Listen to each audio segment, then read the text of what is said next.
Still alive, so that's progress.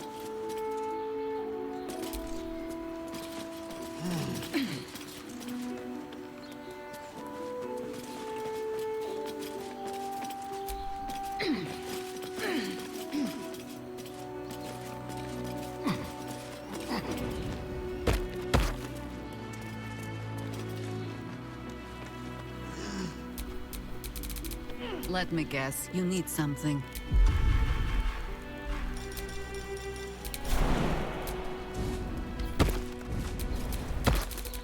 No one back home will ever believe this.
That might be worth a look. That's curious.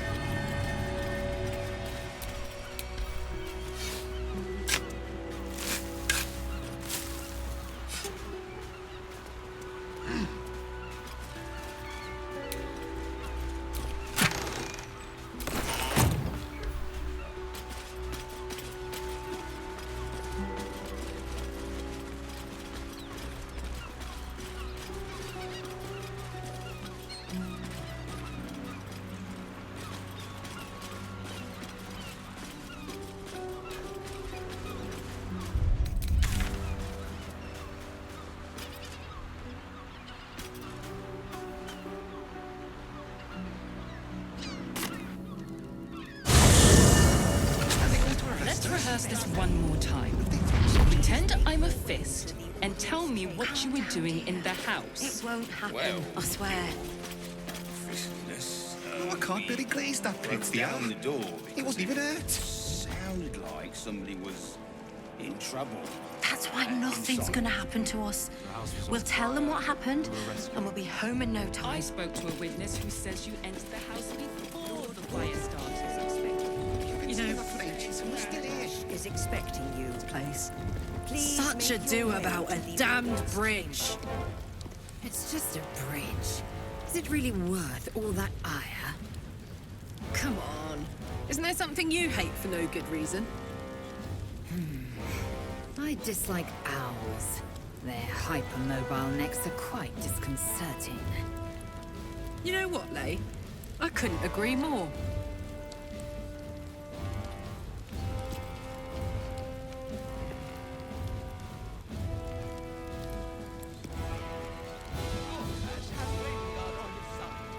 That should tell you something. What? That every Duke's just the same as the last, sticking up for each other as the sky falls around us. Gods, it must be exhausting to be so cynical. Not as exhausting as all that boot kissing you've been doing.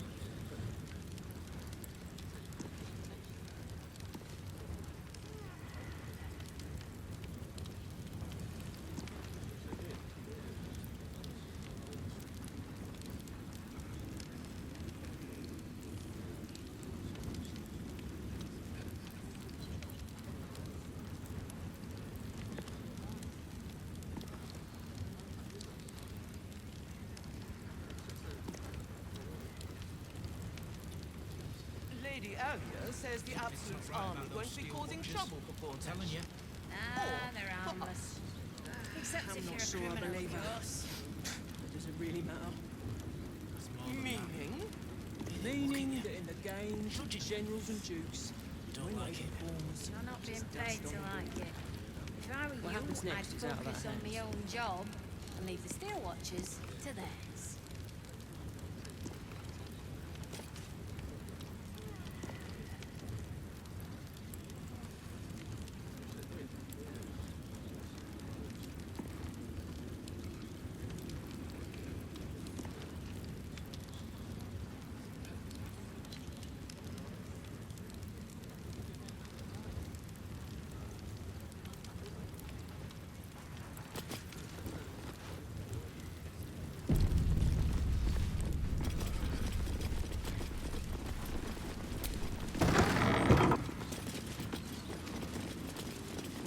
Hells if it weren't for him.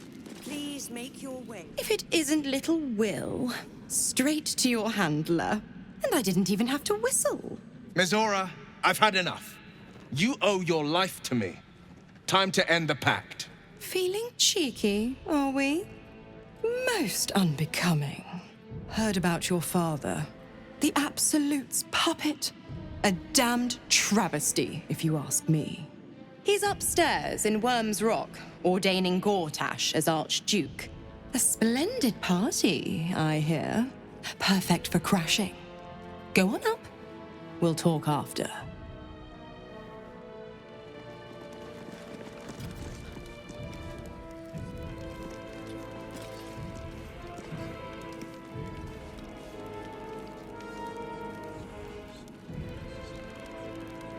Gortash has Ravengard on his side. That should tell you something.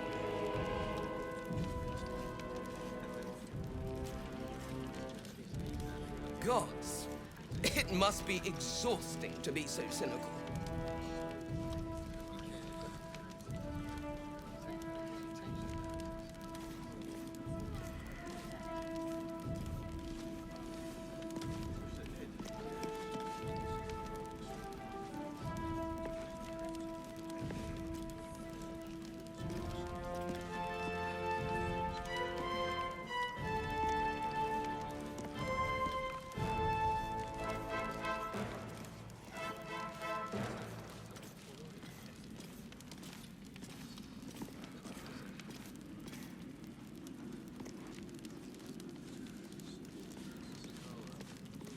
Lady Alia says the Absolute's army won't be causing trouble for Gortash. Or for us.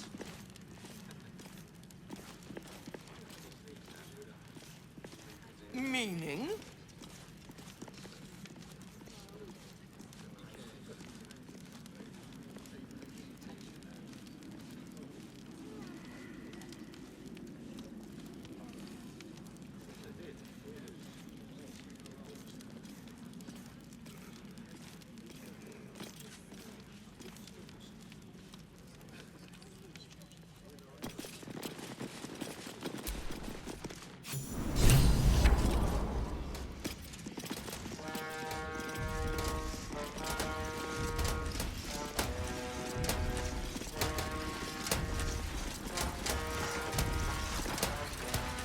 kinspeople, Baldurians, and dearest Duke Ravengard. Thank you for joining me on this exceptional day. It's him. Gortash. This is it. I can practically taste his blood from here. My father's here, Karlach. Cool your fires. He must not come to harm.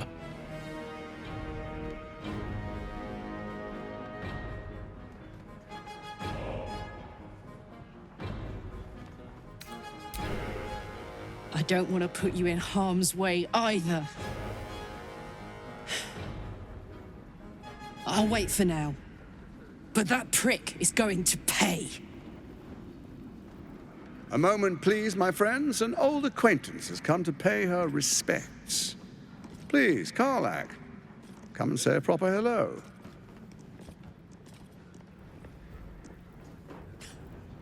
My respects!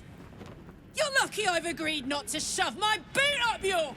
Ah, how I've missed your colourful turns of phrase. We must catch up just as soon as I've had words with your little friend. As for you, I understand congratulations are in order. Thorm's defeat hasn't gone unnoticed. You're known for who you are and for that netherstone that you carry.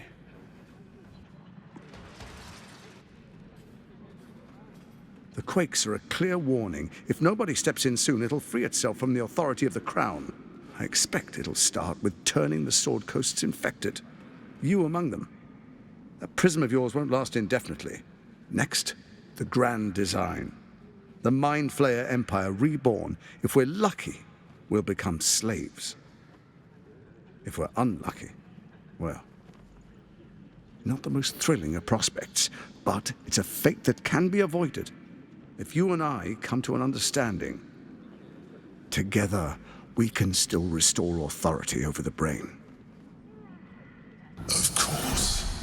Gortash always did have an eye for opportunity.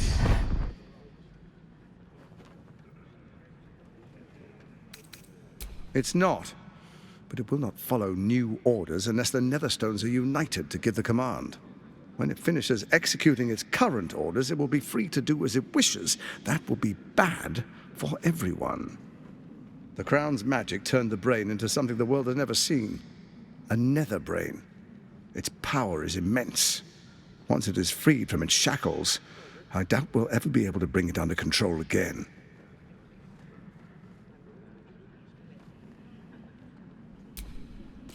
There's an old wisdom. A brittle alliance can never be mended. It can only break. With Cleric gone, Orin proved treacherous. Baal's chosen wants the Netherstones for herself. She only cares for blood.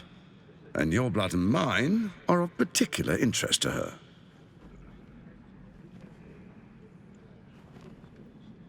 You've met her assassins. Efficient killers, by all accounts. I know you survived previous encounters. But she won't relent. Orin changes shape faster than you and I change clothes. You know, she's tricked you before. She's targeted me as well. I'm well protected, but she's extremely good at what she does. If Orin obtains all 3 Netherstones, she'll plunge the coast into chaos and paint the city in blood. I can't let that happen. I want to lead this city to glory, not scorch its earth.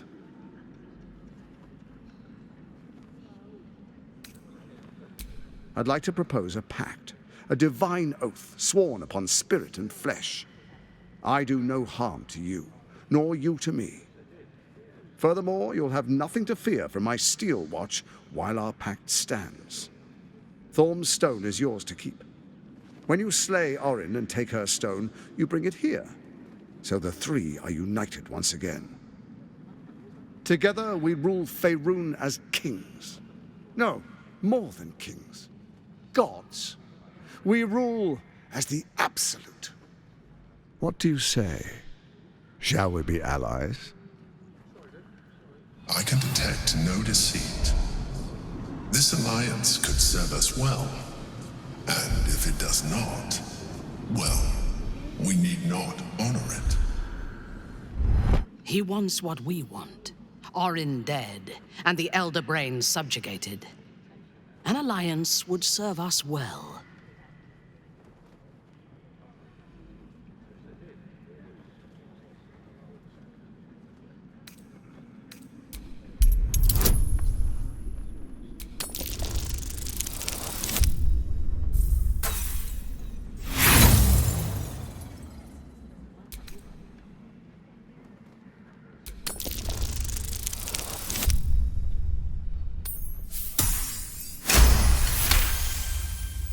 Gortash's eyes blink in a consistent rhythm. He stands calmly, confidently. He fully intends to share his kingdom with you.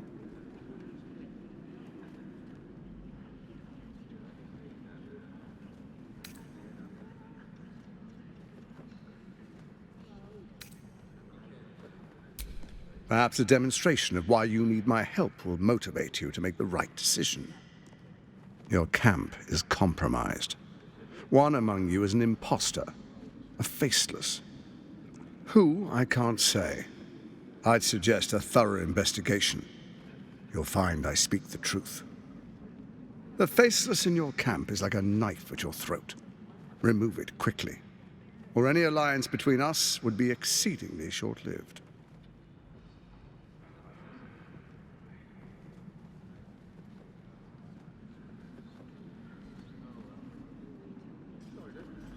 Even horror has a home.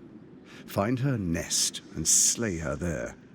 For all its charms, Baldur's Gate has long had a cancer at its heart. A hidden temple devoted to Baal. That's where Orin became what she is, where she worshipped and schemed. And now, it's where she hides from my watchers, when she's not spilling blood in the streets.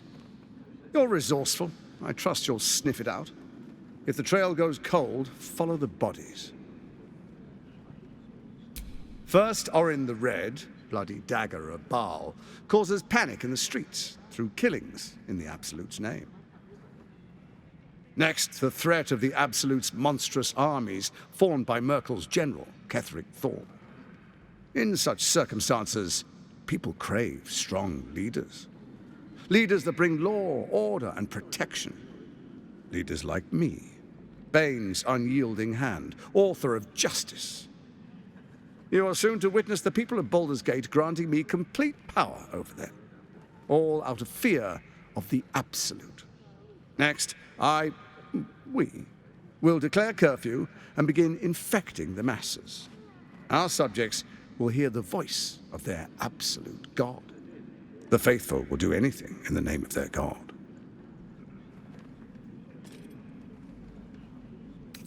Powerful connections. Let's leave it at that. Our tyranny, and we are saviors, defenders of the Sword Coast. Our loyal subjects will love us, not hate us. What comes next will be entirely their fault. Soon. First, come and be witness as I make history. The first Archduke of Baldur's Gate.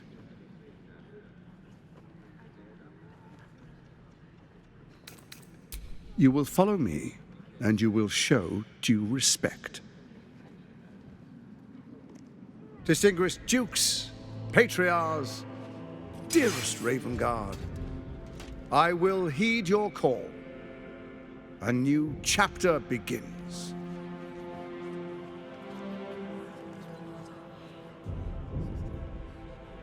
Enver Gortash, swearest thou by Balduran's blade to defend the citizens of Baldur's Gate from enemies within and without? I swear.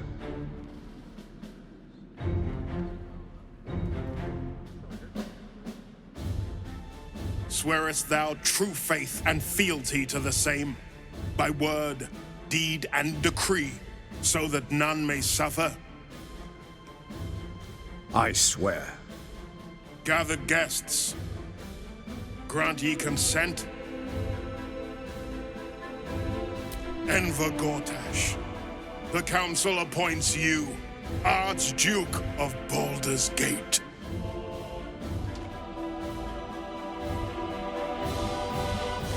My friends, the Steel Watch stands ready.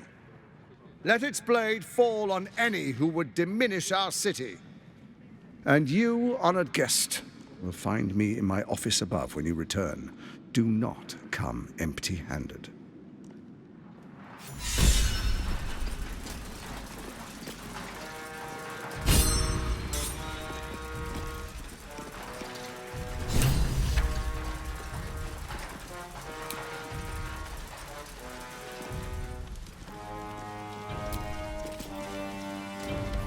So there you have it. Lord Enver Gortash in all his glory. What did you make of him? Yeah. Fucker always had expensive taste. I don't know how anyone in this hall could fall for this charade. Isn't it obvious what a chancer he is? I guess I didn't notice till it was too late either. I wish this city, the people running it, were smarter than me. Gortash isn't their salvation. He's the monster at the gate. A shapeshifter infiltrating our number. Like a cuckoo creeping into the nest. A dire threat, if Gortash indeed spoke the truth. I have. He speaks to me during my nightly meditations. He is well. And Oliver also. At times they are one, and at others they divide. Easier for playing, perhaps. And the land thrives also. I doubt you would recognize it. Perhaps one day, you and I can both return and see it for ourselves.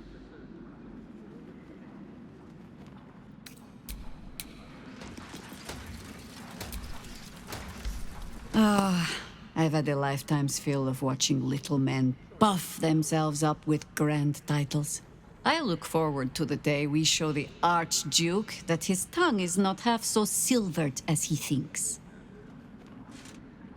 He's protected by his steel watch for now. And Orin will have her own defenses, should we choose to play the part of Gortash's bloodhounds. We cannot expect either of the chosen to fall easily. But fall they must, if we're to have all three stones to command the brain. Still, if you see sense in making an alliance, I won't question it. I'll just look forward to the inevitable breaking Gortash spoke of. It would be irritatingly true to form, would it not? A Harper learns to doubt. To peer through every smile, question every look. Eventually, you find what it is you fear, whether it is there or not. When we cannot know, we can only trust. But then, that is exactly what a traitor in our midst would say. Isn't it?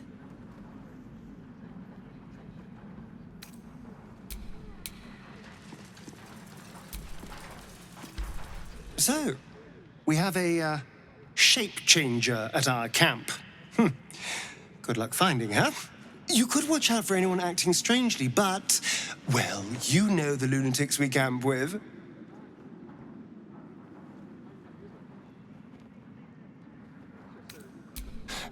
I won't lie. The thought hardly fills me with glee.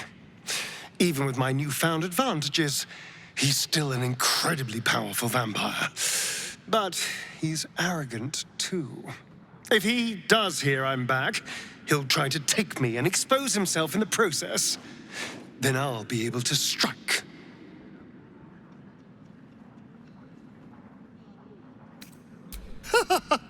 Neither will I, darling. At least I hope you'll come along for the show.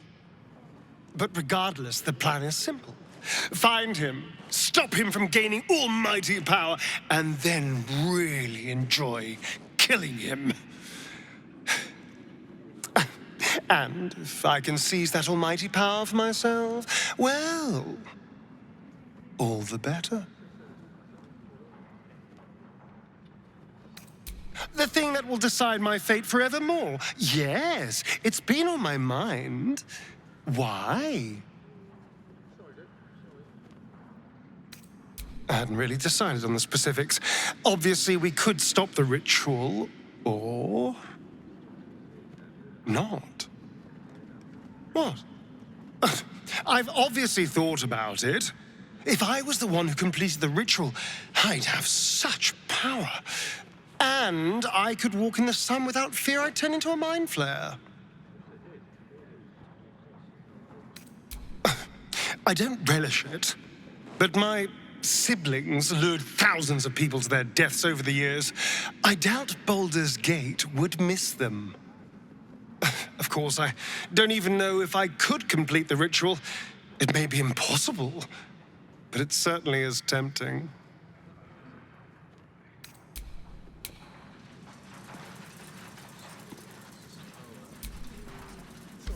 Unthinkable. To see my own father named Gortash, the sole ruler of Baldur's Gate. Please, we need to speak with him. Maybe he can see reason. I met her twice. The first time, I was a boy of 7 or 8, at a banquet in the Flaming Fist's honor. One look and I was smitten. Chestnut hair that flowed behind her like willow fronds, as she floated from one room to the next as if carried by clouds. The second time, Stelmane was different. Even with the aid of a cane, each step she took was a struggle. Every word she spoke took great physical effort. A stroke victim? I asked Father later. No, he said. A stroke survivor. You sense uncertainty in Will's voice. He questions his father's explanation.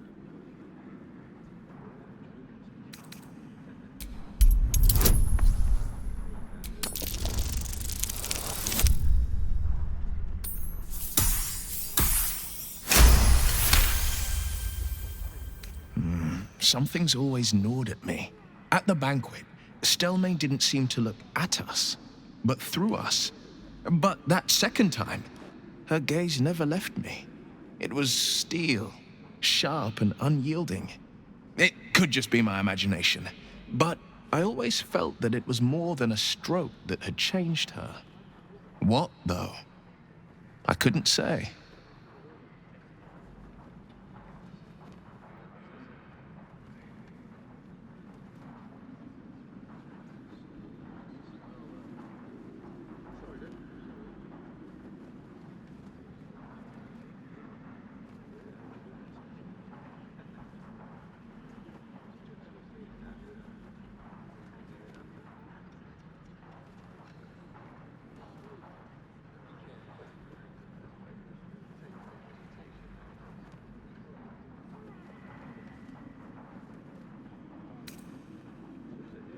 Nonsense.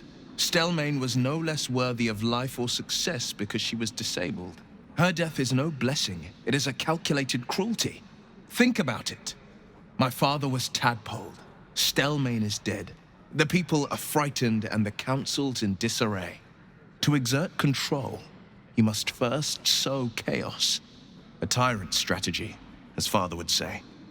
These murders aren't random acts. Someone powerful is guiding the killer's hand, and the city is made weaker for it.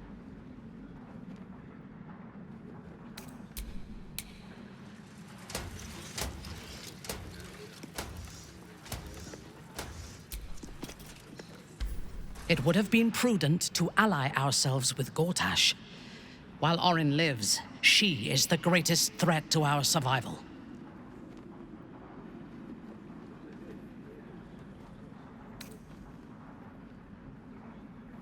I am not on edge. I am alert, as you should be too. Orin could be anywhere, could be anyone.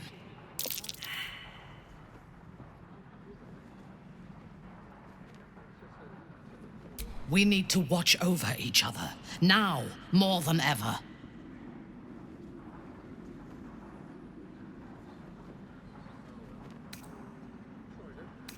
Yes. I only know it through history books and hearsay. A city of murder and grief. It is already living up to the legend.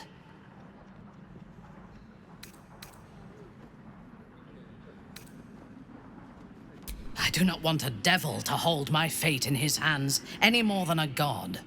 Aren't you tired of bowing and praying before authority figures? I say we put the devil from our minds and trust in ourselves. If anyone should have the power of the crown, it should be us.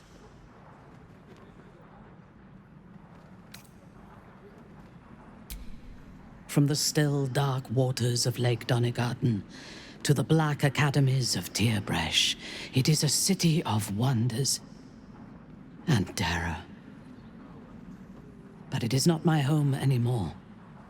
If I were to return, I would be denied all of its wonders and shown only the terror.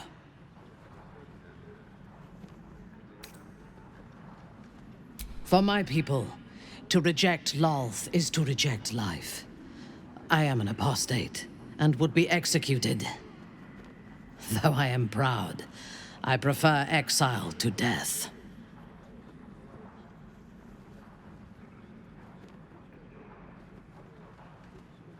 I am a daughter of Menzoberranzan's most ancient and powerful house, the Bainray. I lived a life of privilege and danger.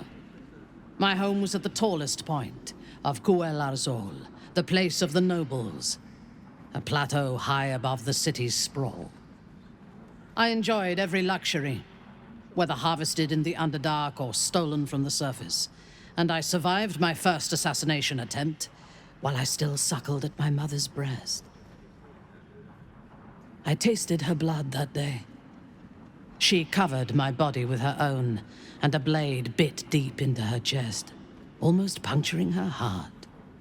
When I came of age, she tried to take my life herself, and I gave her fresh scars to match those she earned protecting me.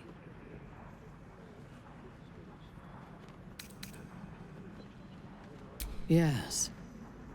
My house trained me to be a soldier in Lolth's service, and my mother showed me how to survive the perils of society. She taught me to be resilient and to guard my heart from those who cannot be trusted, literally and figuratively. When I choose to let somebody close, I do not do so lightly. That gives a great depth of meaning to the bonds I do share.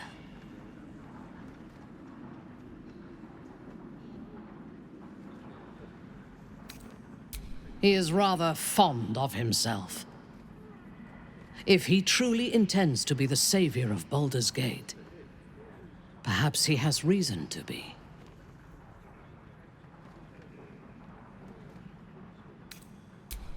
True.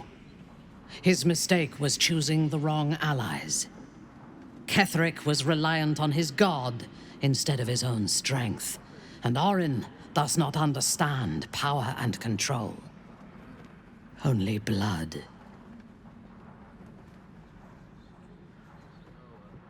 Perhaps you should rule in his place.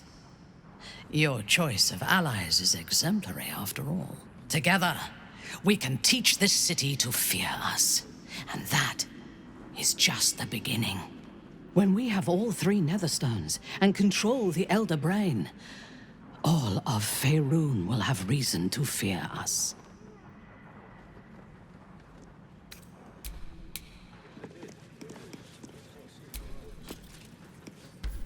Our camp houses an imposter, then.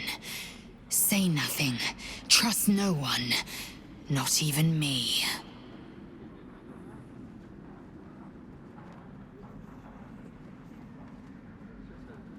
Voss has done his duty. Now, we will do ours. We must find our way to the House of Hope and take the Orphic Hammer. When we next enter the Astral Prism, we will use the hammer to break Orpheus free.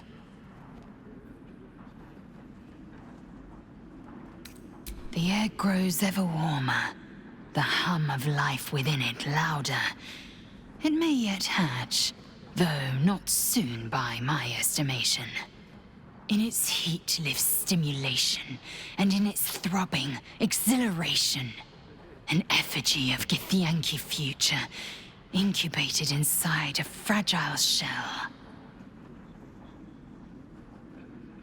Only if you want me to roast you over a campfire, using my blade as a spit.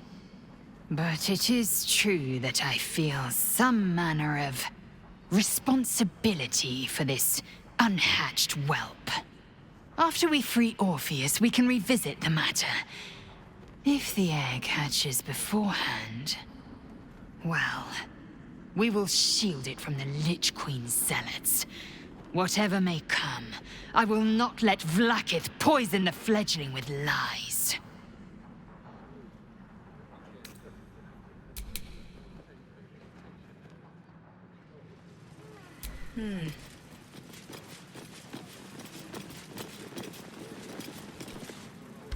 Truest of souls, bathed in her light.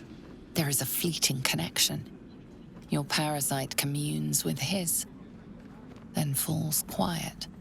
Have you come to behold the new dawn?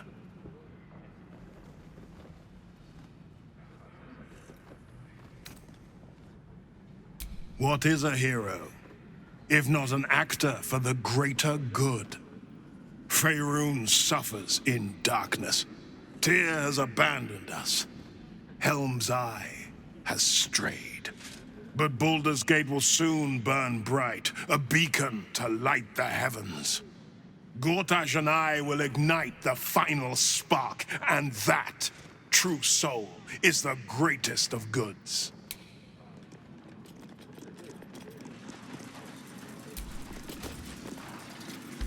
Your parasite binds your mind to Will's. Your memories of talking with Ravengard become his. You spoke with my father. Incredible. To hear his voice speak those words, like a stranger wrapped in his flesh. I won't let the Absolute keep him. This is my pledge.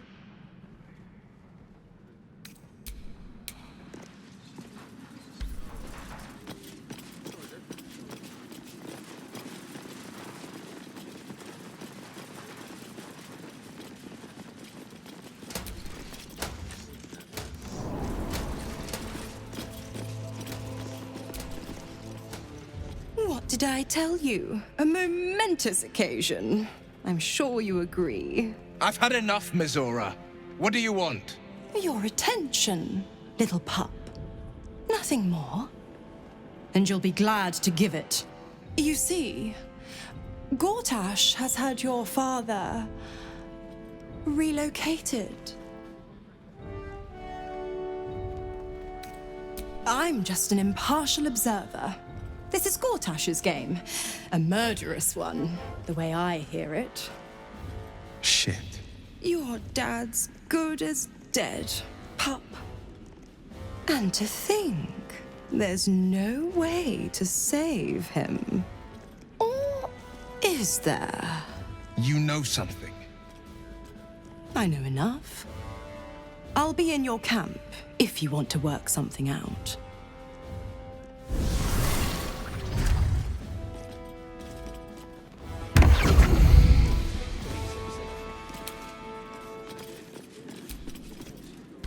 Of course she'd stick her infernal nose where it doesn't belong. Of course she's dreamt up some risible scheme. By all the hounds of the hells, what is she planning?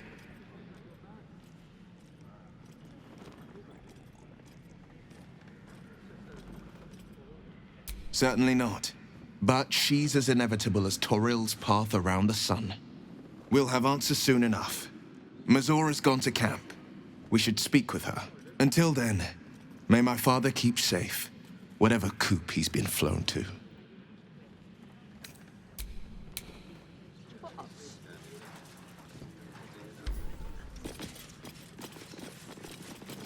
Meaning? So many dark nooks and crannies. This fortress is a lurker's paradise. Except if you're a criminal, of course. Would you not prefer basking in the sun, like a lizard, now that it no longer blisters your pretty skin? Old habits die hard, darling. Surely you know that. Job and leave the steel watchers to theirs.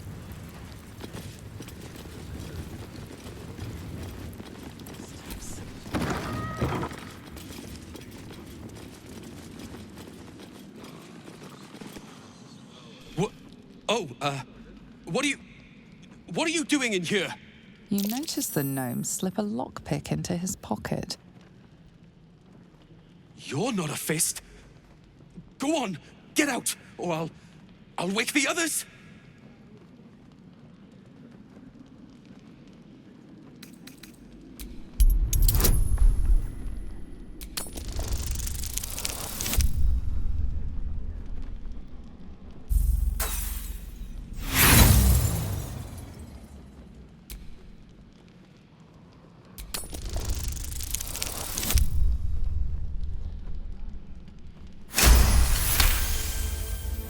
Gods, I hope they haven't put up the prices again.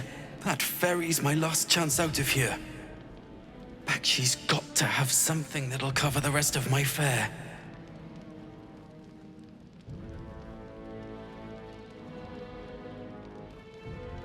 How do you know about that? Did those crooks down the dock send you? I told them I'll get the money in time. Not my fault they're charging triple. Take your money, my ass.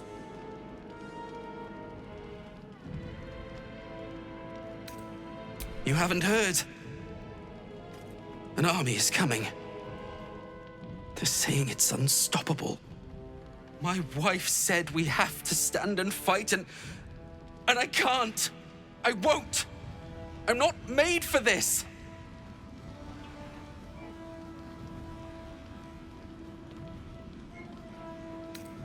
I'm not a soldier. I only joined for the uniform and a warm bed. They're better off without me. I'm scared. All I want is to go home.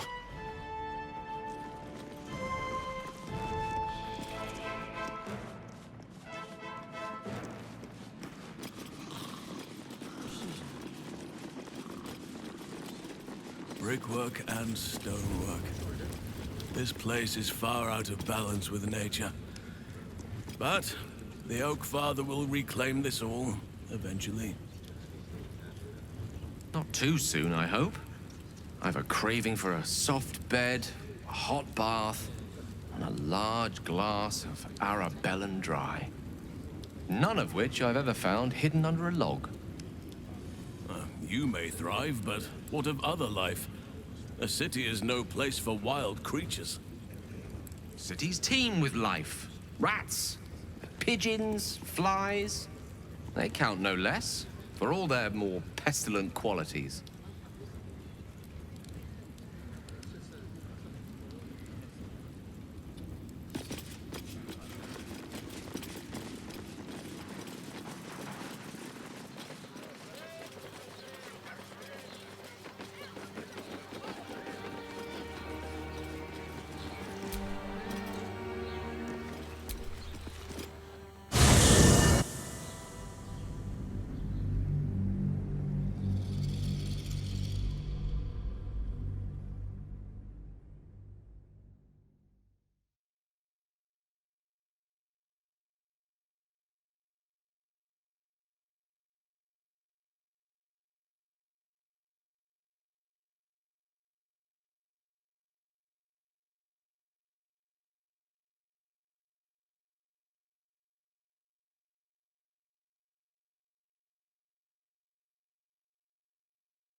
Thank you for the lift, my friend. Thank you very much indeed. Ta-ta. Admitted to the city must be friendly. All livestock is now property of the Ducal Council for the duration of the ongoing emergency. Mistra has a shrine within the city, located in the Storm Shore Tabernacle, if my memory serves me. Brace yourself. Do whatever you need to. But I shan't be paying my respects to any of the gods on show. You never felt the call of the divine, Astarion? That felt great. Oh, I tried them all. None of them answered.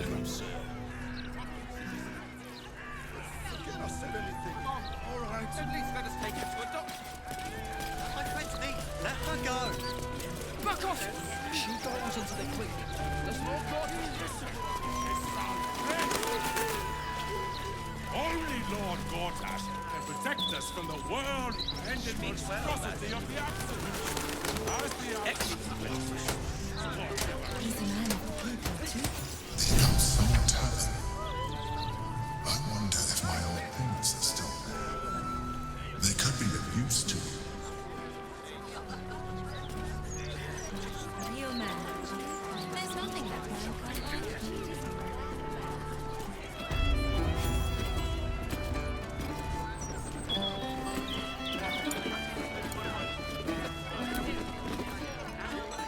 Well, well, look what the bugbear dragged in. Can't believe we both made it to the city, and with our limbs attached. We did, didn't we? Never thought I'd begrudge being alive. Alas, I've got nothing in my pockets but lint and disappointment.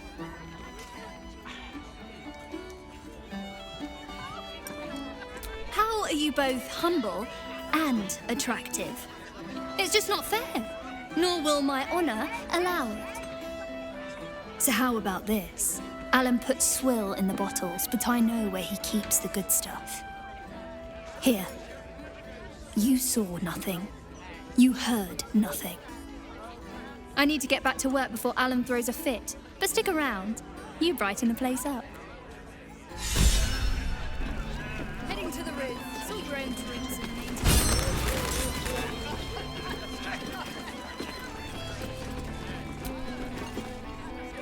Aye, aye. Pull up a seat. If you can find one spare, that is. With all this talk of war, what else are folk to do but drink? I reckon the murder would had something to do with it too.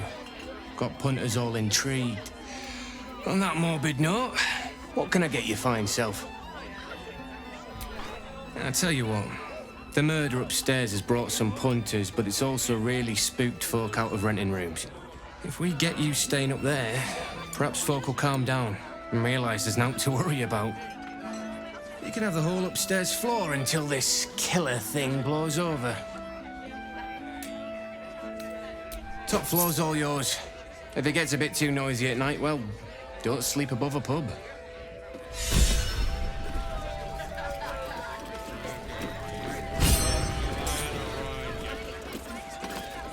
Drink, dance, and song. Hold up, citizen. This is a crime scene. No admittance. Substantially. Bella's finished her report. So? You can let them I pass. assumed there to be little time for frivolity amongst all the fighting. Eternity is long, Gale. Long enough to pursue endeavors beyond combat. Githyanki writes symphonies, craft liquors, paint frescoes. When they aren't in fierce battle with Gale, of course.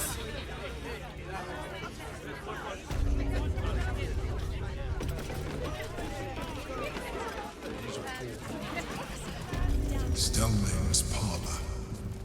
A place to receive clients and informants. I wonder if it's as I remember it.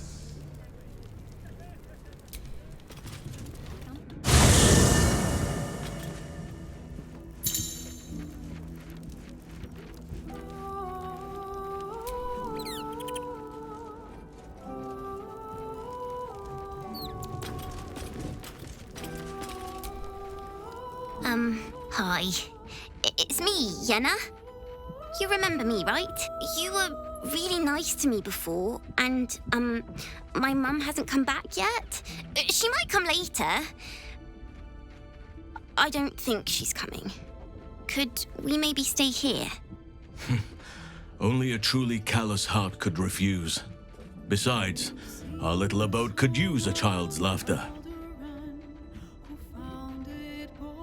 Yes! You've got a fire and everything. I can cook really good. Whatever you want. Thank you. When three Doded assailed his fort, transformed he felt their throats. Humblest thread from nether years arose to conquer all. Now hope is gone, or so it seems, but game's not over yet. New cards are drawn, new hands are played, newcomers place a bet.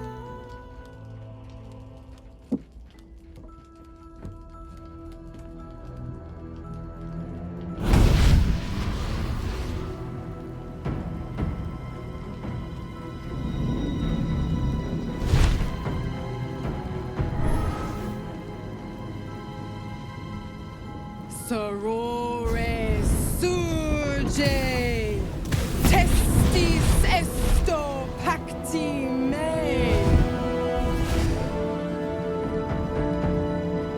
Come, sisters, be my testament.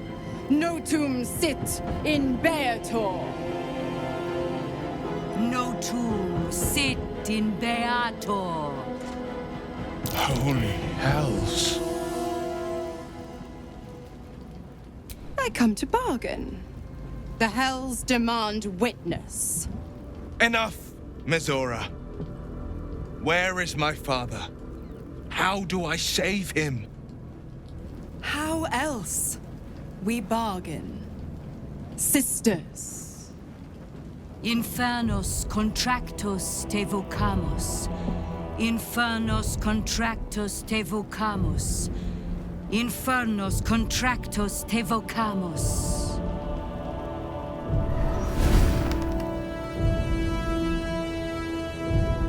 Your contract, Will. Signed in blood, forged in fire, bound in bone, but not unbreakable. A life for a life. No contract is ended without sacrifice. The cost must be paid.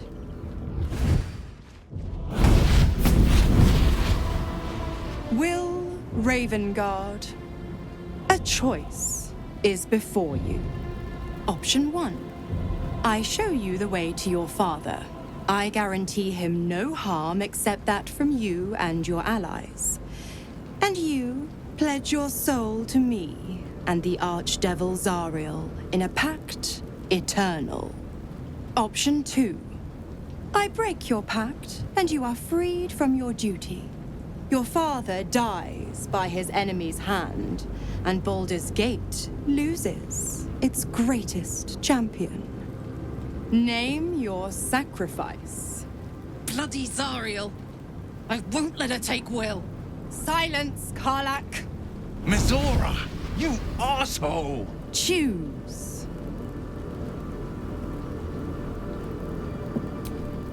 Addendum F. The Absolute must be avenged for the Soulbinder's detention at Moonrise. The Soulbearer retains his gifts until such time as the Absolute is slain.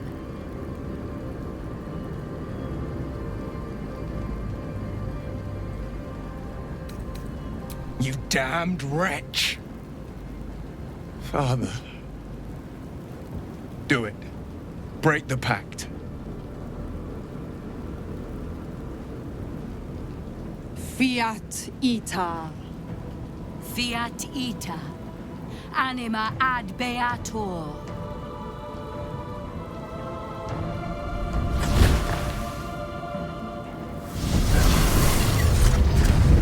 Didn't think you had it in you. Seems my boy's all grown up. And don't go fussing about your father. You made your choice. You knew the terms. You know what? I think I'll stick around. Not for the greater good, you understand. Just for the entertainment.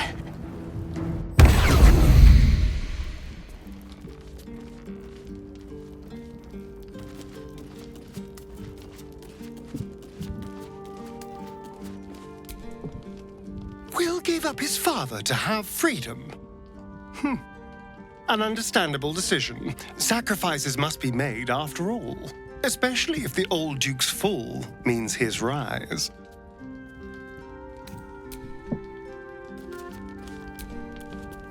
Time and again, Will's plight reinforces my decision not to pursue the path of a warlock. It's one thing to make such a sacrifice in the pursuit of such a pact, but to do so in order to escape one. Truly, it leaves you with nothing.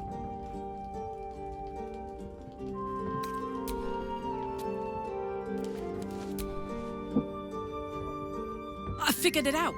Exactly what I want to do with you.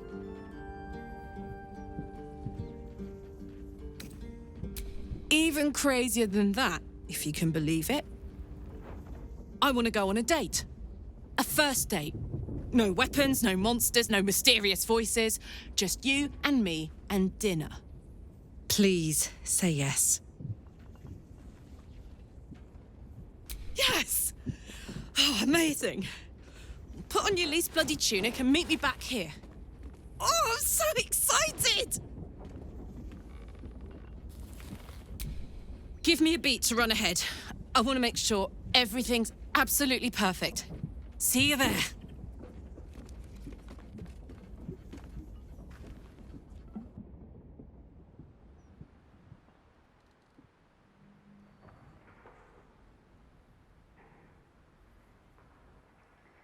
Hi. Hi. You made it. You look nice. Thank you.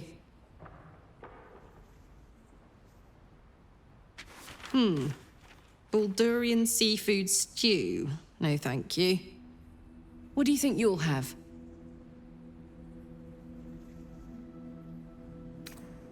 Just what I had in mind.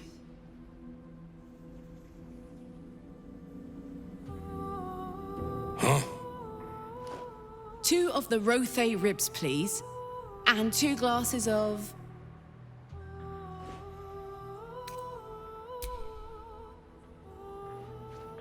and 2 glasses of wine.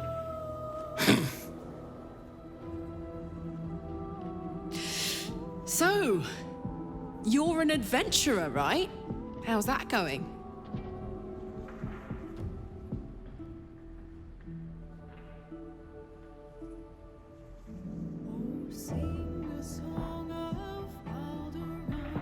I know, but this is our first date, remember? Tonight, you're a mystery to me.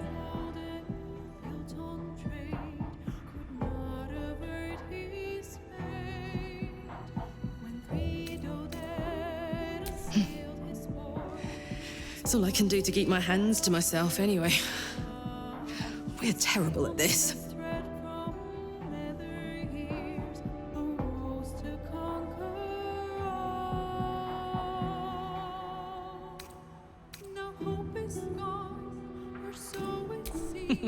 Show me your ways.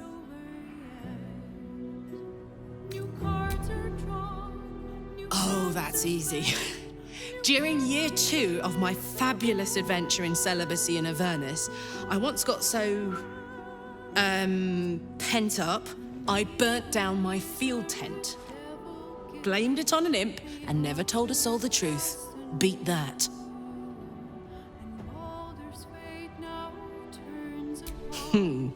We'll have to make some new secrets between us then. Oh, hey! Here comes our food.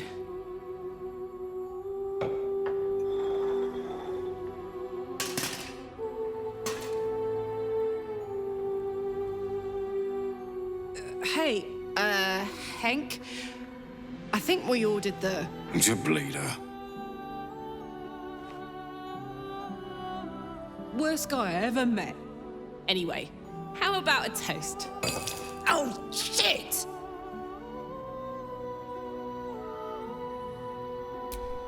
May we live every day like it's our last.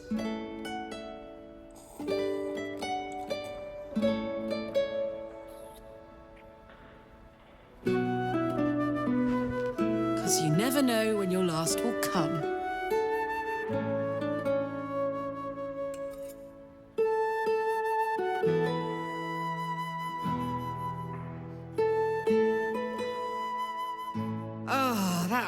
Great. The food and the company.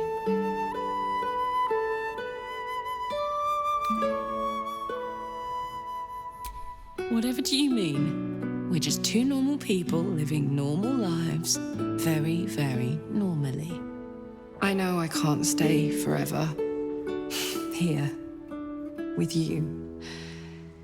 In fact, I feel like I don't have long left at all. We've been through so much, and the worst is yet to come. I have every reason to feel terrified, hopeless, like giving up.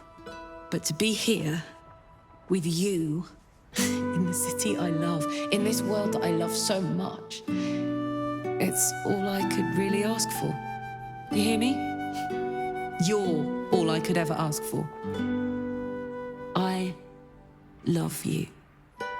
And I know that whatever else this city will throw at us, we can handle it. Come on, there's something I want to show you upstairs.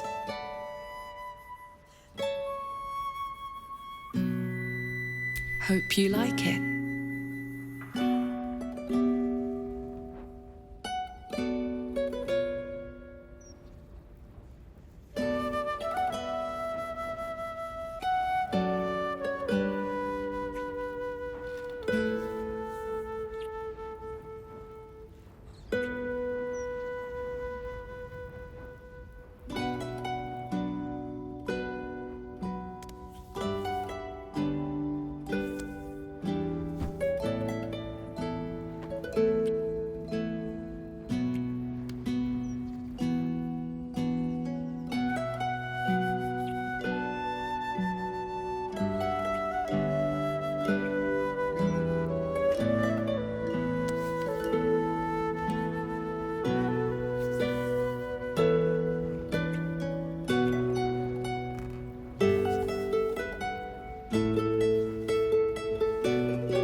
Hey, wanna play pretend? You and me. Let's imagine I get to live 50 more years. We have a whole life ahead of us. What do we do?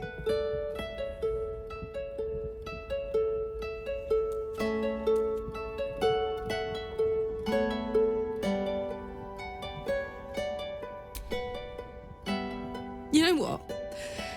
That was never part of my plan. But in this fantasy, I can picture it. You, me, two little us's. That's a pretty picture, isn't it? Damn it. I wish I had a longer road ahead of me. I want to walk it with you. I'm not really tough enough to face any of this, you know? I'm scared shitless. But there's a courage in me I never knew I had. I've always thought I was fearless, never scared of a fight, of the future, but dying has taught me so much. There's no courage in fearlessness. There's courage in being fucking terrified, but still going forward, still being grateful, still trying. We're going to save this city. Together. It's going to be the last thing I do.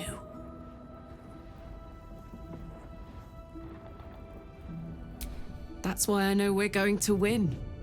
Let's get busy with it. I've got the rest of my life ahead of me, and a lot to do before I go. I can't believe Will's given up his soul to Zariel. For a father he fell out with ages ago. There's such a thing as being too good. Someone ought to tell Will Ravengard.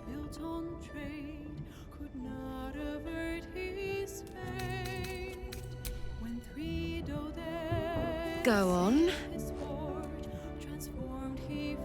Oh, yes.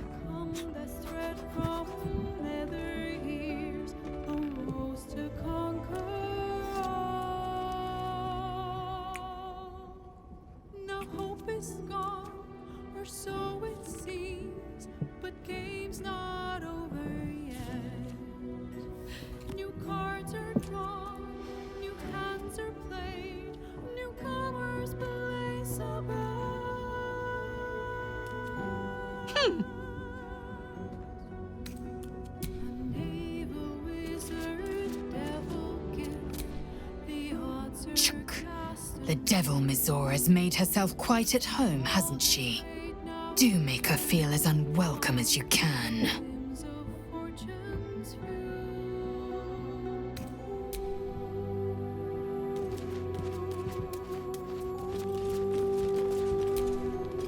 I received a dispatch from the Grove. Life carries on there in our absence, just as nature intended.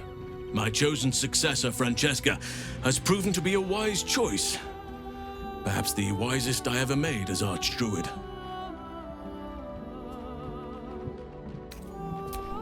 One grand victory may not be enough to absolve a host of small failures.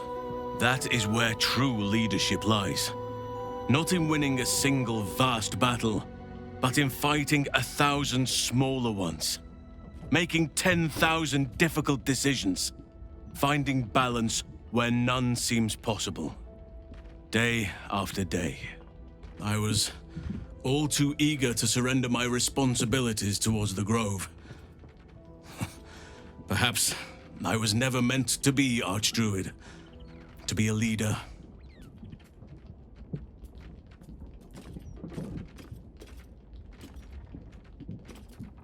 Still, though, I cannot help but wonder if there was more I could have done. Perhaps, Oak Father willing, I may yet have the chance someday. Forgive me.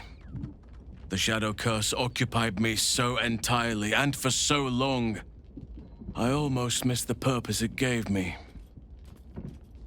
Now I must find a new one.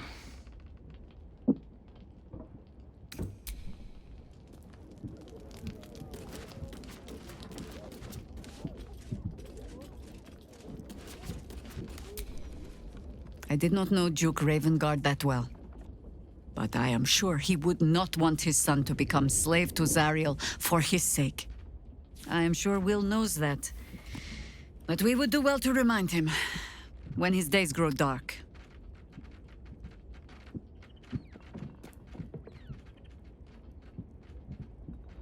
No one truly understands the weight of loss until they've worn it a while. There is no shame in sharing the load when you need to.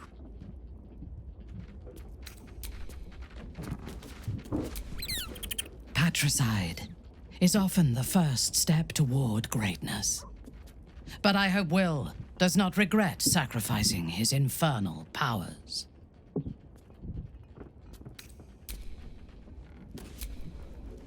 Gods, I spent 7 years choked by Mazora's leash. And I spent 7 years hoping to break free. I never knew freedom could taste so bittersweet.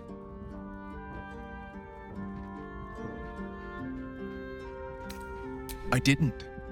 I don't. My sacrifice kept Baldur's Gate safe from Tiamat's rage. But that doesn't mean that the leash never chafed. That I was content to lap up whatever nonsense Mizora fed me.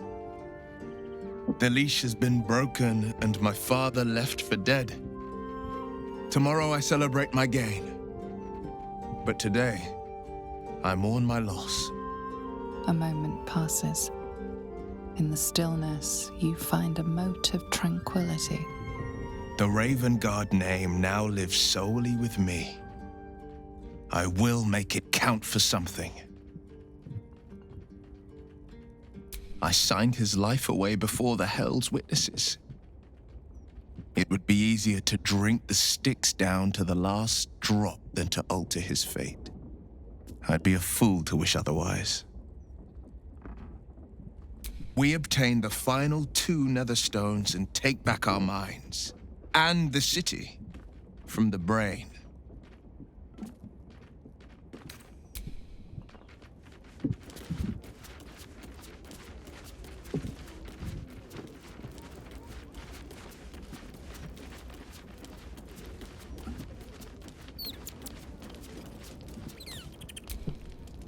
Little Will's all grown up.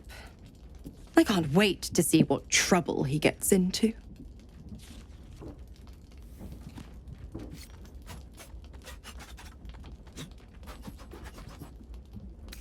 I beg your forgiveness for such undue impertinence. From now on, I promise him the same measure of respect he's shown his father. Oh, I almost forgot. Will sold his father's life for his freedom. My mistake.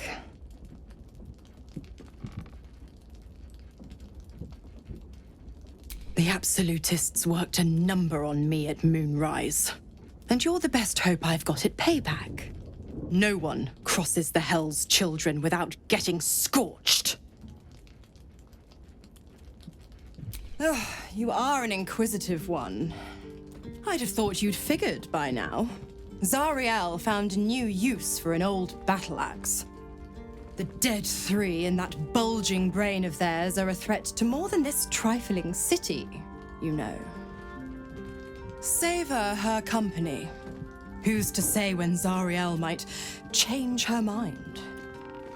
My mistress can be so capricious.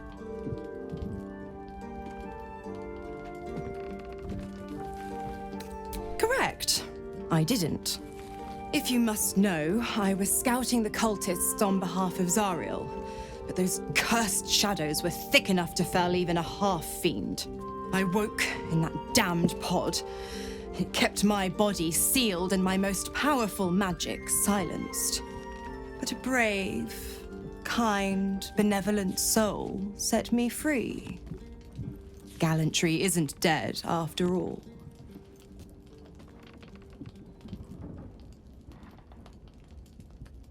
The 9 hells of Beator.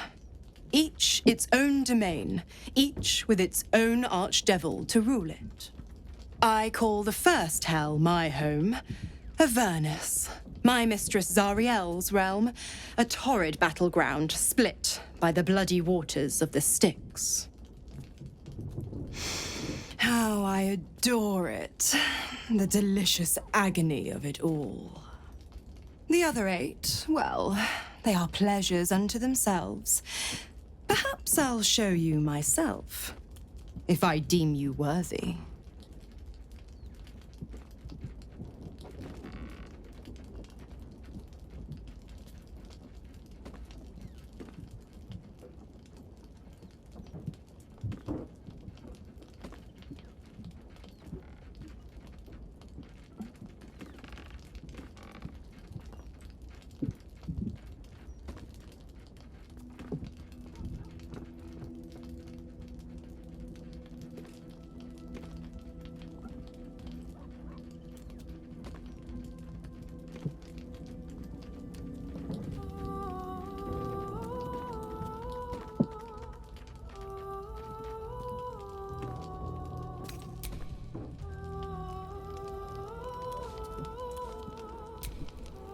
Come for a chat?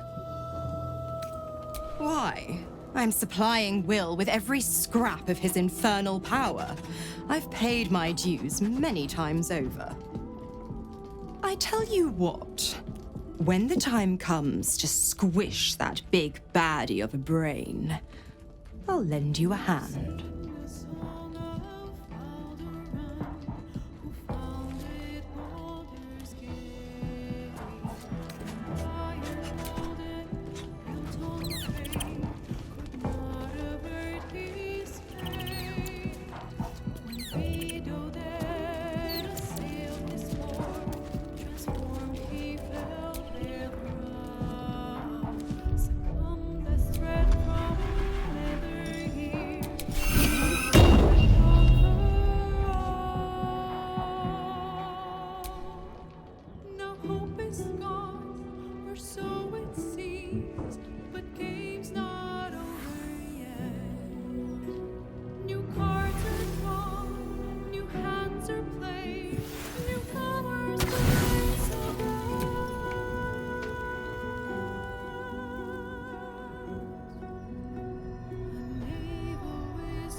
How did you? Oh, it's you. I must have let my mind wander. Enough for you to wander in. Forgive me. I am drained.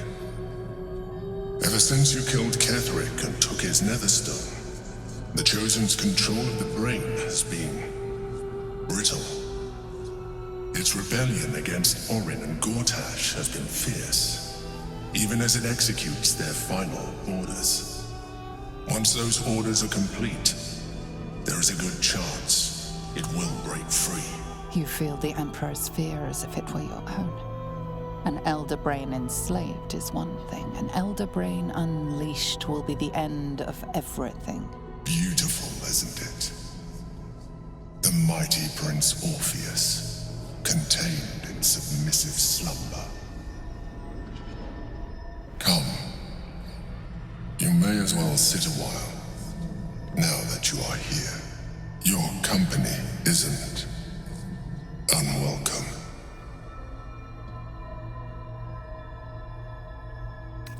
An accurate summary. I have found myself distracted of late. I'm haunted by memories. They are relentless. I can think of nothing, no one else. Indeed, Duke Stelmane, or as I knew her, Belin, when she was alive. You thought you were my first ally. Far from it. I have long sought the allyship of others. It is the only way to succeed. Though my relationship with Belin was different from my relationship with you.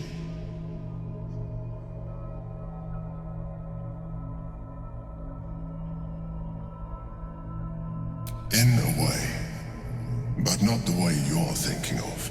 In life, she was my business partner, back when we ran the Knights of the Shield. A difficult task for a mind flayer.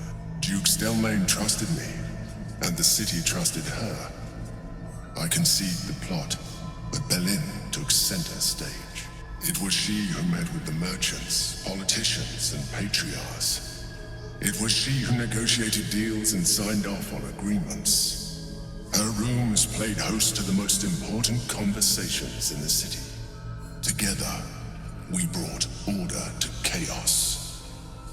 At its height, everything that happened in that city went through the shield. Through us. I could not have done any of it without her. Just as I cannot do any of this without you. But now, she is gone.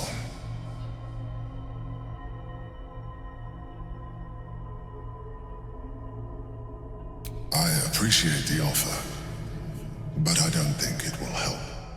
What I feel is deeper than superficial cures can reach, and not entirely unwelcome.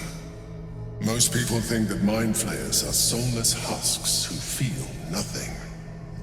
I am glad you are not most people.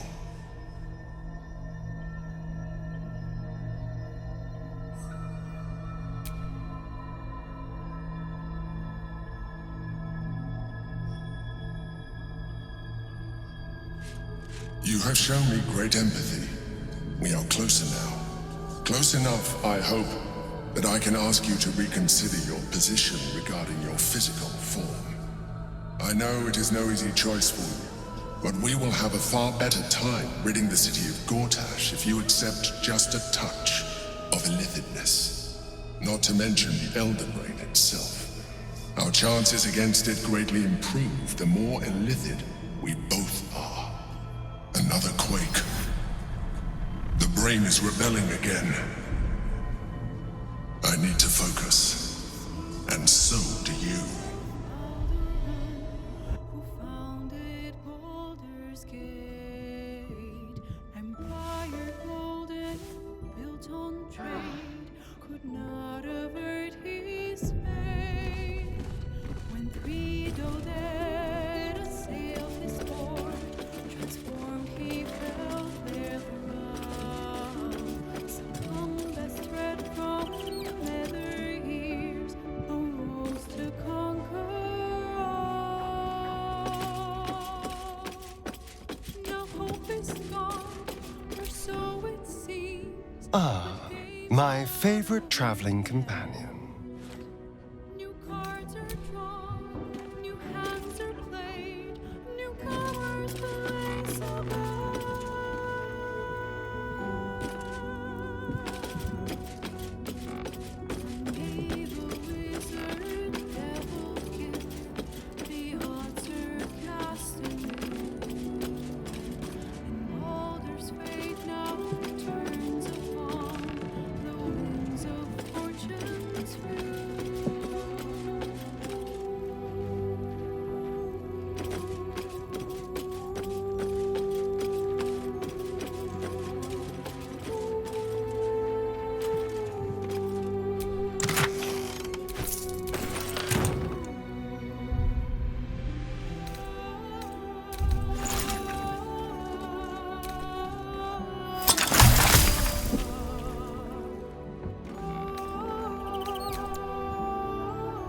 I had hoped there might be a greater sense of balance within the city. That its walls might enable sheltering within it to foster community, peace. Yet it is not so. Unnatural steel beings patrol the streets. The printed word sows discontent, and those in need are treated with disdain. Is this truly what progress looks like? Sometimes it is difficult to see exactly what we are fighting to save here. Sometimes the Shadow Druid's desire to separate nature from all this seems pragmatic, not fanatical.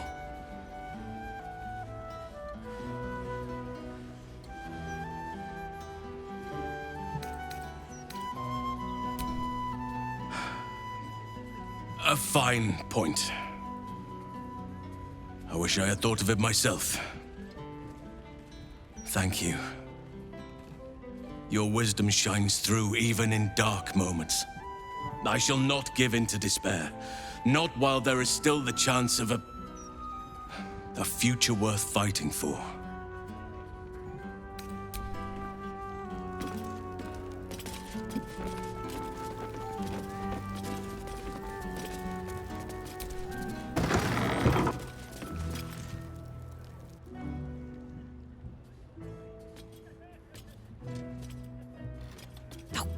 Bollocks!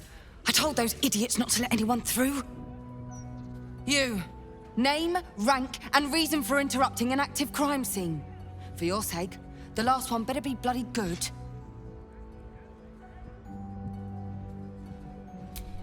To fetch her another bottle of mead, no doubt. Yes, I'm Devella, the unfortunate colleague. Unless you've got useful information, leave me to my work. Duke Stelmane's dead, and I've got to find who killed her. Gods. That's it. Proof that I was right. I've been working on an assignment, see? A research project of sorts. I knew my conclusions were sound. But this... I never expected this. I'll tell you what I know. A century ago, there was a man. Saravok Anchev. He was a child of the god of murder, Baal. He ruled the Iron Throne, a dark tower hiding a darker secret. It was the front for a deadly arms-dealing network. There, Saravok amassed an army and sought to become a god. Under his stewardship, the Baal temple was revived.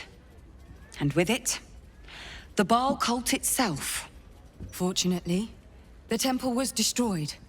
And to cleanse the city of Saravok's memory, the Iron Throne was torn from its foundations and cast into the Chionthal. For most, that was the end of it. But cults like that don't disappear overnight. That list you spoke of confirms I'm right. The Baal cult is back. And someone is out there, continuing Saravok's work.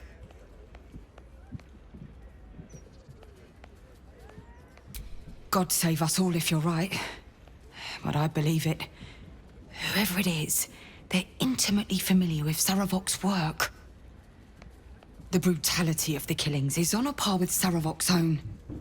But there's something more here. Something new. There's a reverence to these murders. A certain flair. It's as if they were done in worship. The precision of the cuts. The depth, the execution. The best butchers in Faerun couldn't make a cut like that. Trust me, I've asked them. I tried to explain all this to my superiors, but they wouldn't have any of it. They told me to drop it. Told me the city doesn't need another conspiracy theorist and to get back to doing my job before they find someone else to do it for me. But you're not bound by such constraints. Oh, help me out here. Help the city out. I bet if you follow the trail of these murders, you'll be able to unearth the truth of this resurgence.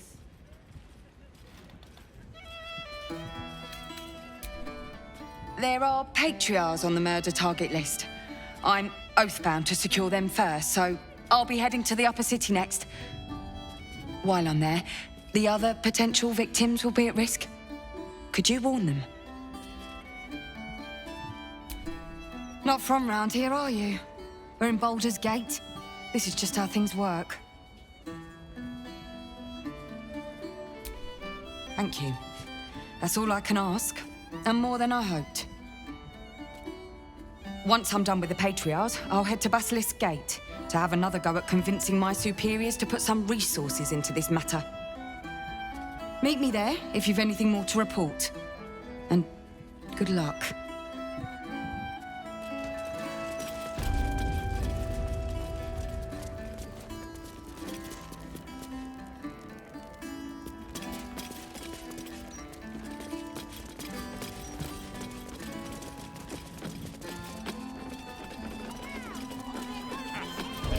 I used to believe the beauty of first love was unable to be surpassed.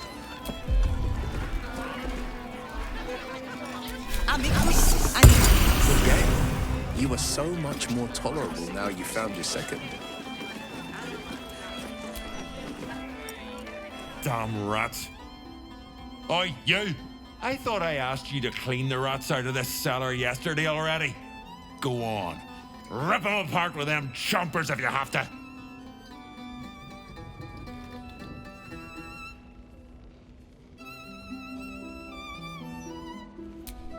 No, I need them rats taken care of. Here's the deal. I'll keep a lookout for murderers. You murder the rats. Time to start the scourge fixie, I guess. Hello, Servant Ape. Would you kill those rats, please? Their presence vexes me.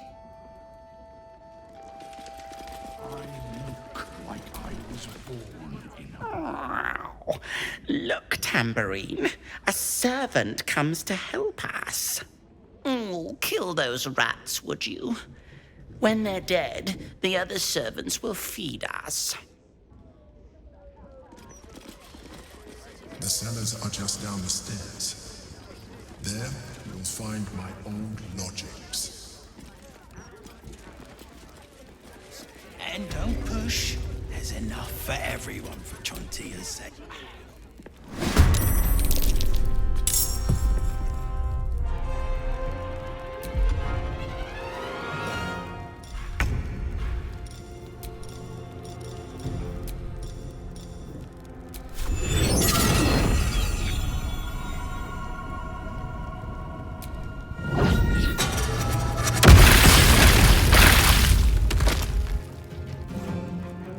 This is gonna feel good.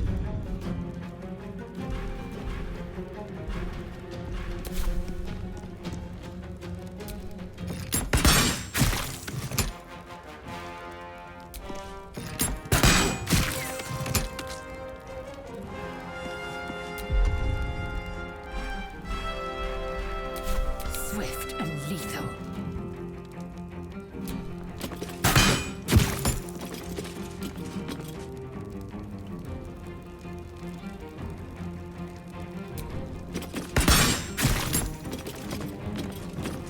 The scent of blood is in the air.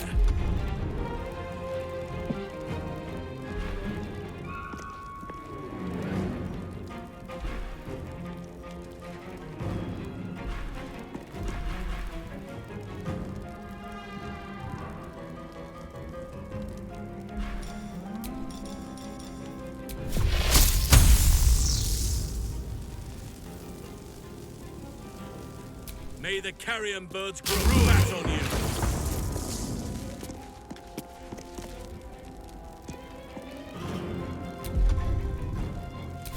Orders.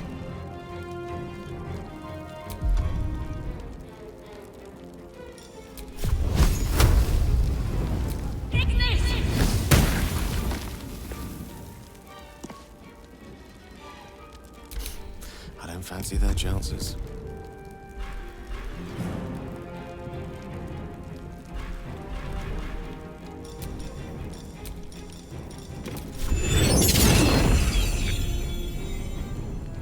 Oh, yes.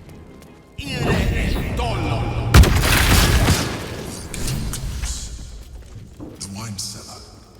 There's a hidden door that leads further in. The mechanism to open it is somewhere among the wine racks.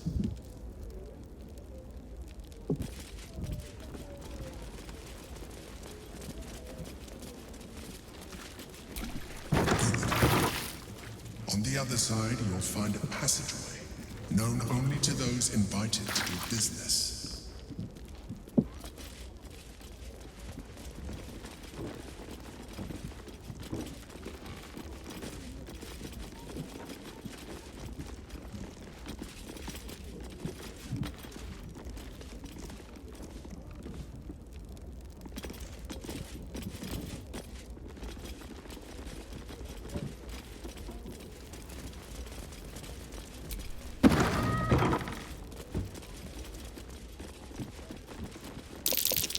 Something over there. Yes?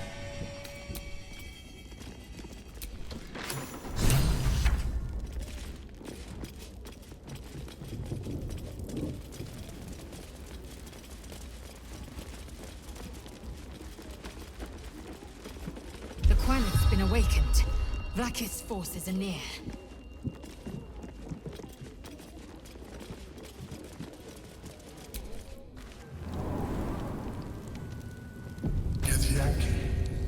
Vlaakith has found us.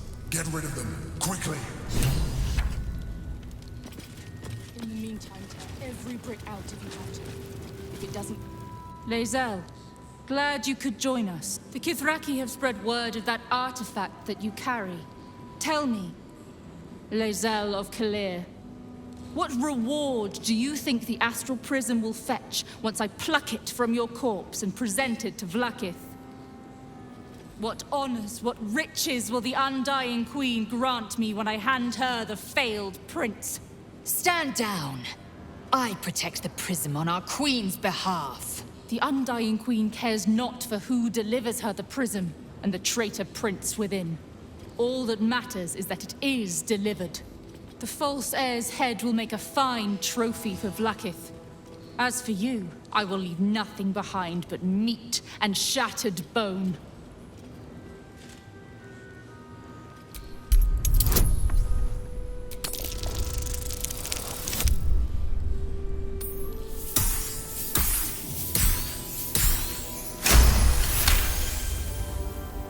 Damnable whelp. For 1,000 years I have given my life to Vlaakith. And you, Lae'zel, a child, an unascended, would snatch my glory for herself.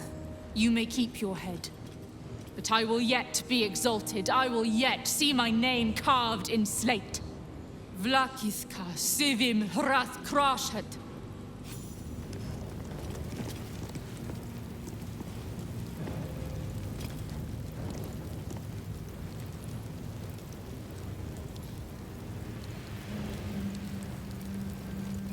Vlaakith is relentless.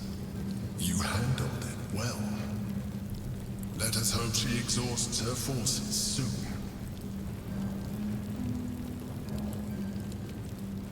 Now search the room. There's a statue that conceals the way through. I'll reveal it to you.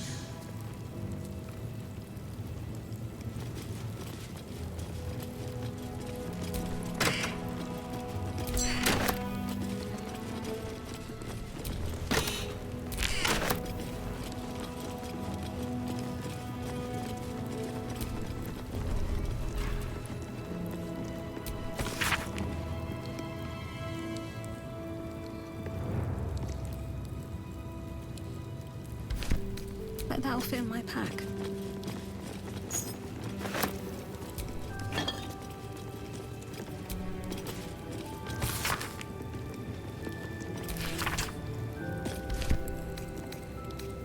What's inside?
Here we go.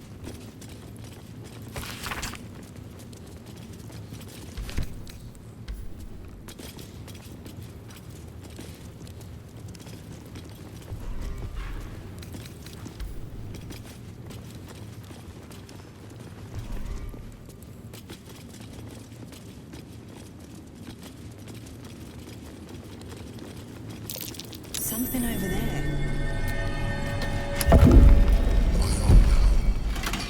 Thank you for bringing me back. Look around. You'll find some of my things still intact. Perhaps even useful to you.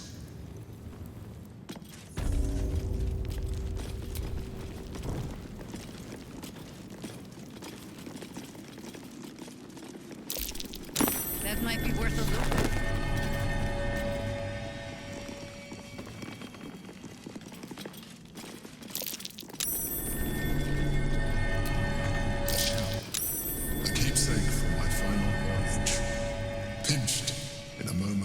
Sentimentality. My old wardrobe, the home of all my disguises. We are what we appear to be, and so appearances matter.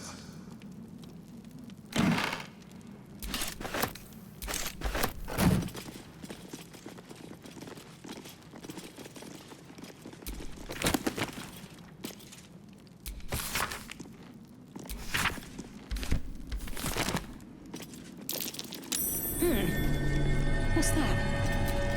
My cutlery set. A gift from my mother. The butter knife is missing, but otherwise it looks to be complete.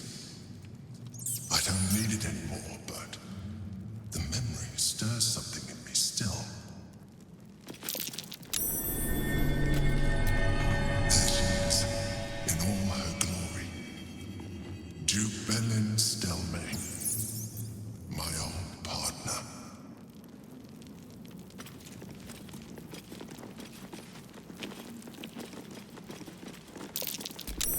My old sword.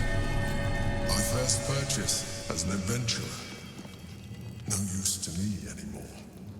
It's yours, if you want it.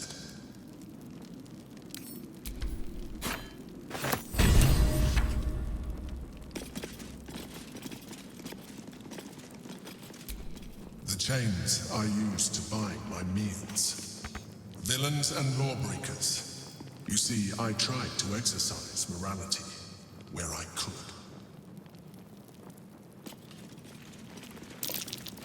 That's curious.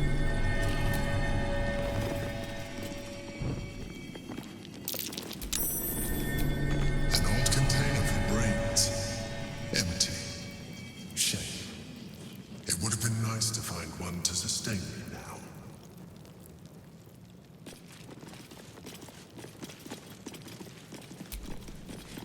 A recipe for fiddlehead soup. A favorite meal of mine. When I had need of meals like that.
Only a day or two.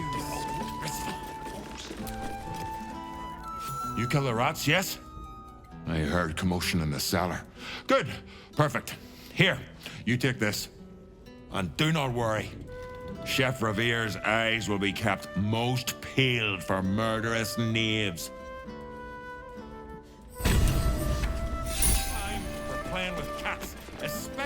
lazy lumps that won't... Halcyon, tell me about the man behind the hulking wall of muscle. Do you actually do anything besides meditate, counsel, fight, train, and make love? Is such an existence lacking? Good question. Didn't have to do that. I know. That's curious.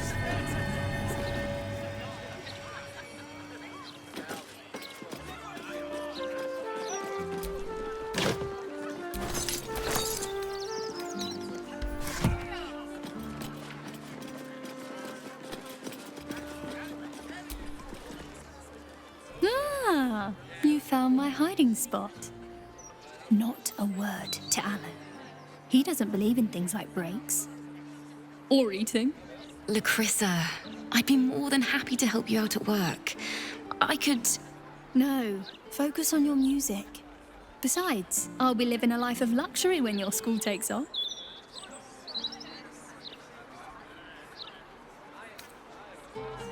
No need.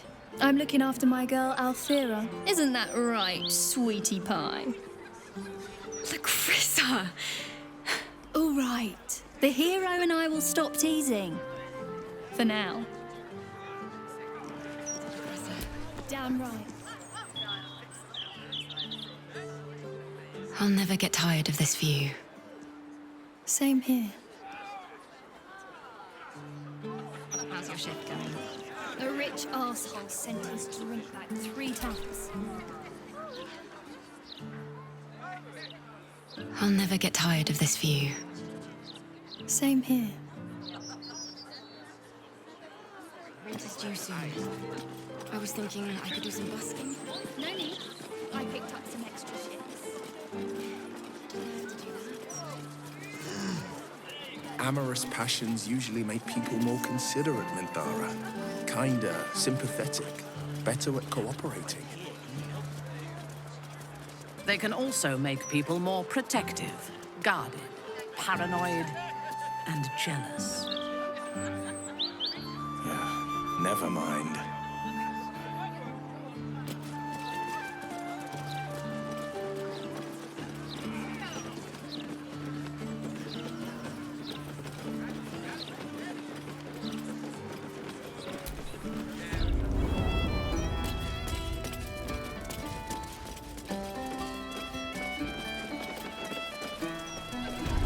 So, Gale, you laid with a goddess.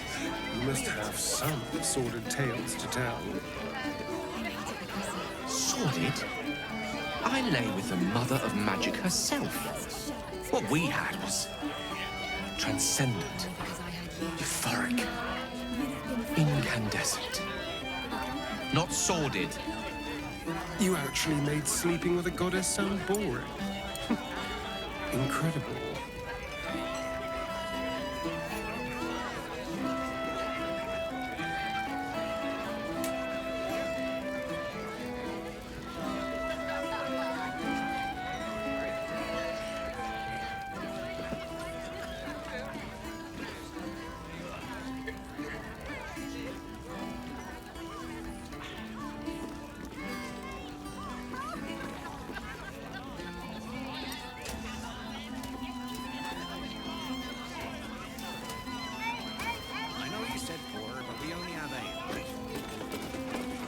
I hear you were spotted being normal in the singing lute, Karlach. Are you feeling all right? Seemed like the right thing to do. I've never really tried normal before. And how did you find the quiet life? It was nice. It was really nice. I never thought I'd see the day our champion of the Hells has gone soft. Maybe I have. Finally.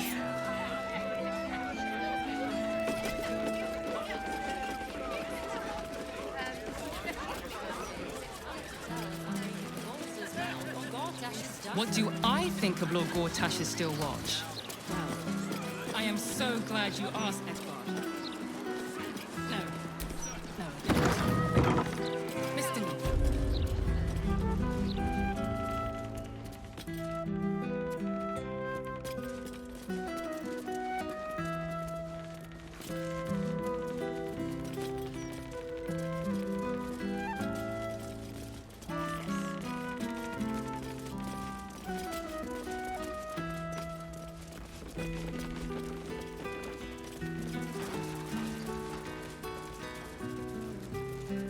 This is going to absolutely catapult sales. The people of this city love a hero. Hang on! You're not allowed down in the basement. Only Master Needle is permitted access to the printworks. Hang on! You're not allowed down in the basement. Only Master Needle is permitted access to the printworks.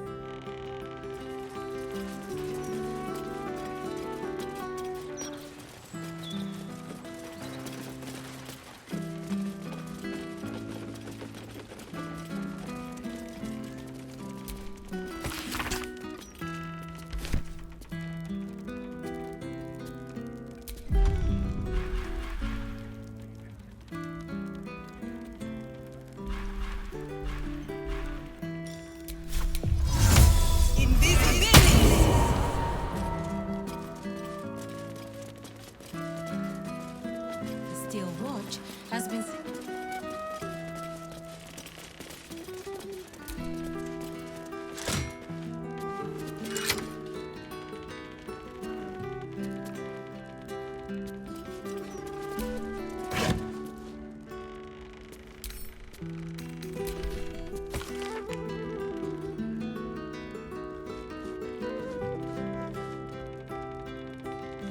Bastards.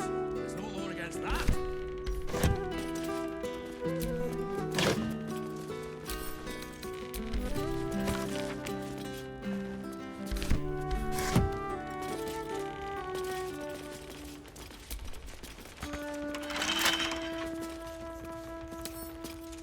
Don't give me trouble now.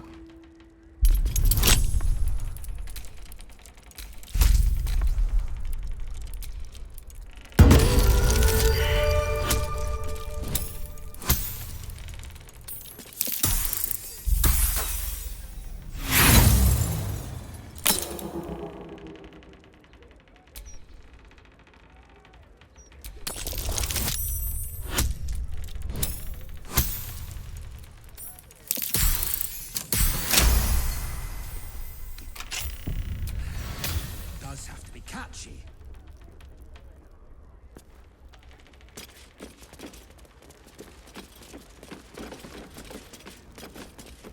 Avaricious adventure.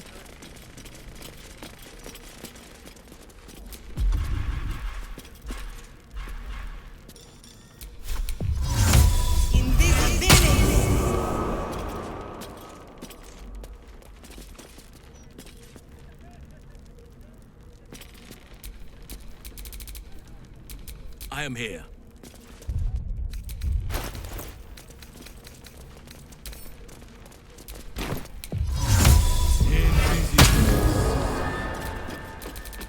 Still breathing, despite everything.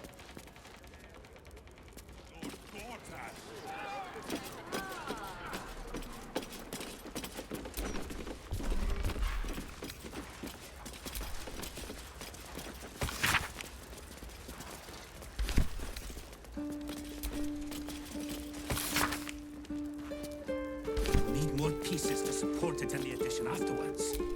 Boots on the ground interviews with victims of the miscreants. Yes, excellent. Local tavern hates adventurers. Here's why. Yes. Anything of use?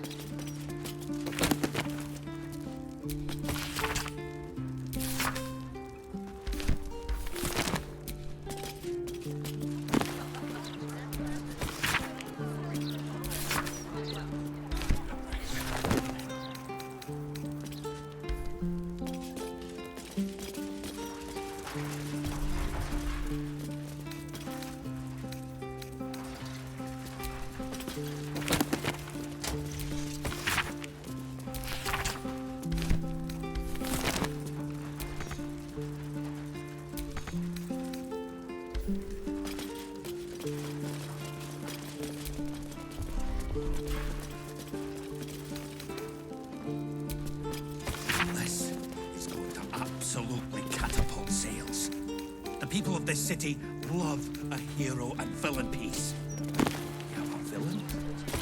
A hero? Sure, no, listen.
That?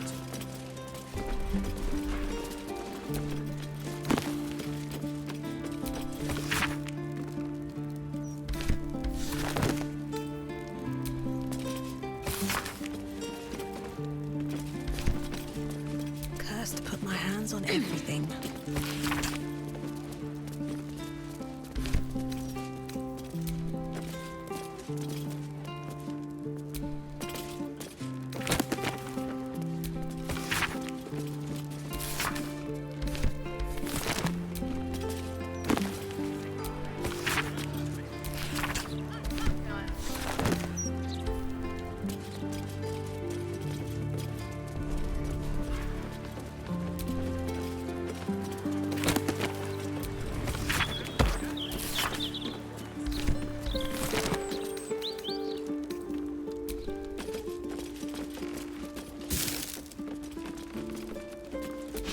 The blog has a broadsheet article engraved upon it.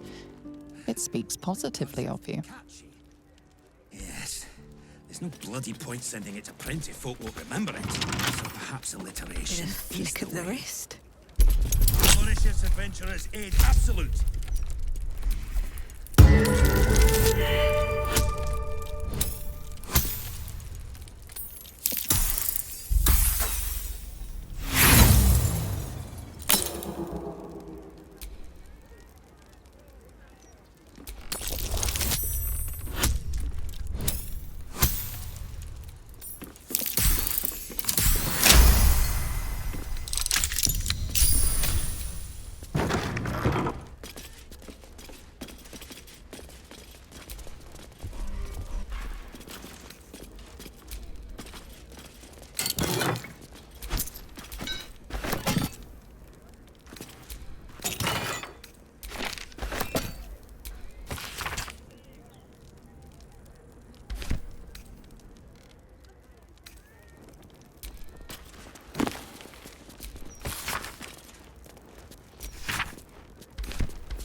Bastards! There's no law against that.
That might be worth a look.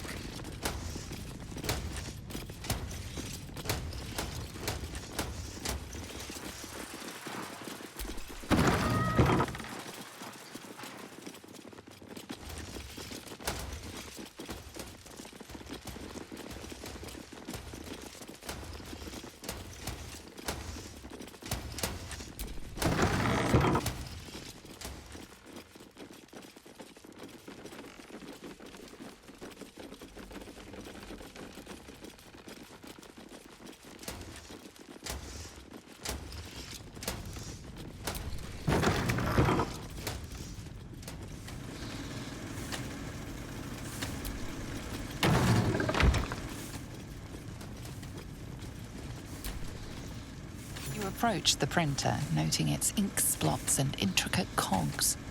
Before you can get closer, however, it begins to speak. Oi! Gormless! Over here! Thought I recognized you. Dolly, Dolly, Dolly was right. You aren't much of a looker. We both love cheeky words. She does all the shouting, I do the writing.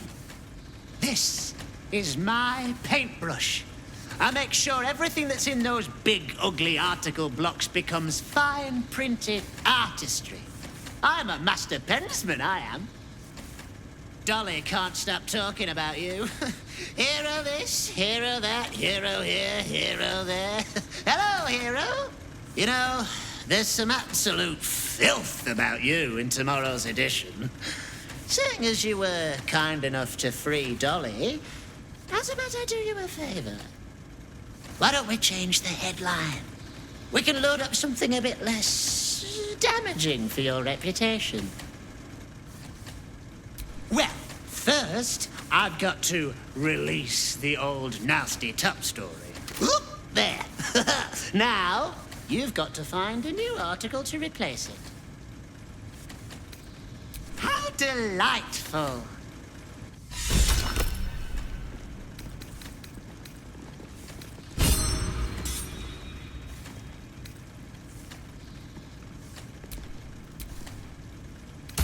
So we'll be in for a surprise tomorrow.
You wish to consult me?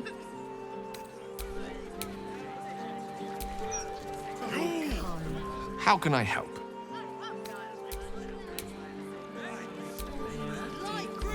Will sacrificed his own father. A hard choice, but not one that is unknown in nature. At times, a seedling must strangle the very tree that bore it, if it's to survive.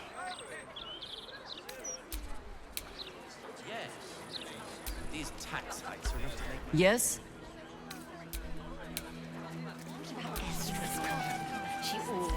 Voss is waiting beneath the city.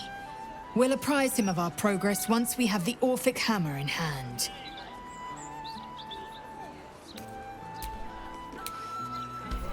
Okay, after the joke, you'll laugh. Leave him some time. It's a shame Voltash's interview didn't touch on her. What do you think of the one? Terrific. Why, hello there. We were just about to try some of Master Metzley's delightful wines. Would you care to join us? Oh, they do look ever so tasty. Ah, Mrs. Highbury, I prefer to conduct tastings individually, so I may assess your palate. Call me Cora, Master Metzley. And I'm afraid I must insist on their joining us. Wine's no good without company, after all.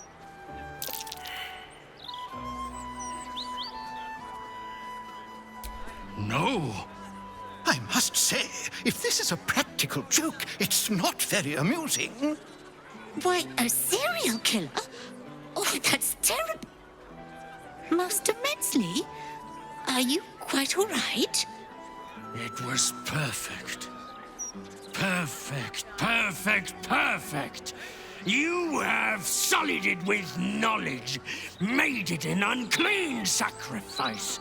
I will remember your face, and I will peel it from your skull should you interfere again.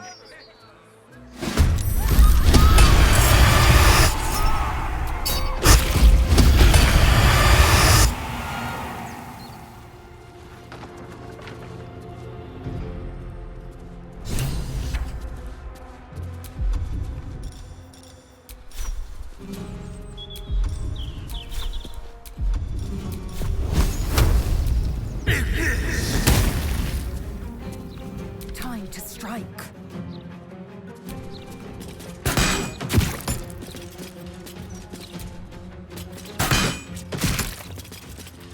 wonder if this is worth the cost.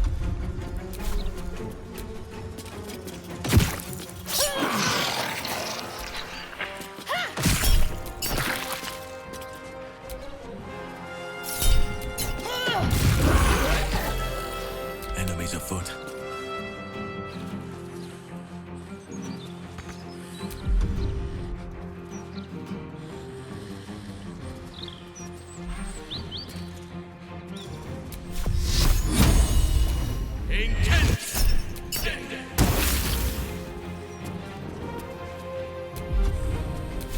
No holding back.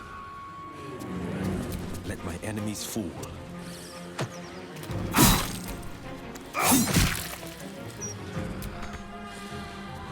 Mistra Rill.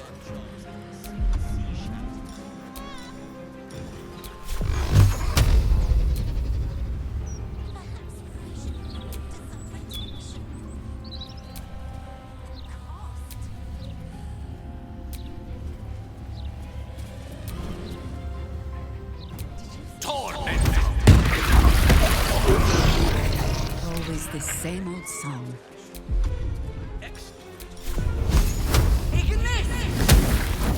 God! Where he goes, death is soon to follow.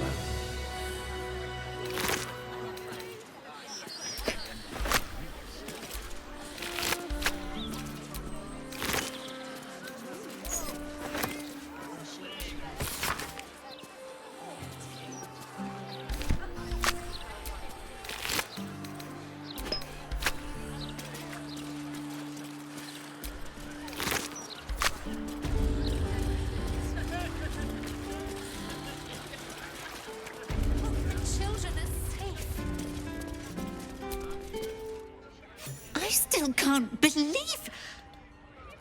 Why would anyone want to kill me? Thank you for saving us.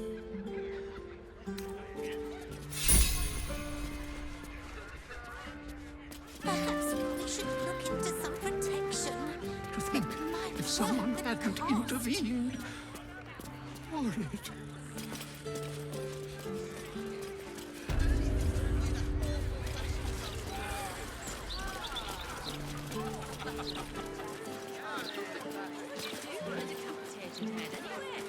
Not like you could sell it. I can think of a thing or two. Nothing good, though. I'm never eating at the outside again. That's just the Steel Watch don't need to talk. They're guards. Sure, Mortash didn't need to. We give thanks.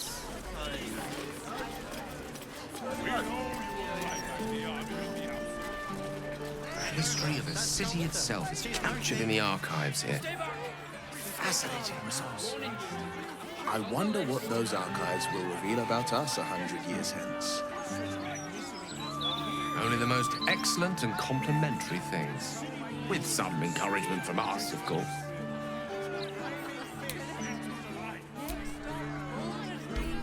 Hey.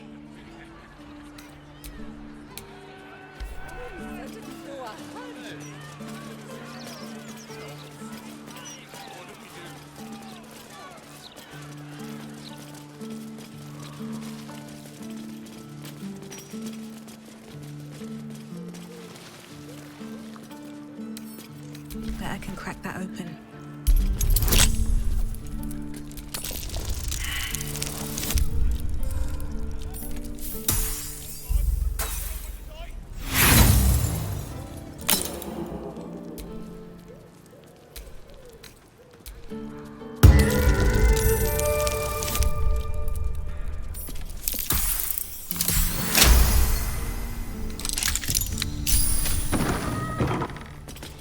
This corpse has been desecrated, displayed, and there's nothing random about it.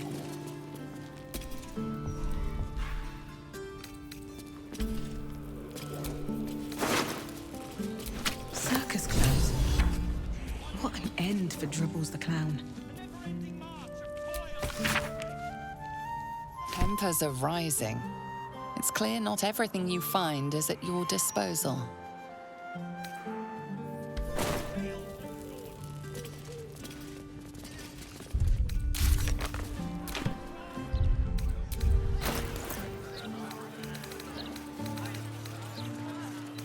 being arrested for theft. If you have a defense, make it now.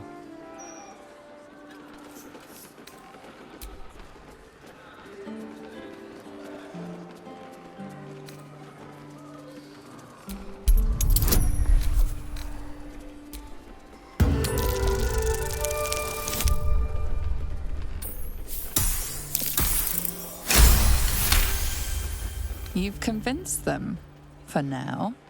But transgress again, and no amount of talking will get you out of trouble.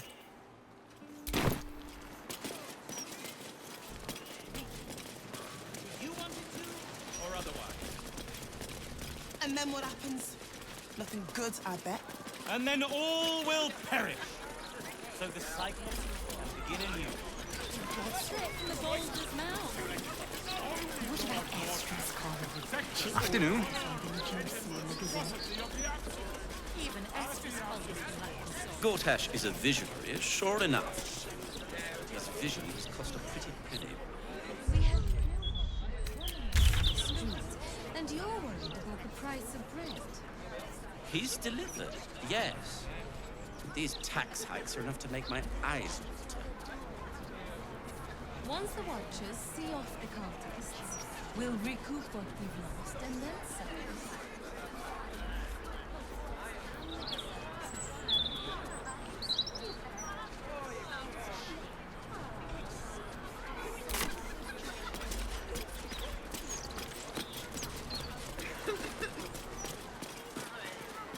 What do I think of Lord Gortash's Still Watch? Well, I am so glad you asked, Edvard. No, a bit too familiar. Mr. Needle.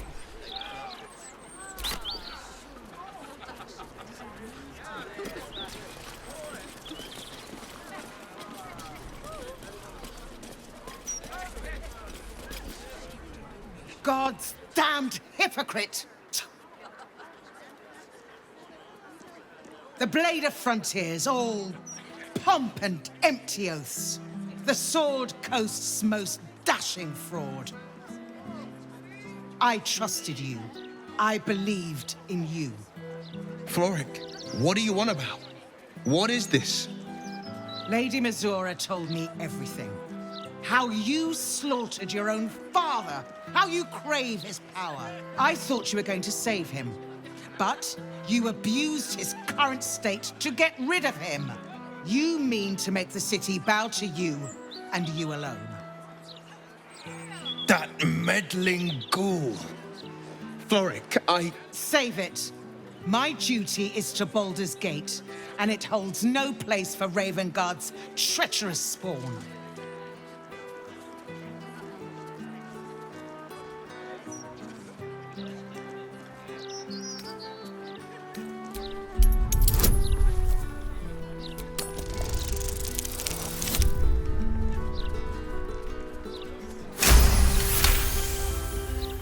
The Blade of Frontiers, hero of the Sword Coast, and his own father's killer.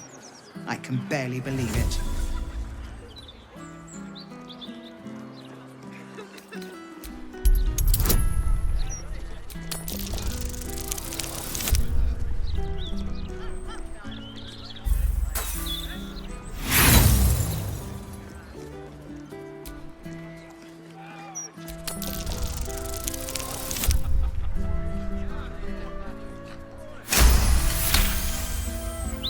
You remember the stories of Elturel's fall. The city was dragged into the hells at Zariel's behest, and Ravengard along with it. Floric, I am my father's son. You know me. Will you really trust the word of a devil over mine? I swear I did everything I could to save him. I swear it by all I hold dear. At ease.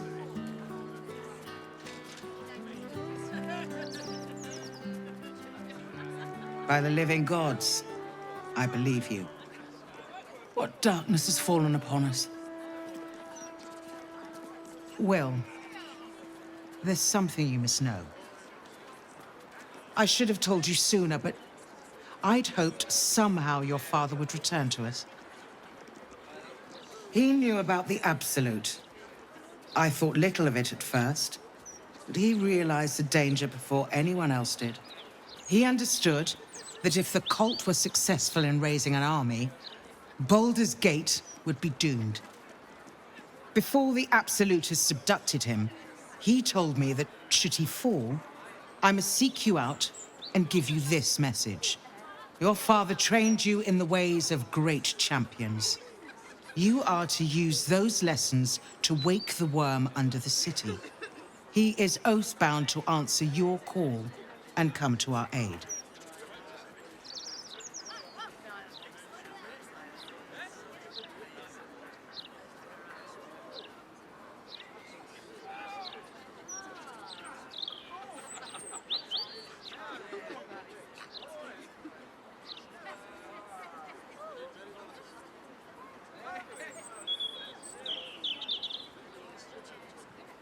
A bronze dragon, yes. He sleeps beneath us even now, awaiting a hero to rouse him. The worm goes by many names. Ansur, the waiting storm, the heart of the gate. He promised Baldur he'd protect the city if ever its existence was threatened, but just the once. Since then, the city faced countless threats, but the Baldurians overcame them all. There was never any need to call upon the worm, but this time, things are different. This is the greatest threat Baldur's Gate ever faced. Your father was right. We need Ansur's help. With him gone, the worm's awakening now falls to you. Take this. The legend of Ansur, an ancient epic, ill-remembered, dismissed as a mere tale. Let it set the path before you.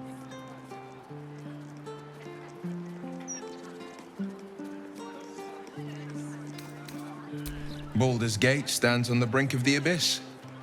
Let's awaken the worm and take back the city. Ravengard's blood courses through your veins. Your father would be proud. I will go and assemble any allies I can find.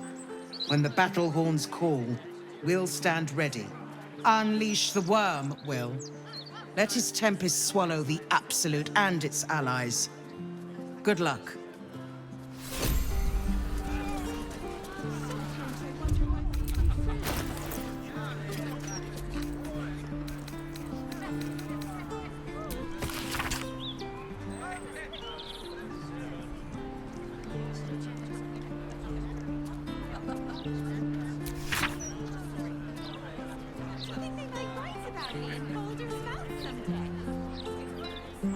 Ansur is sleeping under Worm's Rock prison. What's this of a true hero's spark?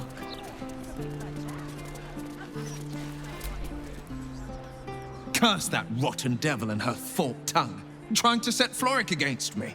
She's a damnable inferno of chaos. What matters now is that Cleric saw sense, and we know our path forward. We'll finish what my father couldn't. We'll awaken Ansur, the heart of the gate. O Baldurin, founder due veneration. His guardian dragon Ansur, tremendous in worth. A savior below, our eternal elation. It's not just a tale, it's a history. Consider this. To Wormway 'neath prison's deepest level. That must mean Worm's Rock Prison. That's where we'll find the entrance to this Wormway. Then this. With the shock of a true hero's spark flickers, the torches alight, and Worm's eye shall awake a glitter. To open the way, we'll need to spark torches. This dragon Ansur was Baldurin's ally. We'd be fools to let him sleep while the Dead Three's chosen raised the city.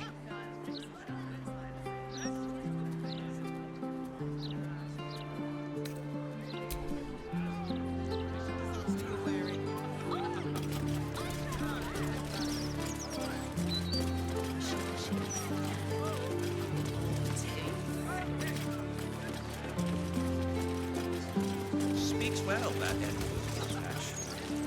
Excellent rhetorician. He's a man of the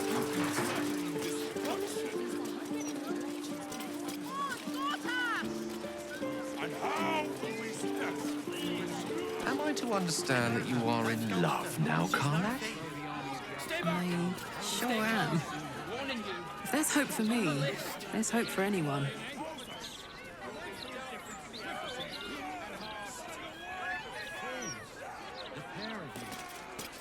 Just be ready to leave when the time comes.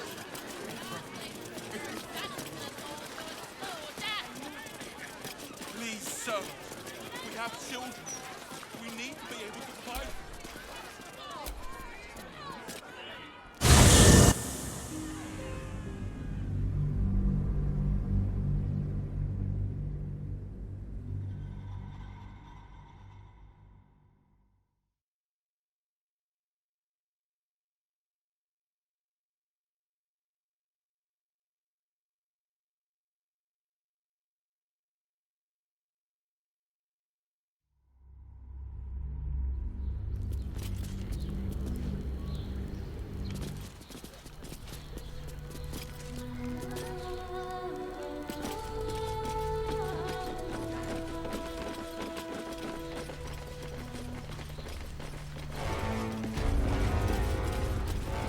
The city fell under Gortash's charms without him casting nary a spell.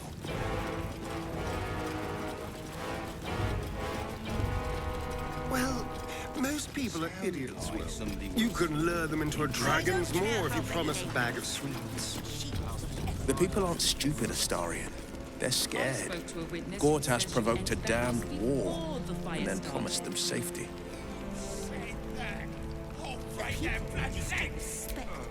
Safety, sweets, it's the same principle.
That might be worth a look.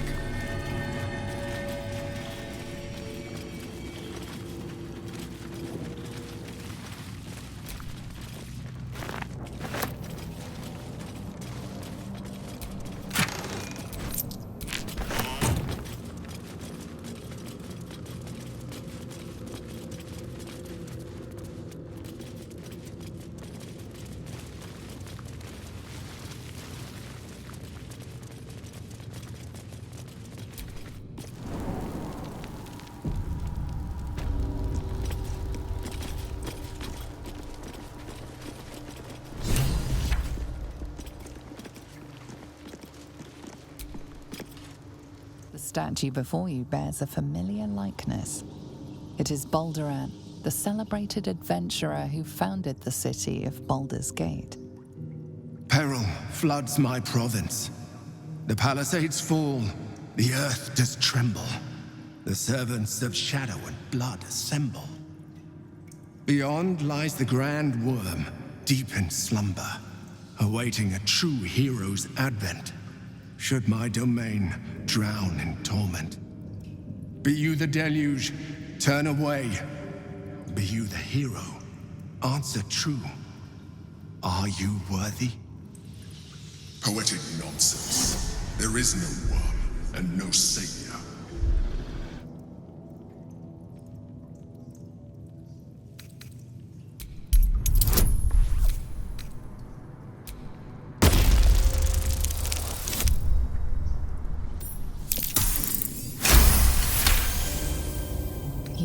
was neither life nor spirit within the statue.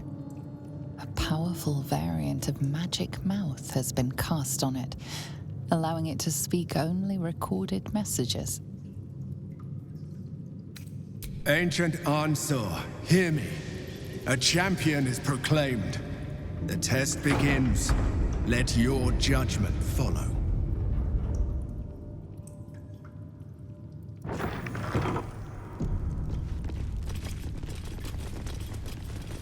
Centuries walking the streets, and I never knew this was under them.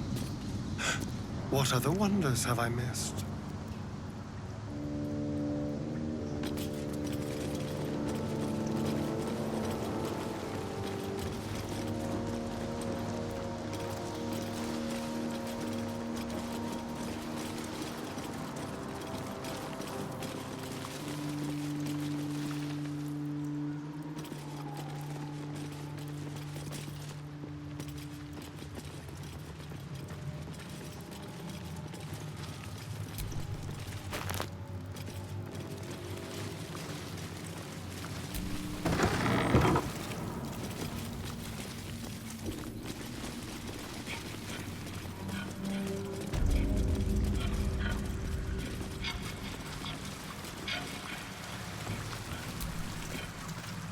A champion burns bright, even when rushing waters and moaning winds threaten to extinguish the flames. Take the torch, withstand the elements, prove your courage.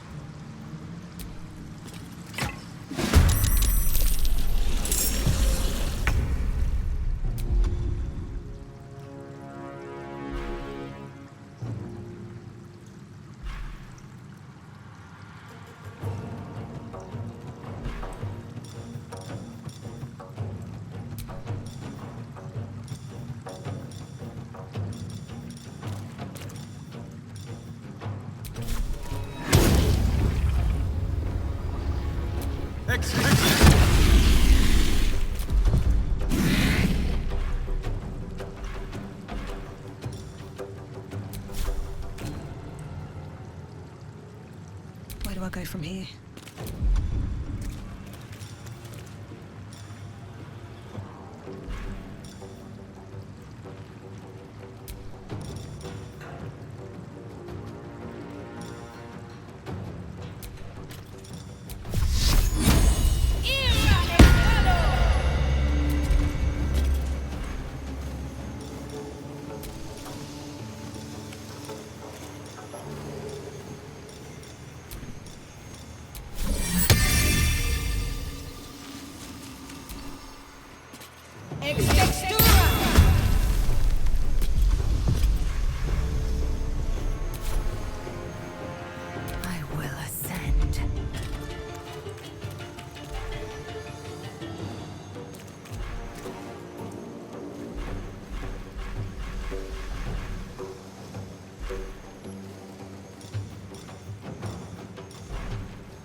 Ready.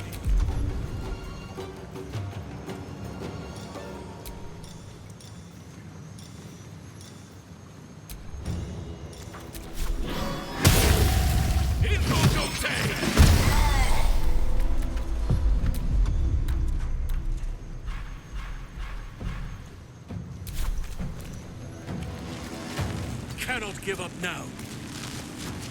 Let's go.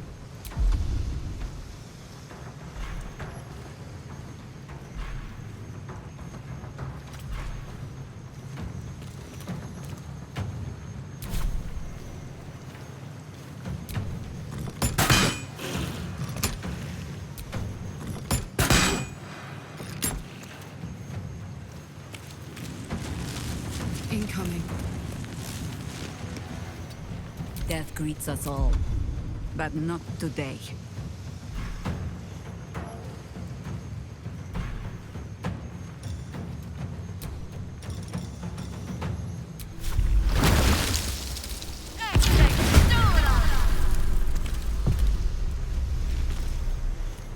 No rest. be you wicked or wise.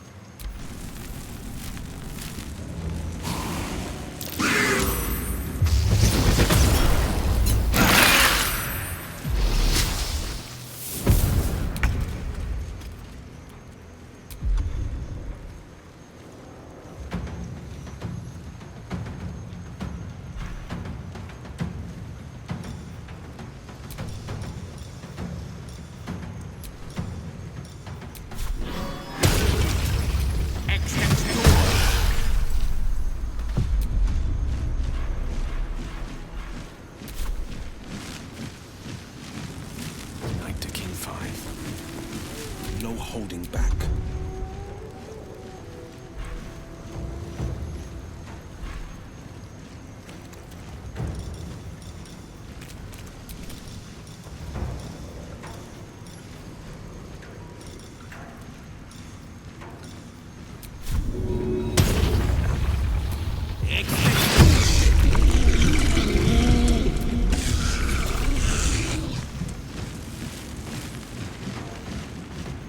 Finding my way.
Another day, another fight.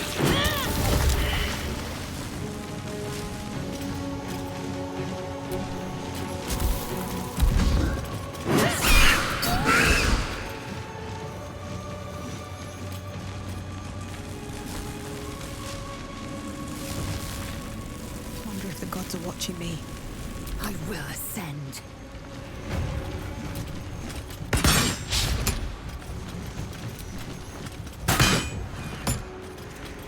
Nature's fury shall not be checked.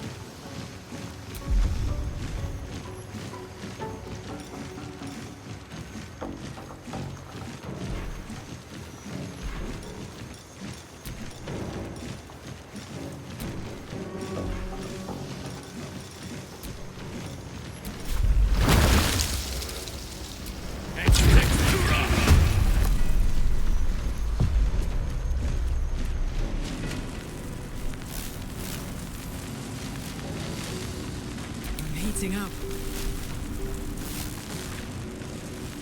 Over there.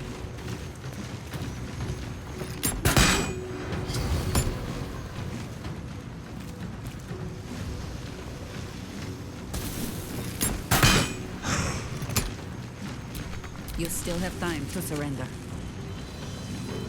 For the fallen.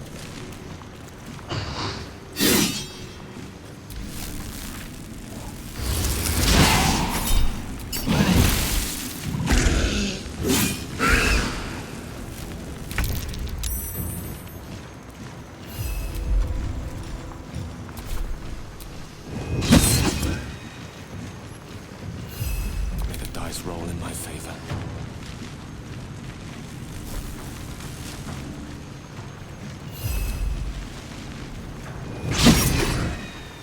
A rough tempest I will raise.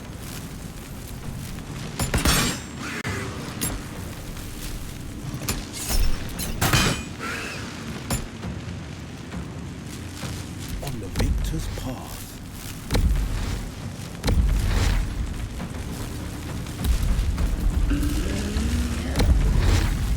No holding back.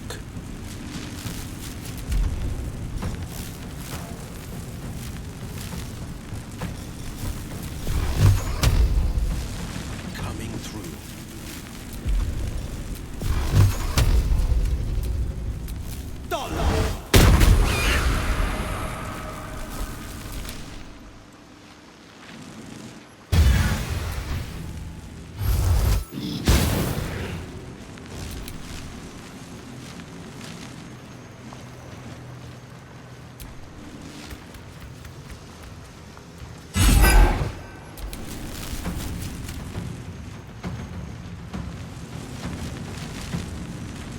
Your command.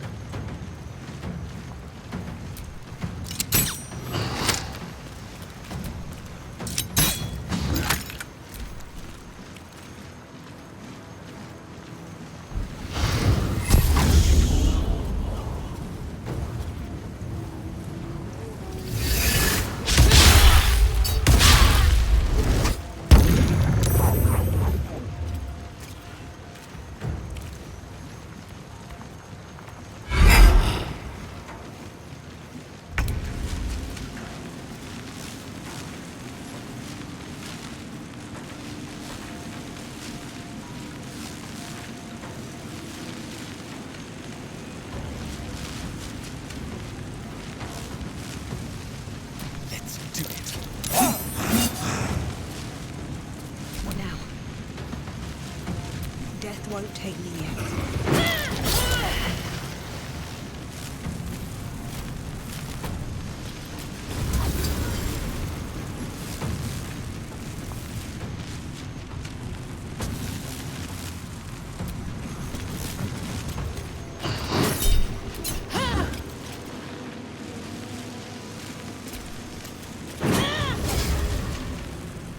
Have to keep going.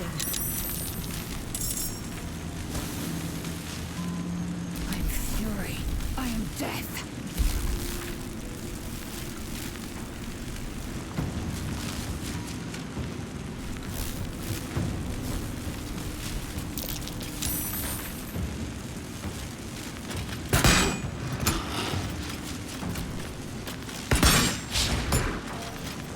Let none stand in our way. Let's cook with fire, baby.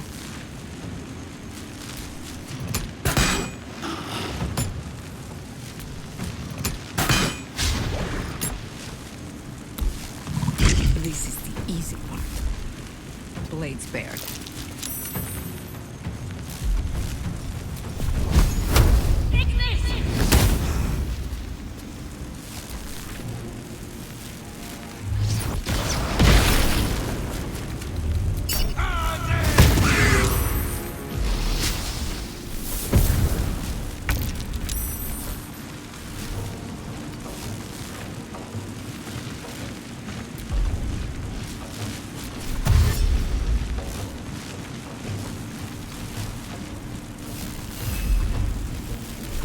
I speak, they burn.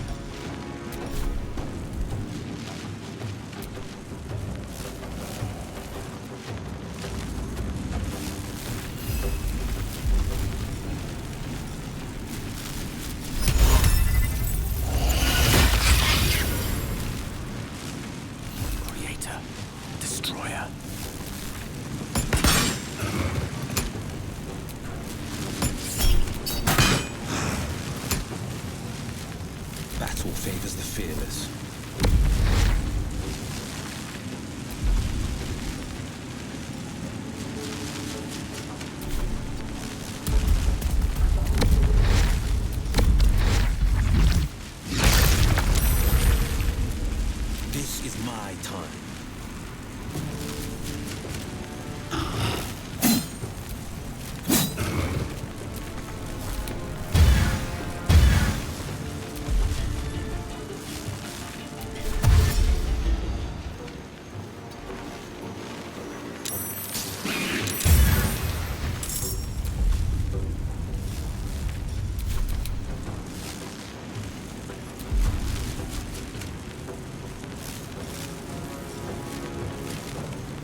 On your command.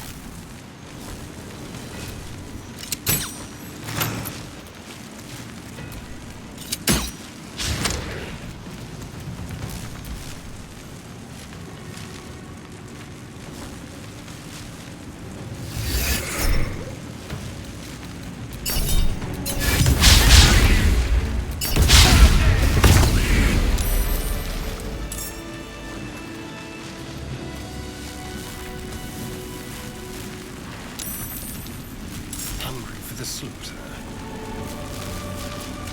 Nothing will stand in my way. Survival is all that matters. Swift and lethal. We shall prevail. Enemies abound. Nature shall be defended at any cost. Under their noses. I think I could go another round. What fools these mortals be. Ready for battle.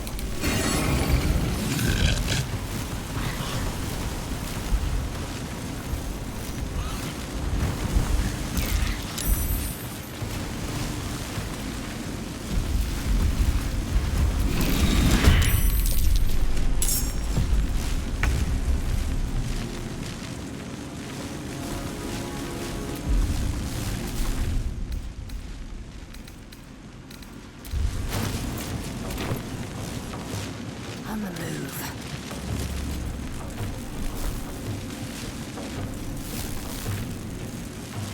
Time for a cup. Keep them guessing. My word.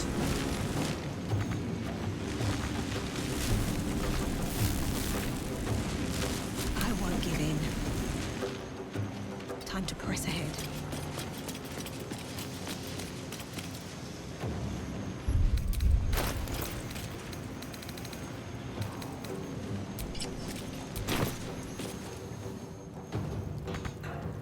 Unleash me! Moving to position. For the fallen, I go hunting. Making my move. Gone with the weave. Shall be done.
Sharp as ever.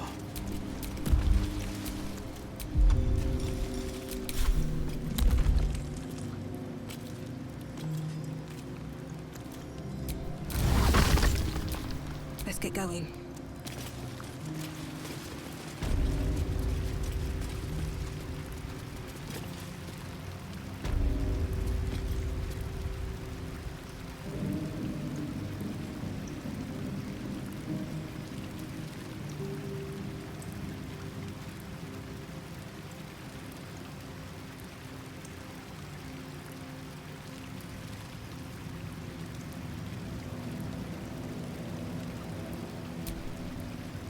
A true champion knows justice and eliminates those who stand in its way.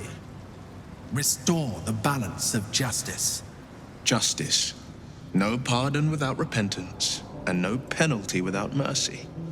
The right path often lies between the extremes. Mercy? Please. Justice should be a harsh lesson.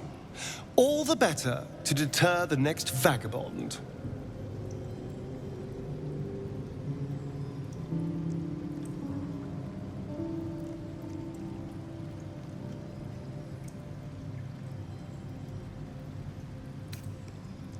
Wise indeed, though I can't take credit.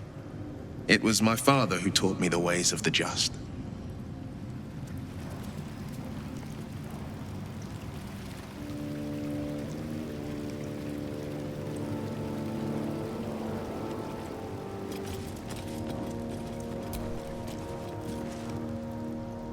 The apple. The painting depicts a red-haired man stealing a shiny apple from a cart in an open-air market. You know this market, the Wide, where Baldur's Gate citizens and visitors gather to conduct trade and wax political.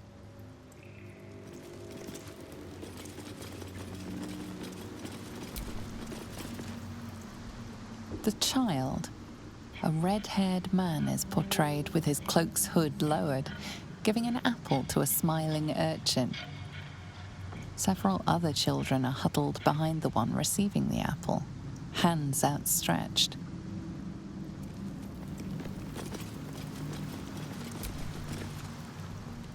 The induction. A red-haired man is depicted in hushed conversation with a dark-haired woman. She wears a cloak with an unusual symbol on it, tally marks totaling the number 9.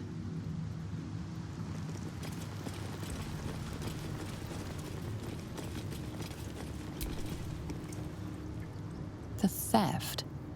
A red-haired man is depicted in the Hall of Wonders, thieving what looks to be a priceless artifact. It's an astrolabe of entrapment. It could hold a dozen djinn within it, perhaps even more.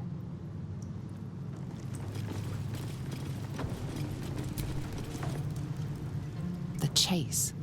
A red-haired man is depicted running through the city streets, a flaming fist officer chasing just behind. A cloaked woman, hair dark as a raven, looks on from a safe distance.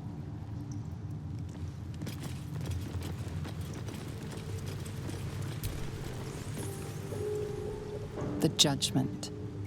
A stern judge, his pockets full of coin, orders a red-haired man to the gallows. A shiny apple rests on the ground nearby.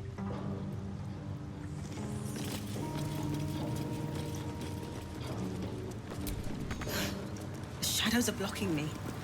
I need to get rid of them, somehow.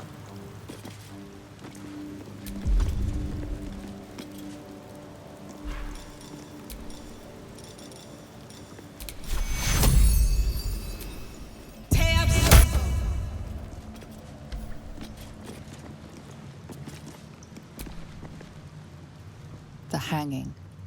A red-haired man is depicted hanging from a gallows as a crowd looks on. You notice a child in the crowd, a falling tear leaving a trail on his cheek.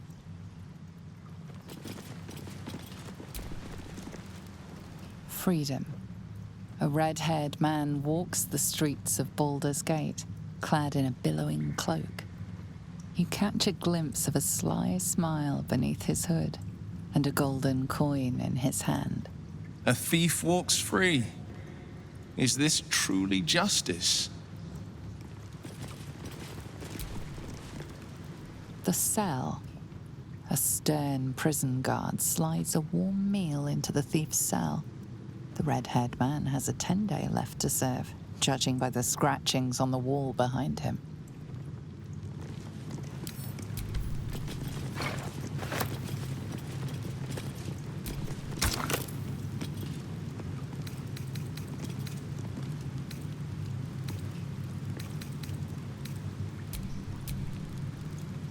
Banished the dishonorable judge and applied lex talionis, the principle of the sentence being proportional to the crime. You are a paragon of justice. Proceed.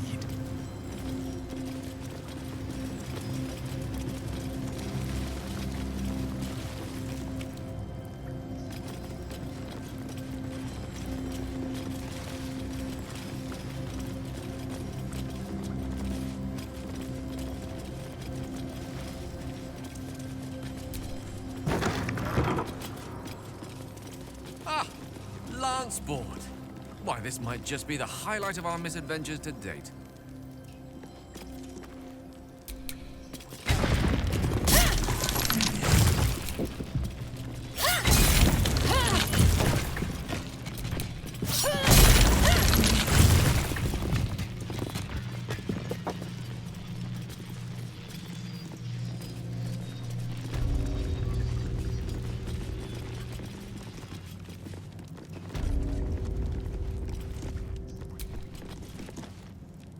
Prove your strategic wits. There is but one rule.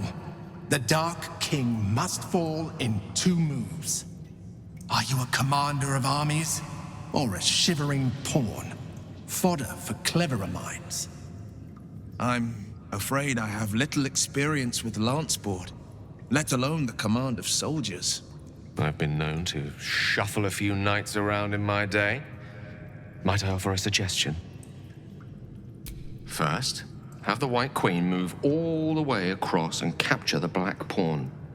This leaves Black's king in check, forcing him to retreat a square left. Your queen then takes the other pawn, 1 square up and left, always under the protection of her faithful bishop.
good leader has the insight to find good counsel.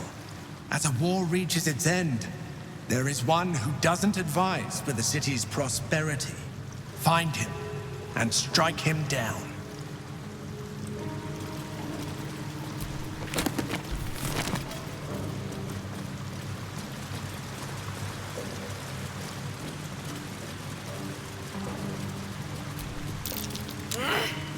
Hold still, will you?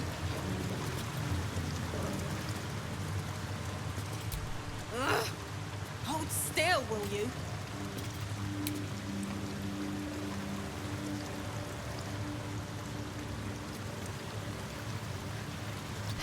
Have to keep going.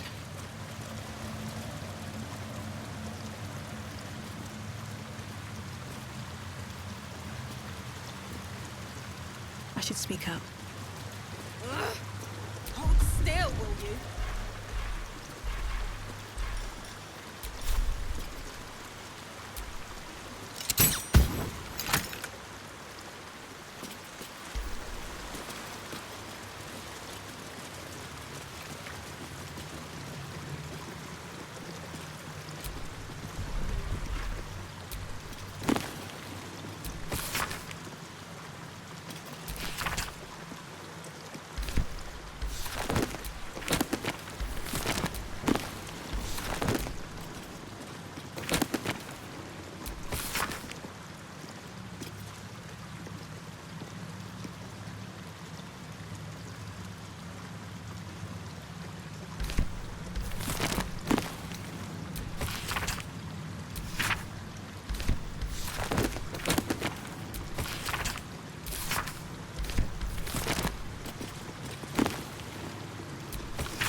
Open up.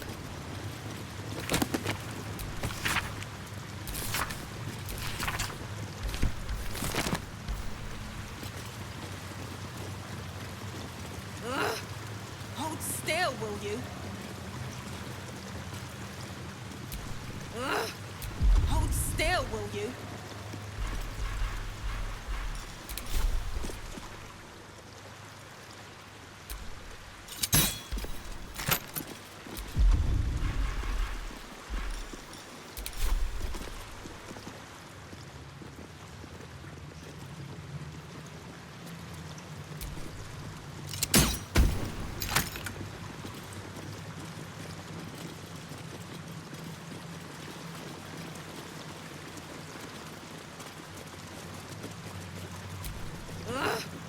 Hold still, will you?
With courage does the hero march.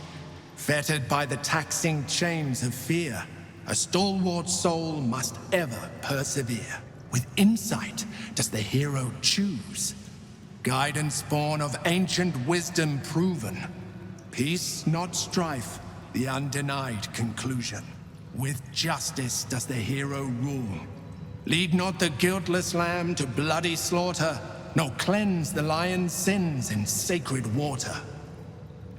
With strategy does the hero scheme. A cunning mind, 100 steps ahead, your allies close, your rivals stunned in dread. Worthy you are found. Go forth, hero, seize your fate, and rise, great worm, heart of the gate.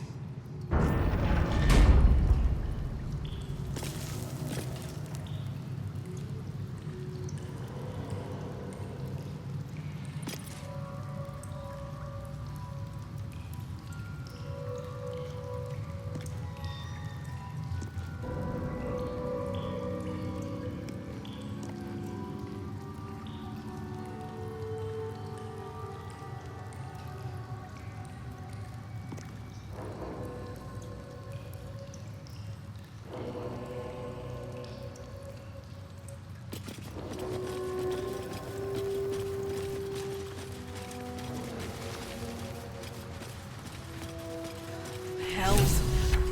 The Great Worm is nothing but bone and memories.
Dragon's spirit floods your mind and memory in a great torrent of power. He is with you. He is within you. He is you. The next words that spill from your mouth are not yours, but the worm's. I am Ansel, heart of the gate, butchered in flesh, risen in spirit.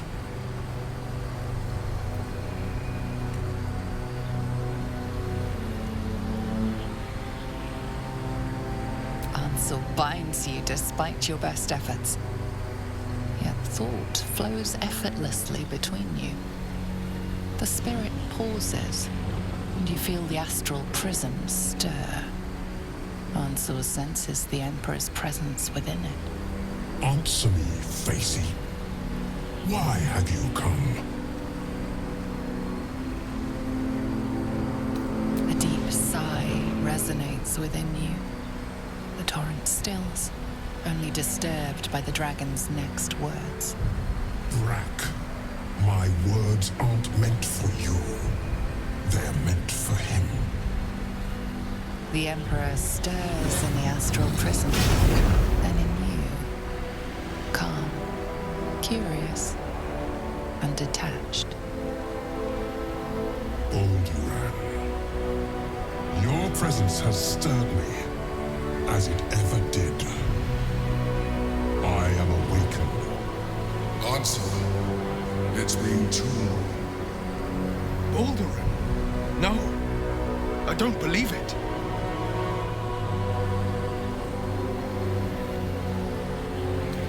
A name I once answered to. A name I did not expect to hear again. Least of all from the mouth of an old friend. Friend. Yes. And more. Until you killed me. Have you come to dance on my bones, Balduran? Was slaying me not satisfaction enough? Satisfaction? No. You left me no choice. You had every choice. You were becoming illithid. I offered you merciful death. You chose to fight. And now you bring your thrall before me. How far has the great Balduran fallen?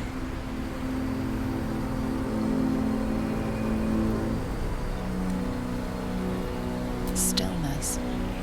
Ansur's consciousness hovers just above yours, searching, seeing. Dear Ansur. Enough! I gave you everything, Balduran. And you repaid me in slaughter. It is time I return the favor.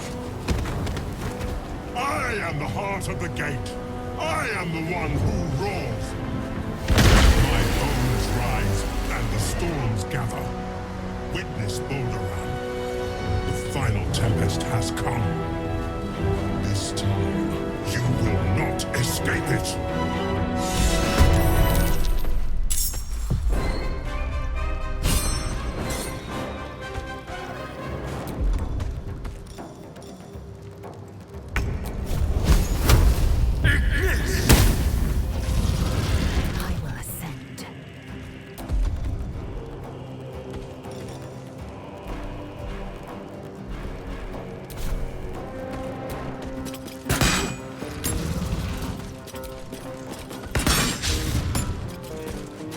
Fuck yes.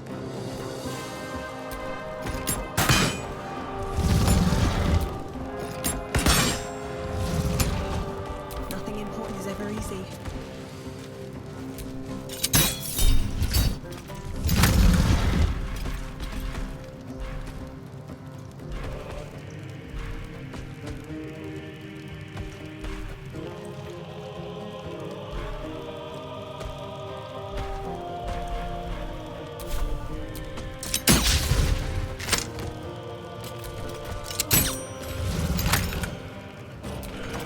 I shall not yield.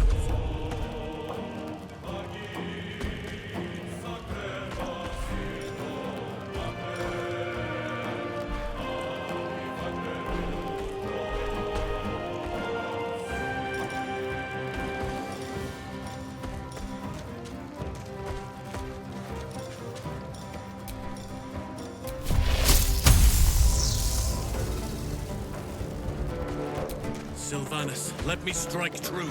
Still standing, no matter what you heard.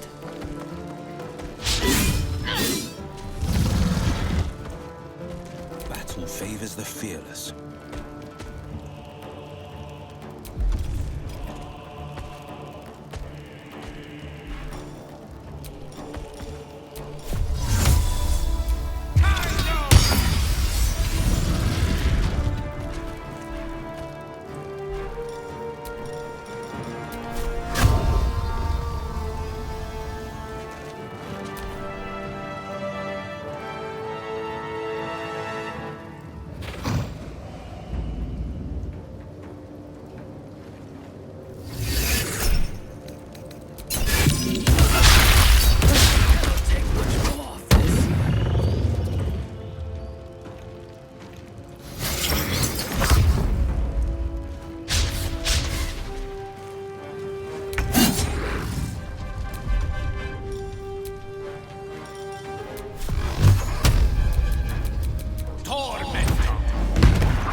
go time.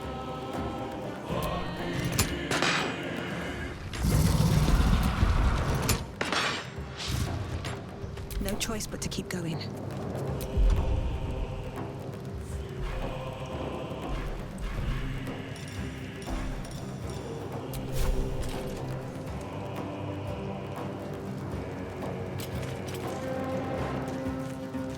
Don't waste a step.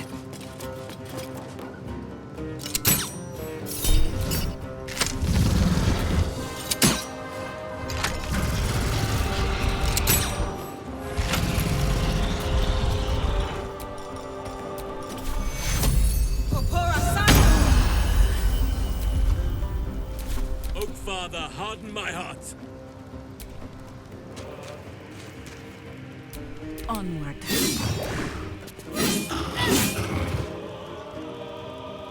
On the victor's path.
Smell blood.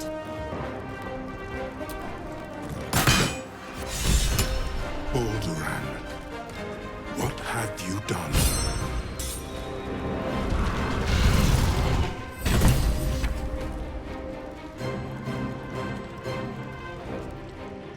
Time to push my luck again.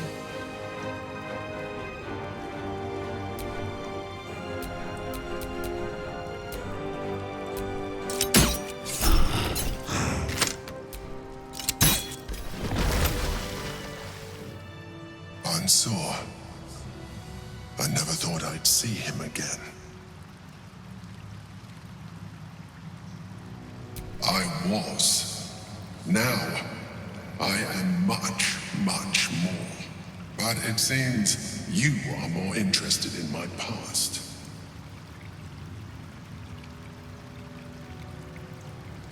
Such sentimentality. Very well. It's like I always told you. I was just like you. An adventurer who yearned for greatness. And in mortal terms, I achieved it. As captain of the Wandering Eye, I acquired enough gold to found Baldur's Gate. I stayed for a while to watch my city grow. But it was not enough. I grew restless again. The sea called to me, and I ran to her with open arms. Life at sea was not easy. Our last adventure was ruinous. My ship was destroyed, my crew lost, but my spirit was far from broken. determined to return in triumph once again. I heard of treasure in Moonrise. I strove to find it. What I found was an illithid colony, where I acquired a tadpole much like yours, and became a mind flayer, enthralled to the Elder Brain. It was Ansor who found me. Ansor who pulled me from the Brain's domination. Ansor who brought me home. He sought to cure me of my sickness, called on every healer he could find, nearly broke his spirit in the attempt. But he failed to understand. I wanted no healing. I was not sick. Even after he had exhausted all possibility of reversing my condition, he still clung to hope. I tried to convince him of my reality.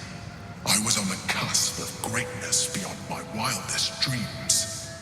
But all he could see was a mind flayer. He came to me as I slept, a mercy killing in his mind. I saw the tears. I felt his grief. I had no choice but to kill him first. It was an act of self-preservation.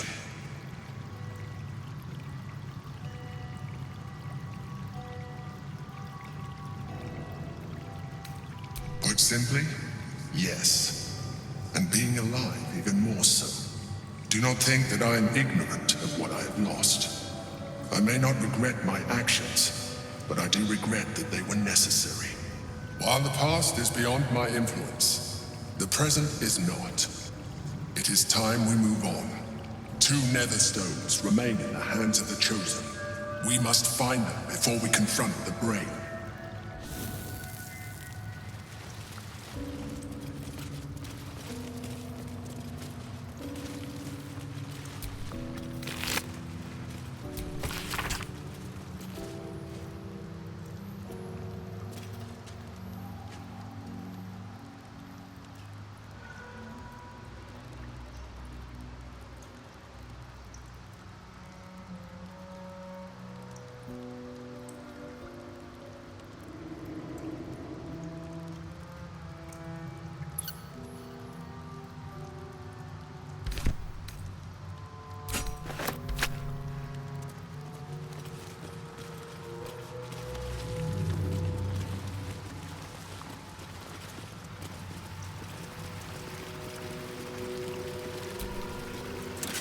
The Helm of Baldur.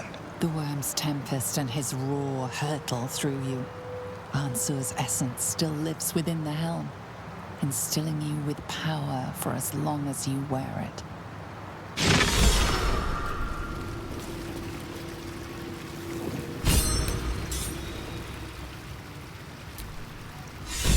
Ansur is dead.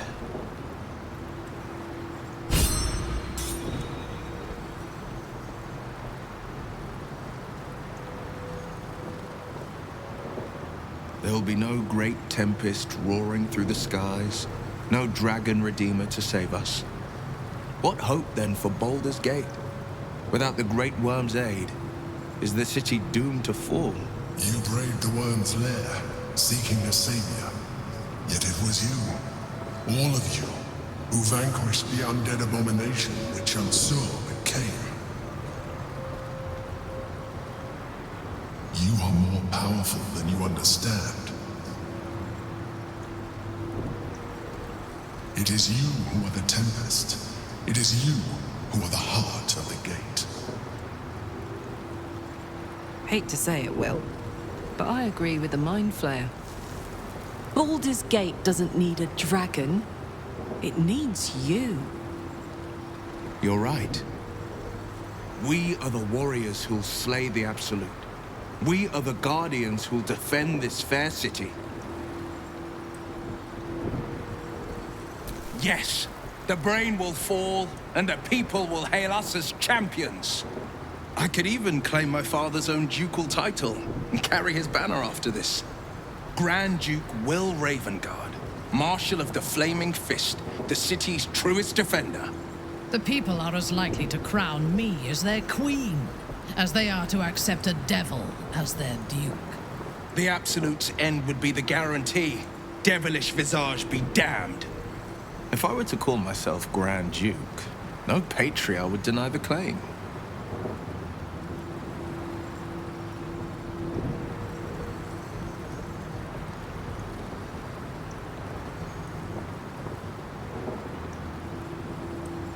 You're right.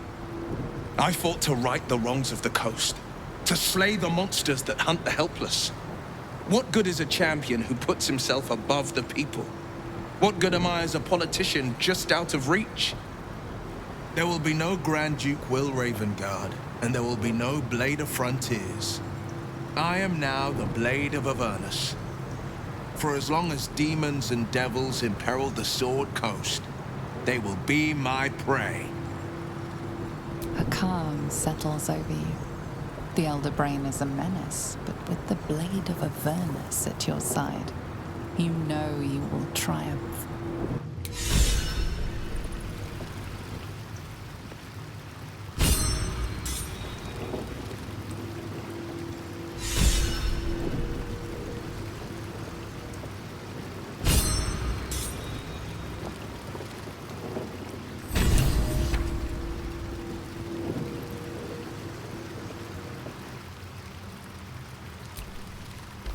The Blade of Avernus. A new name for a changed man. The four pillars finally rise within me. Courage, insight, strategy, justice. I'm not to abide them, but to become them. But enough reflection for today. I'm of a mind to celebrate. A hearty meal would do the trick. A few hunks of fresh venison, a round of brown ale. What do you say? Wonderful.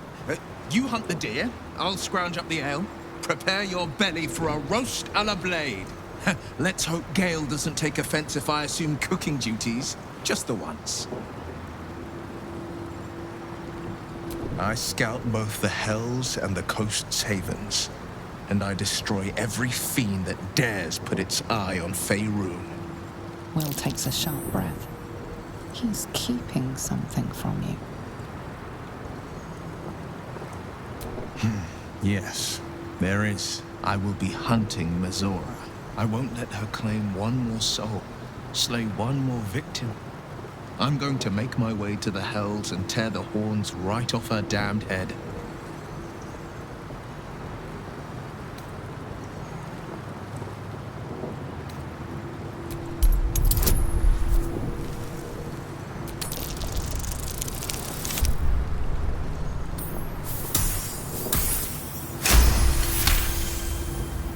Part of me wants to argue, to insist that I'd be killing Mizora for the good of the coast, but I can't. Not when I know I'm killing her out of revenge. You're right. I won't target Mizora. But should she cross my path in Avernus, I'll cut her to ribbons before she can so much as groan Zariel's name.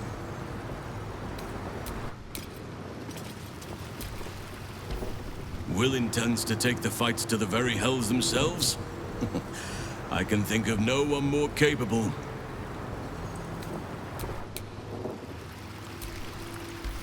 The Blade of Avernus. I suppose hell is just another frontier.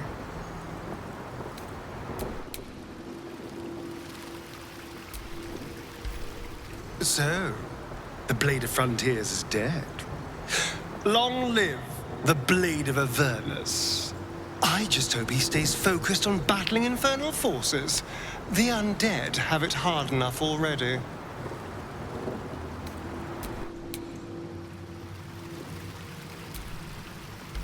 Will would be wiser to leverage his family name for a position of power in Baldur's Gate. The Hells can have him for all I care.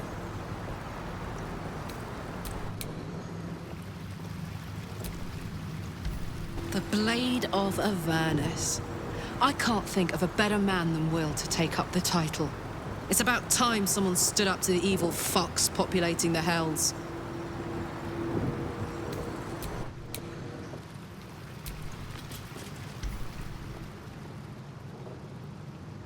Will shall force all devil kind to tremble before him.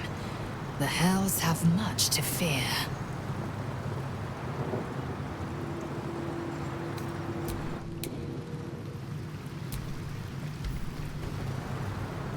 Do you feel that? The hells themselves tremble to face such a scourge as Will threatens to be. The blade of Avernus, forged by a cambion, whetted on a dragon's hide. Those devils won't know what's coming for them.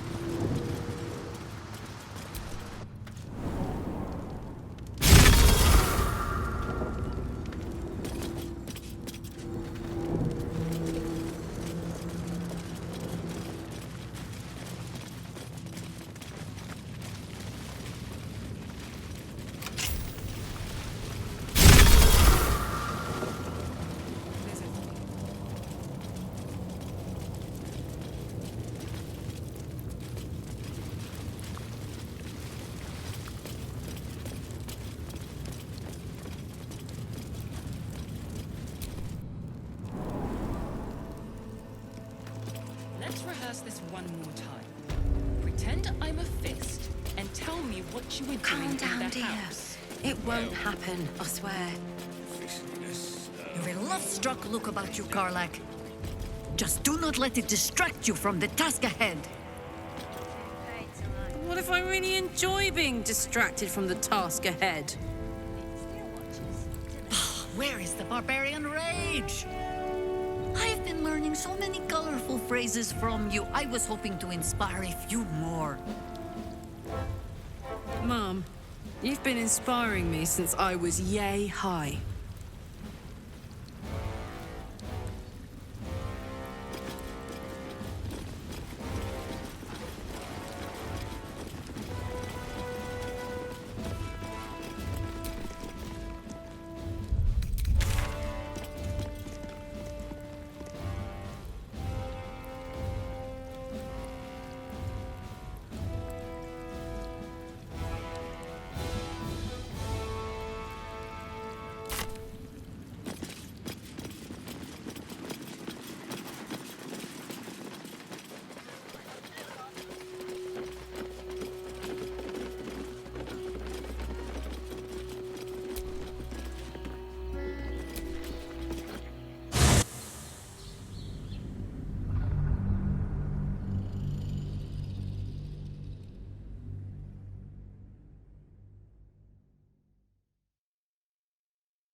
By order of Lord Gortat. Mercenary they may be, but Father always demanded discipline from the Flaming Fist. Seems some grew unruly in his absence. Your father made a fine job of polishing them up some. But a sellsword is still a sellsword. They are just following their nature. And you think the Harpers are more dutiful?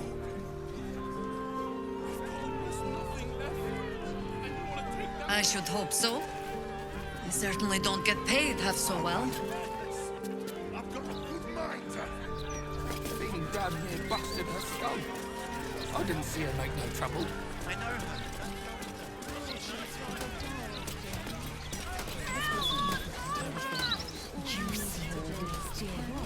Has been sitting right there. Please. Gortash is a vision, sure enough. Lizelle, my brief time on the astral plane left quite the impression. You must miss it dearly. I don't hail from the astral, Jahira. My glimpse was as brief as yours before we were cast back to the material. If only I might have remained there. Oh, to soar the skies above Tunarath atop a red dragon. That newcomer Gortash, an archduke.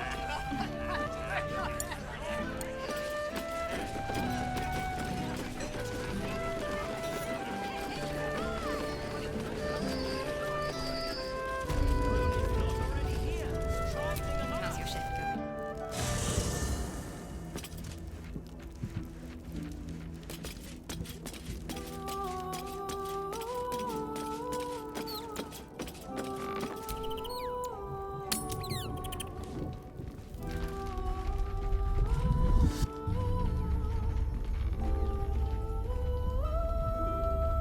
Queen Vlakith. Skva! You are Karlach, and still you speak my name. I've seen the captive Orpheus with my own eyes. Spoken to Gestil Kithrak Voss. You lied to us. Enslaved us. The betrayer Voss lies! I have only a moment, and you, Karlach, will listen. We are Githyanki. We move mountains. We snuff out stars. We shake the plains. The traitor Voss has lied to you. The heretic prince would shatter us in an instant. The great dominion shrunk to the head of a pin. Can this be true? Is the Githyanki prince really a threat to his own people? Or simply a challenge to Vlakith's rule? Return to the astral prism. Slay Orpheus the Pretender. Serve me, and I will ascend you. You will be no mere warrior, nor Kithrak. You will be Barta Vlakith, commander of dragons. My only, my chosen. A final chance. Kneel before me. Make your promise. Lae'zel's thoughts become yours. The sight of Orpheus looms over her mind. Voss's words echo within it. She means to forever turn her back on Vlakith.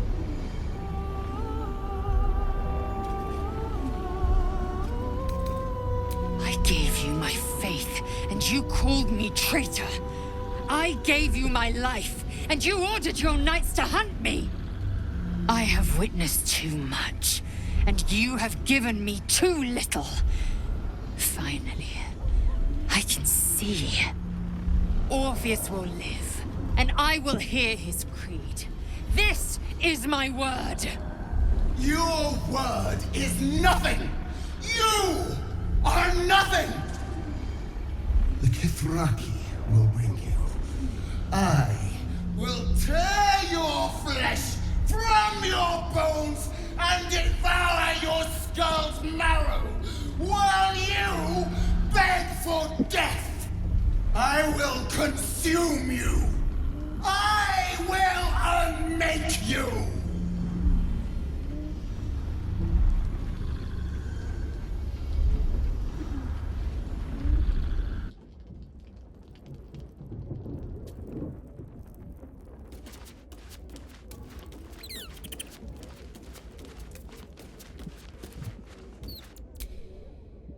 It is done. There is no going back. As long as the Undying Queen reigns, I am never to soar unbound over the astral sea, never to cross the one in the void. As it should be. Better a short life built on truth than immortality woven of lies. Better to unite the Githyanki under a prince who would free their minds and honor their bodies. So why do I feel so bitter?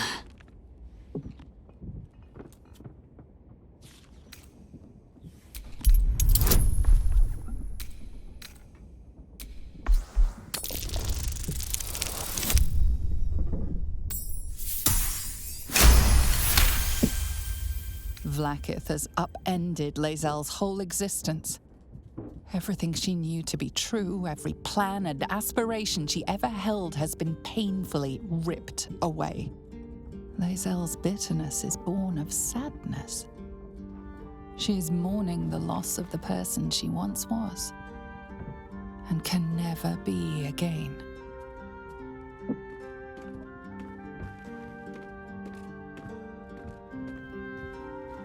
How well you've come to know me. But in truth, she didn't take everything. I have what I have gathered for myself. I'm moored to a new regent, a new land, and new allies.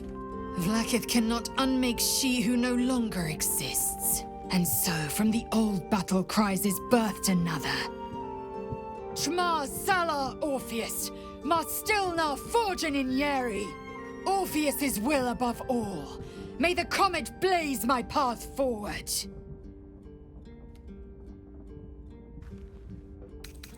We take the Orphic hammer from Raphael's lair. Orpheus Tavki Nazin.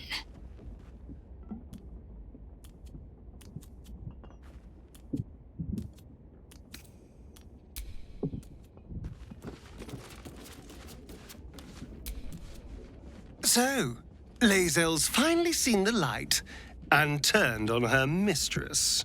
It took a little time, but she got there. Though it's not over yet.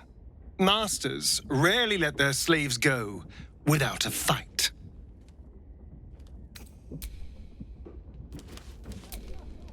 Glad to see I'm not the only one on the wrong side of an omnipotent authority figure. Lae'zel did well to break free of Vlaakith's manipulations, though I doubt Vlaakith will let such insubordination go unpunished.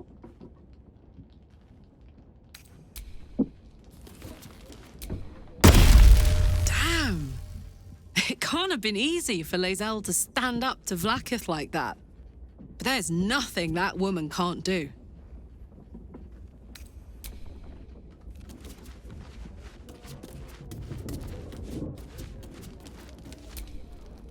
So, it seems that Vlaakith is Lae'zel's queen no longer. That took no small amount of backbone.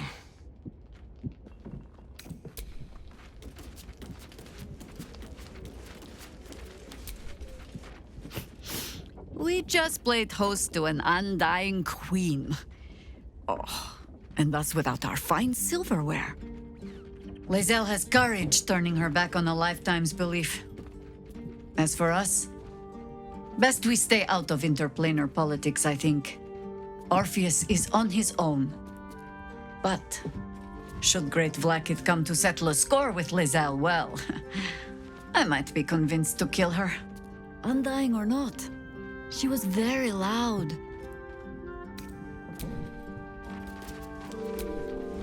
If our traveling companions continue to make poor choices, we will soon have every god in this plane and the next hunting us.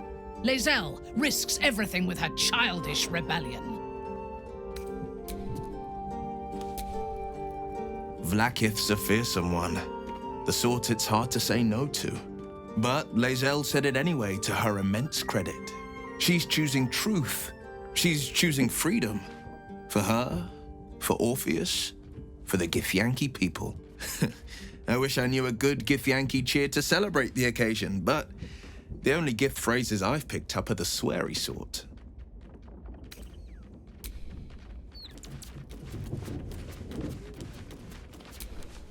Oakfather preserve you. I've been unfair to you. I've had unrealistic expectations of your character ever since I joined you. But honestly, you've surpassed even those. Seems my faith was more than well-founded.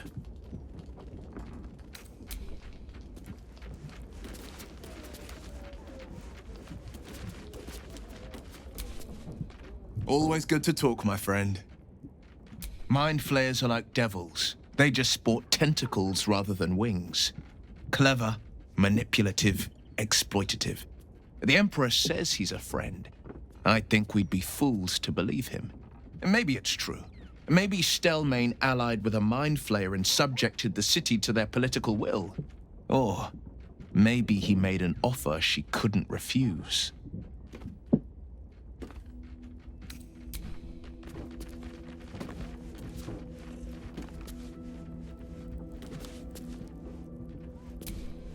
You wish to consult me?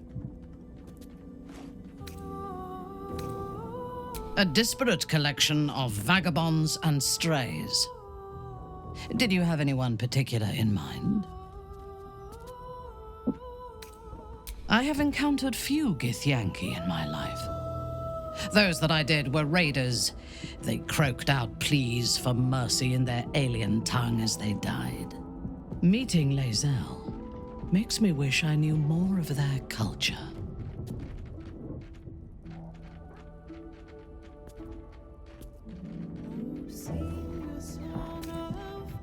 To one who only sees the surface of things, perhaps.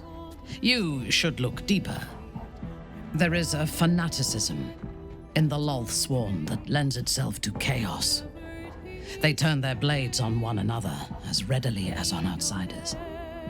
The Gith have stricter hierarchies and stronger commitment to a single cause. Some, like Lae'zel, question that cause. But even so, she retains the discipline of her training. He's been deprived of freedom and strong blood for so long that he is addicted to both. While those addictions have their hold on him, he is still a slave.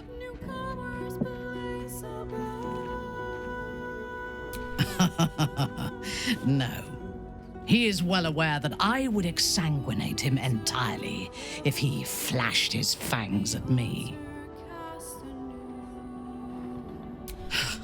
Free. What purpose does he have that does not involve his master? He fears him, he hates him, he dreams of him, and he will either kill him or die trying. Astarion is no more free of Cazador than you or I are free of our tadpoles. He will only be free when Cazador is dead, and that is as it should be. When the time comes, we must hope that he does not only take Cazador's long life, but the power that has sustained him as well. The wizard? No. Their mastery of the weave is commendable, but they are poor conversationalists. In my experience, they do not usually live long enough to make the effort of befriending them worthwhile.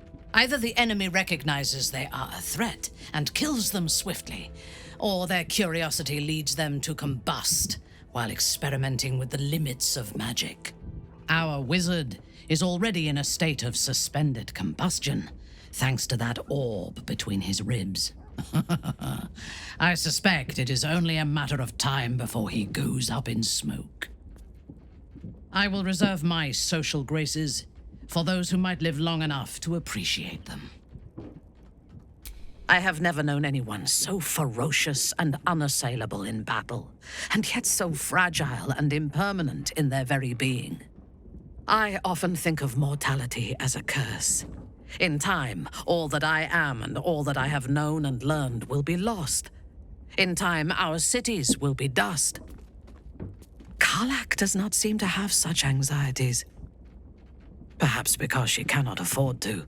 She exists in the moment, and she will burn out and be gone in a moment. There is something very beautiful about that. She is intelligent, strong, and capable as both a leader and a fighter. An impressive woman. It is a shame that she devotes all of her talents and experience to the futile cause of the Harpers. Their devotion to preserving balance is pathetic. That notion is a lie, amplified by the weak to preserve their feeble grip on the world. There are organizations like the Harpers in every realm and every culture. I despise all of them.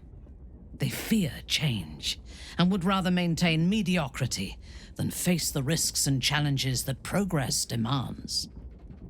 I would rather break the world and build it anew than be satisfied with its imperfections.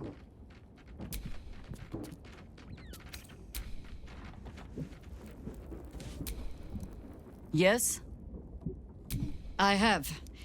And while I do not love my conclusion, that does nothing to change it. The Harpers are the city's best information network. With them out of action, we shall have to fall back on second best. Nine Fingers Keen. Oh, if it does not, you have led a very virtuous life indeed. Nine Fingers Keen controls the guild, which in turn controls every criminal racket from Heapside to the High Hall. Nothing happens in this city that she doesn't hear of, sooner or later. How hospitable she will be to a Harper that comes begging to her guild hall, we will find out. Perhaps I will let you do the talking.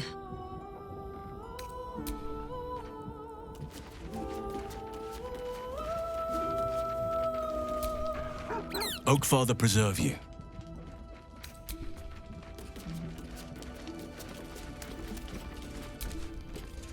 Is something burdening you?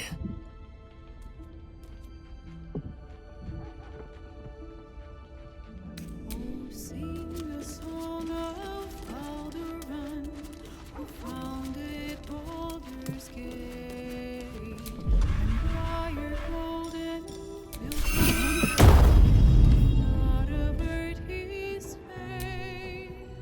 When three Dodeds sailed his court, transformed he felt their thrall, succumbed as thread from nether.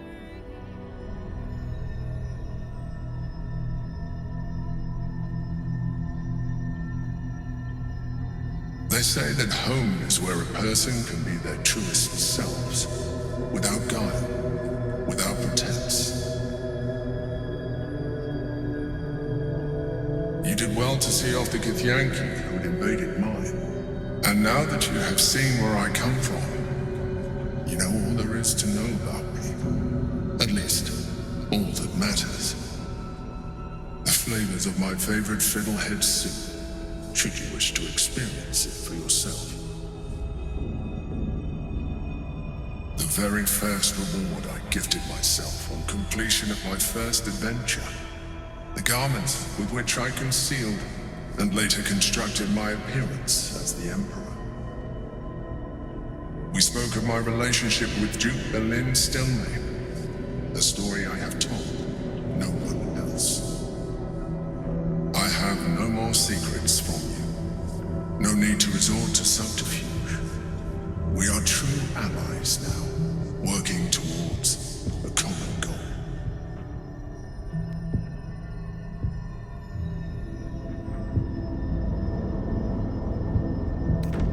By necessity, not design. But I'm glad you appreciate the richness of my experience. Yours has been no less exciting. But even with all your experience, it has not been easy. The only way we were ever going to get close enough to the brain to destroy it was by working together. But few would trust a mind flayer. So I did what I had to convince you. I studied you, your motivations, your actions, your desires. I deduced the best way to align your goals with my own.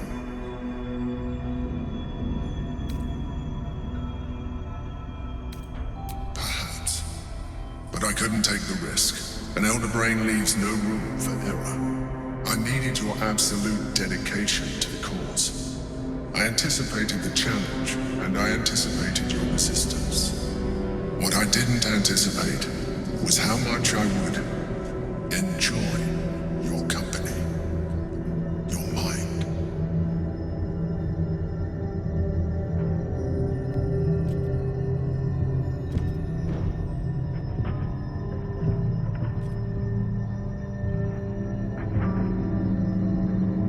Sometimes, I felt almost like we were dancing our way towards something deeper.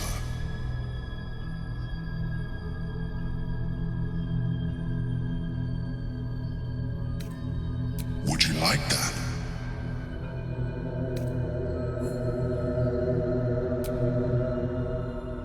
The back of your mind warms with a rush of feeling, the Emperor's feeling.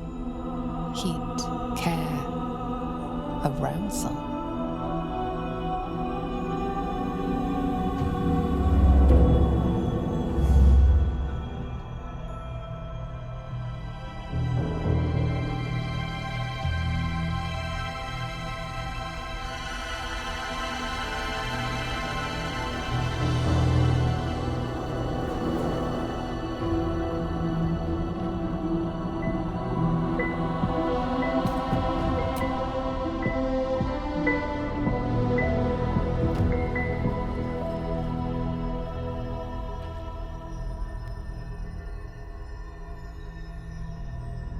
You feel its breath merging into yours, cold, smelling faintly of vanilla and garlic. Its breathing quickens as you pull in close to its face, its excitement palpable.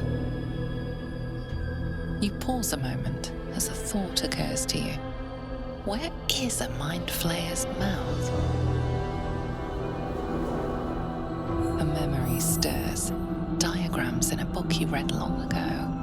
A mind flayer's mouth is underneath the tentacles.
Everything you ever dreamt of and more.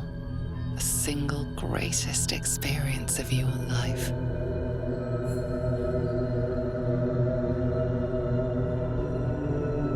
Pleasure upon pleasure as mind and body intertwined.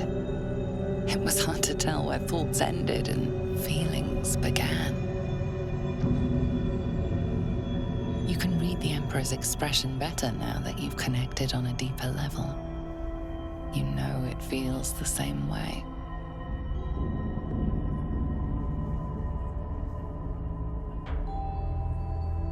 It seems the tadpole allowed you to share more than you would have liked with your companions. I said I'd protect you from the Absolute, not each other. And I was distracted. Don't worry. I'll make sure they don't remember a thing. Come. It's time to get dressed. We have work to do.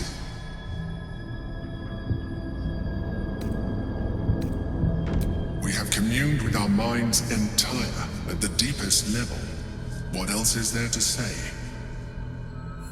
We are bonded now, and it is time to consummate love with war.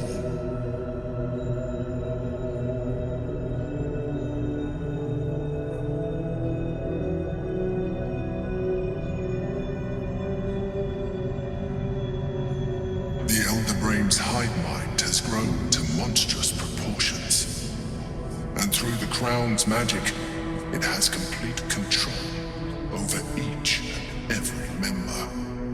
It was intelligent before, but now, with its hive mind established across the city, it is well on its way to becoming indestructible.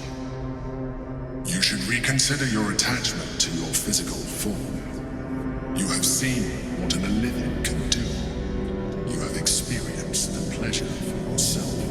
Imagine, some of that could be in your grasp. Not enough to warp your appearance beyond recognition, but just enough to enhance your potential. It would make us even more compatible, as well as radically increasing our chances of success against the Elder Brain. Think on it.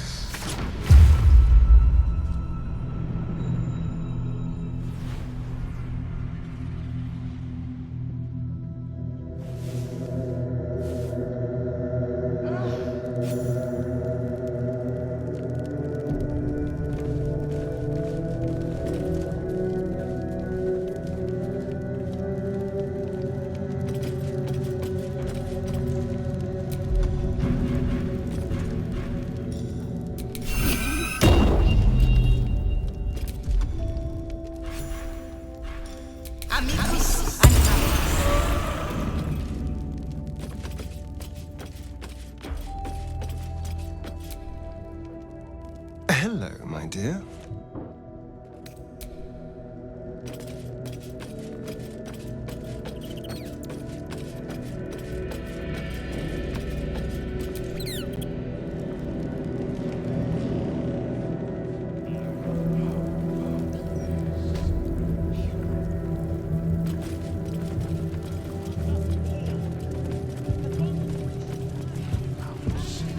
How's the orb treating you, Gale? Oh, quite well, as a matter of fact. Since it was stabilized, it's been humming along nicely.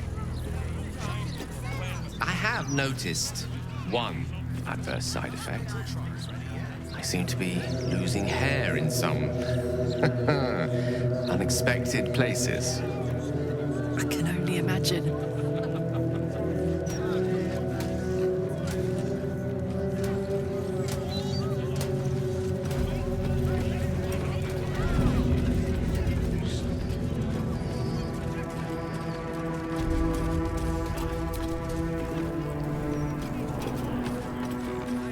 You're older, Sin, right, Halsin? You must have lots of good stories. A few. But people always warm to the most salacious chapters. They forget how much I study, meditate, and, as a bear, hibernate. I must have spent 100 years or more asleep. Oh, sleep and adventure. Maybe I'll come back as a bear in some future life.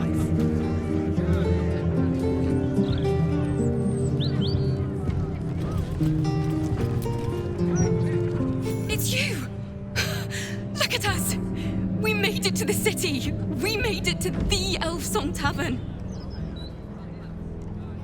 And you? Never thought I'd live to perform for the greatest audience in the realms. The entirety of Baldur's Gate. Larissa lets me practice up here when she's on shift downstairs. She's too good to me.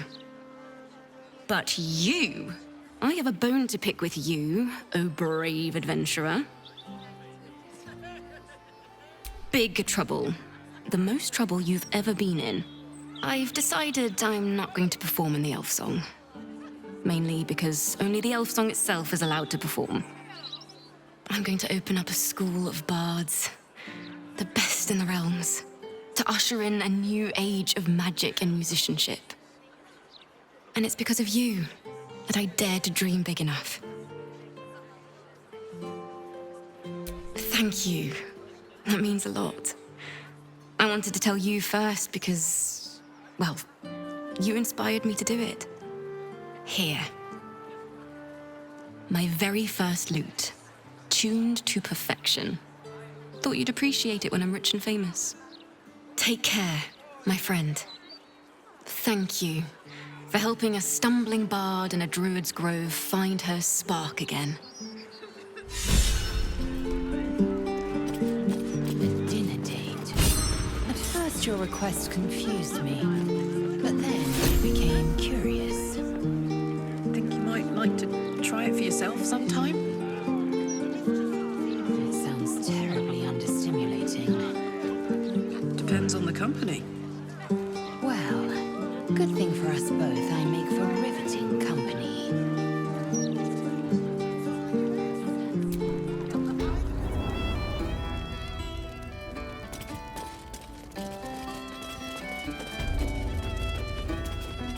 Someday I'll be the best.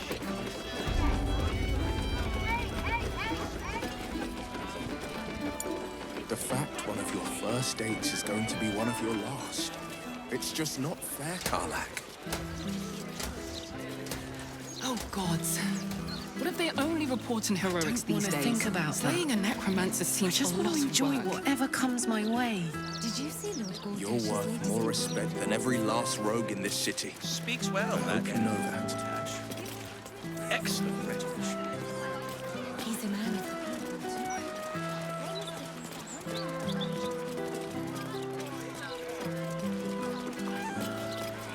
Right here in the elf song.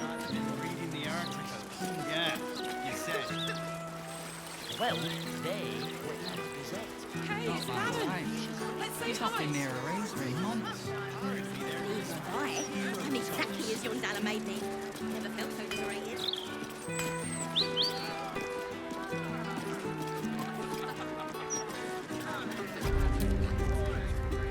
Karlach, you're looking well.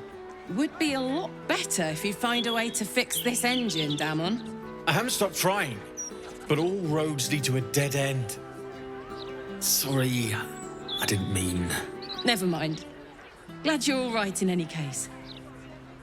Nice forge you've got here. Best I've had in years. Mistress of the house lets me operate from here for a fair price. I'd be lying if I said I wasn't happy. Good. Someone should be.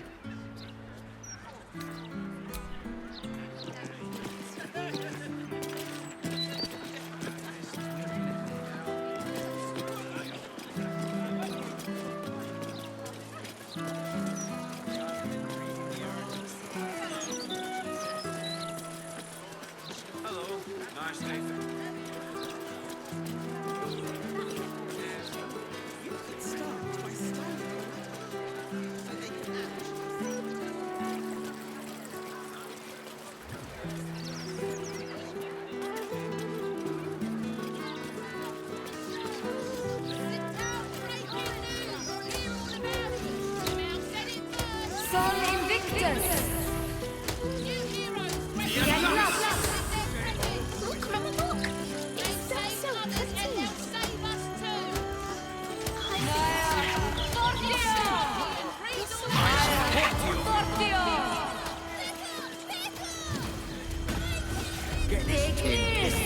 Out of my face! Let me back in. I'll bring Lorroakin out here, you tin tube. You tell Lorroakin I went for his goddamn night song, and now he has to pay up. What are you looking at? Shit, it's you. You went looking for the night song after me. Please tell me you found it.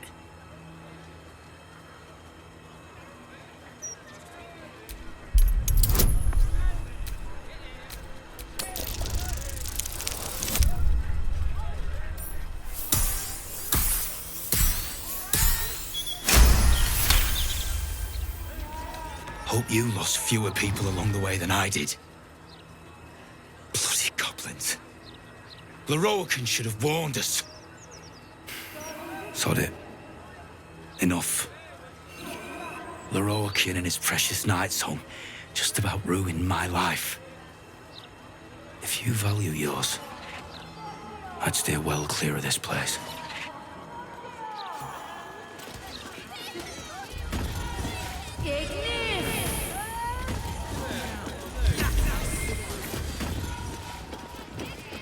Look around you. Indulge your curiosity. Sorcerer's Sundries is the finest purveyor of magical miscellany for miles around. Where's the axes? What they sell is far more precious than mere sword or shield. They sell knowledge, ingenuity, the wisdom of mages past. Sounds like more your thing than mine.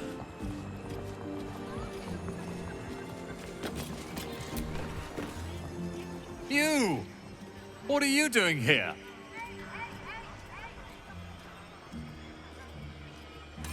This is, my apprenticeship. It has not been what I expected. Master Loroican is... a difficult man. He's consumed by his pursuit of the Night Song. I haven't learnt a thing, and I fear it'll stay that way. Lucky escape, given Loroican's reputation. He'd have little of value to teach you. But never mind that. What can I do for you? It's all I deal with these days. People claiming their trinkets are the real Night Song, looking for the mountain of gold Loroican promised. There's even a pamphlet. Take one. They're on the desk.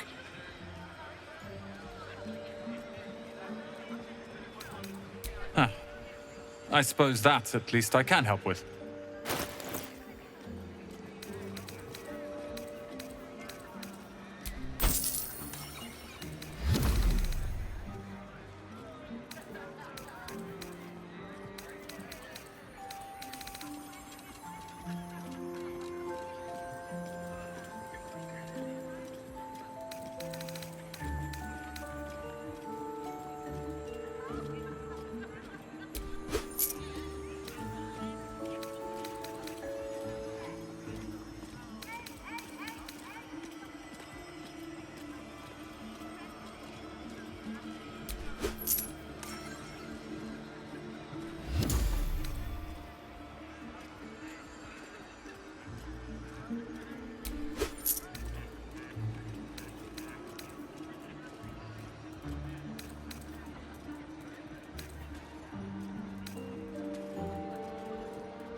Hope you found what you're looking for.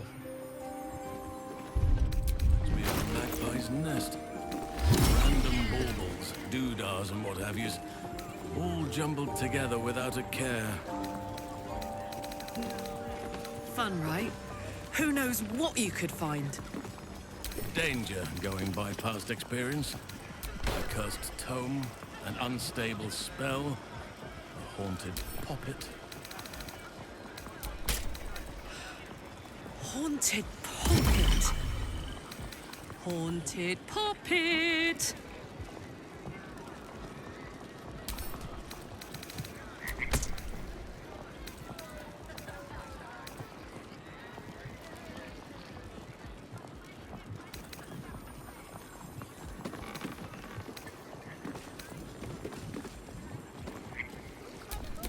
I'd love to, thanks.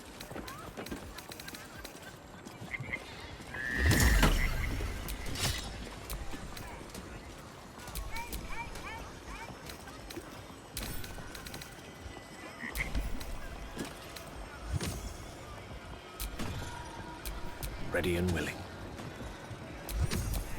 Sharp as ever.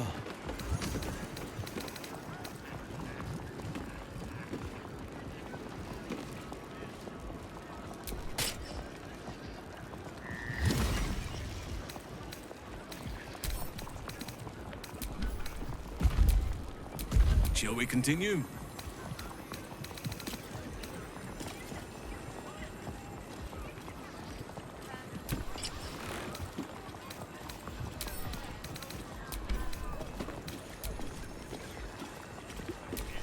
The work is never done.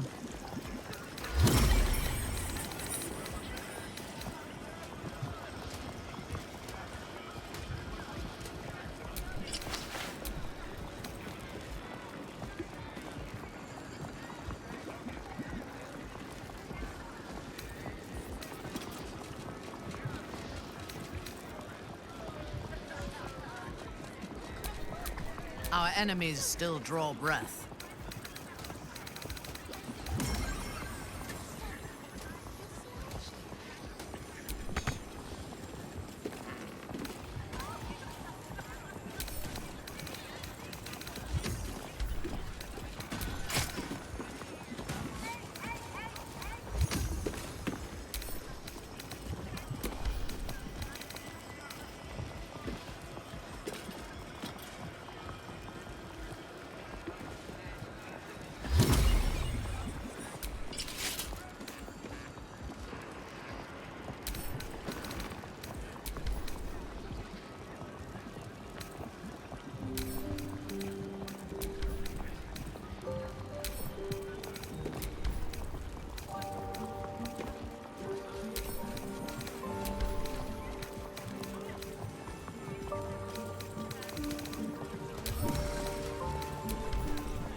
Have a lot on my mind.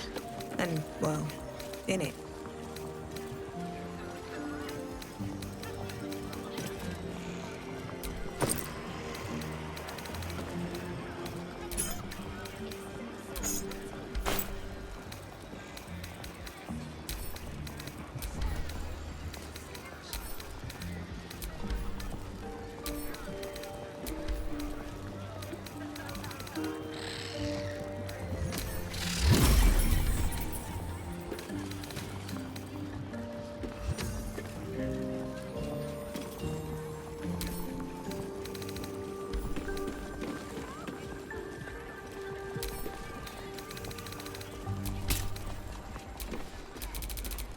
Our enemies are everywhere.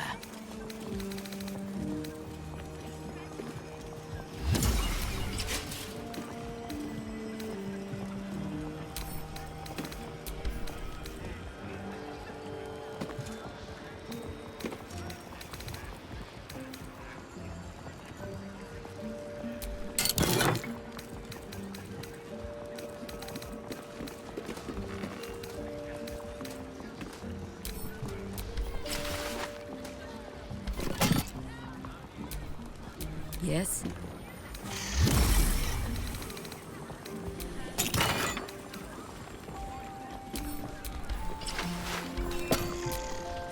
What is needed?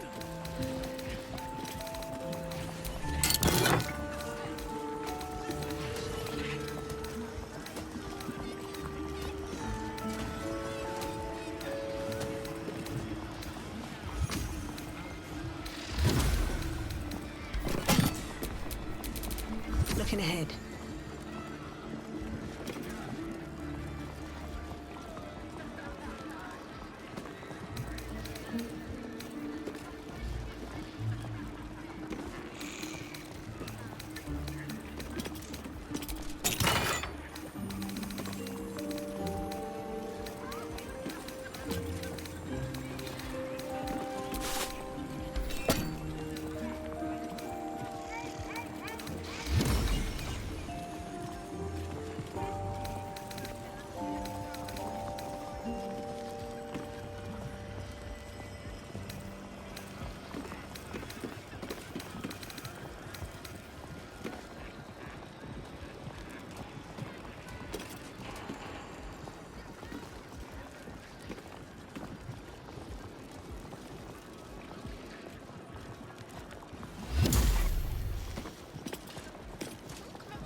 She can point us to the tome I need.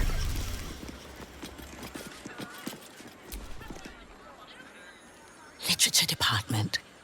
Can I help you? Whoosh. These books are sensitive. They prefer an environment of quiet reverence.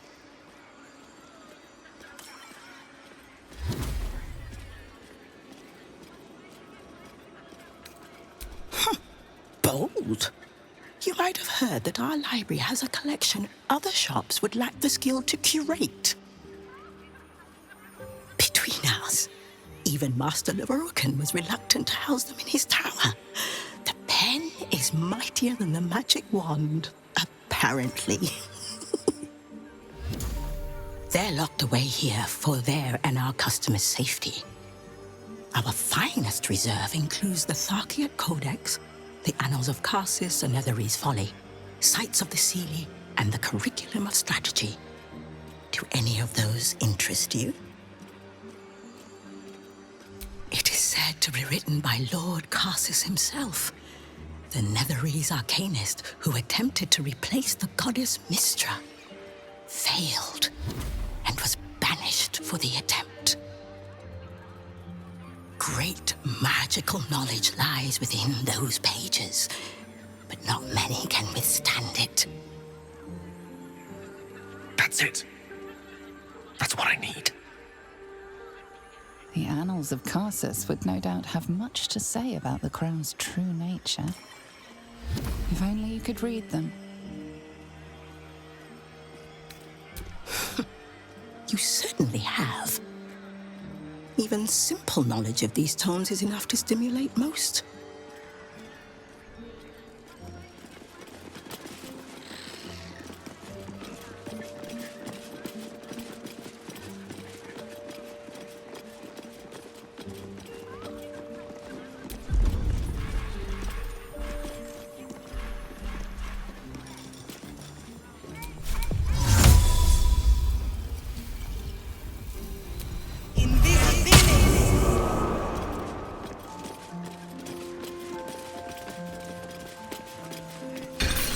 If you wish to see the Master, you must prove you bring first-hand knowledge of the Night Song.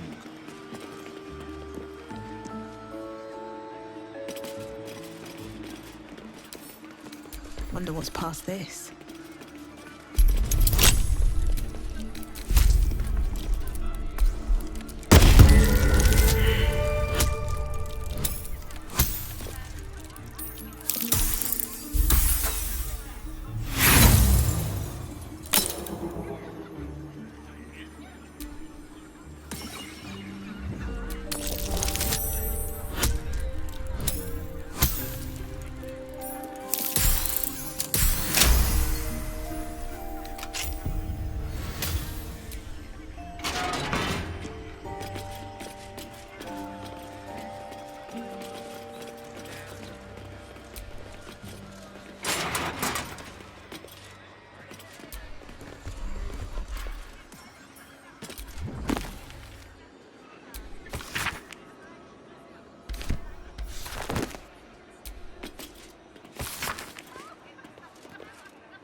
storage and sorting of scrollwork, parchment, and tomes.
I'll take that.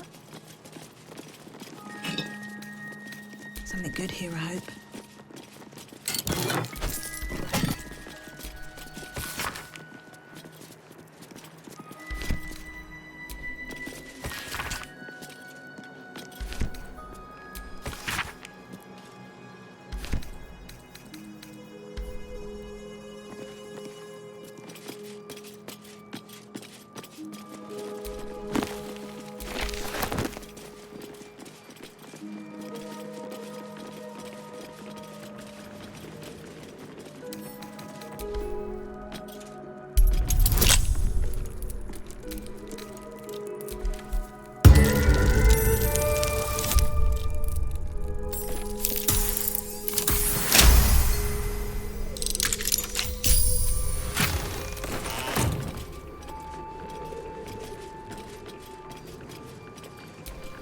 No entry to vaults. Trespassers will be disintegrated. Master Leroican.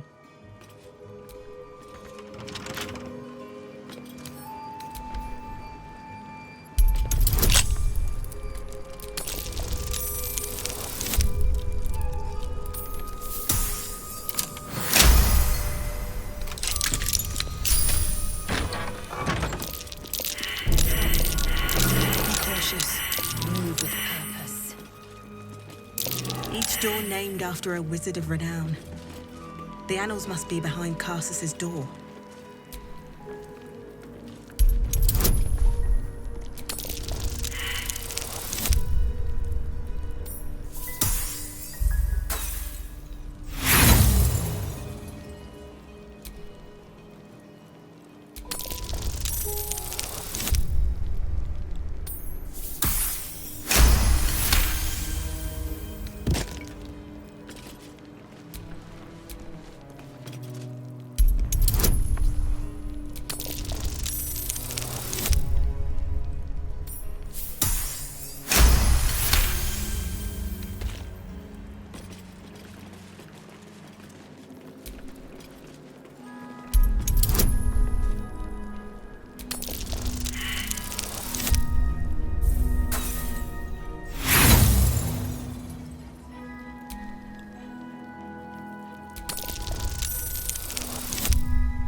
Someone doesn't like visitors.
traps about. This place is hungry for blood.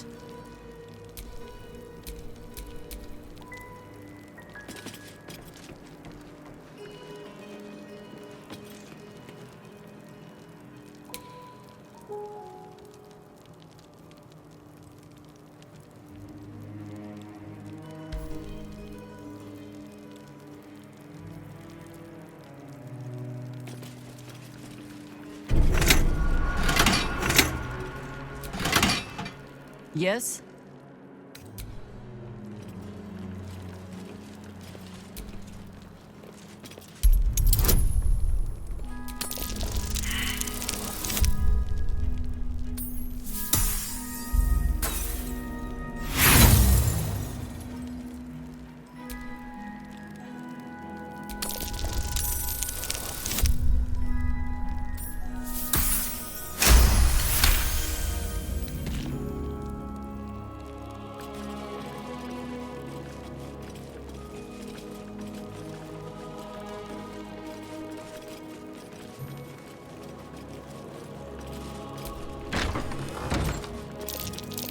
Watch how you go. There's a trap. Over there.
Someone doesn't like visitors.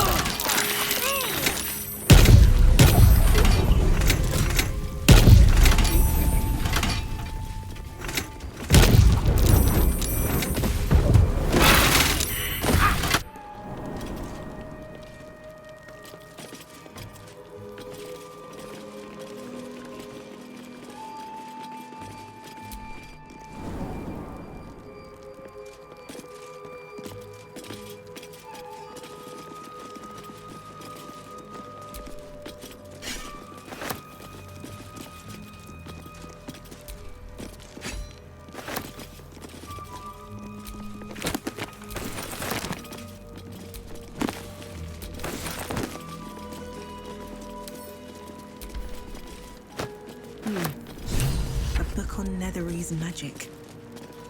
Gale may like to know.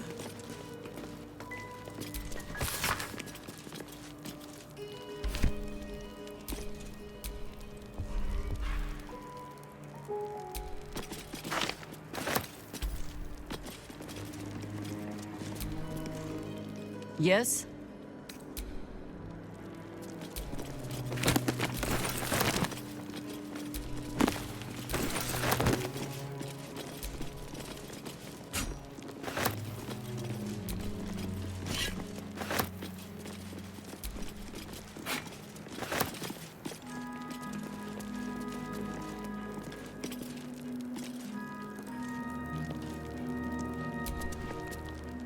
The Annals of Karsus. The preamble to a civilization's downfall, committed to parchment by the very hand that wrought its destruction. If the crown atop the Elder Brain was truly forged by Karsus himself, this book will confirm it. All we have to do is turn the page.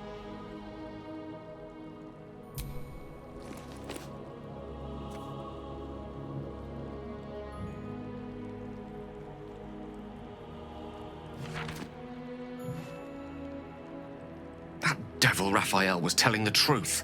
There's no doubt. The crown of Karsus is what's controlling the Elder Brain.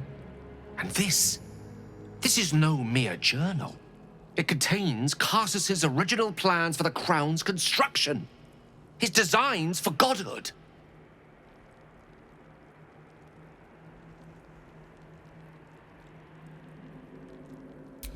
Not exactly. It was what he did with it that sealed his fate, and, for a time, that of magic itself. The crown was merely the means. The book states that the crown and netherstones were originally one construct, seemingly sundered at the moment of Karsus's downfall. If we can collect the crown's setting and the 3 netherstones, and with the correct invocation of certain spells and gestures detailed in these notes, I think I could reforge it.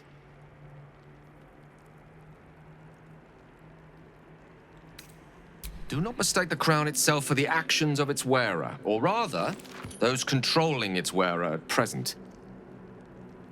If we could restore its former glory, it would no longer be a mere leash and collar used to subjugate friend or foe. It would be something greater. Something divine. Just think of it. The power of the gods in mortal hands at last would be free of doctrine and dogma, confined only by the limits of our imaginations. I promise you, the gods will never grant us such a blessing, no matter how much we worship and adore them.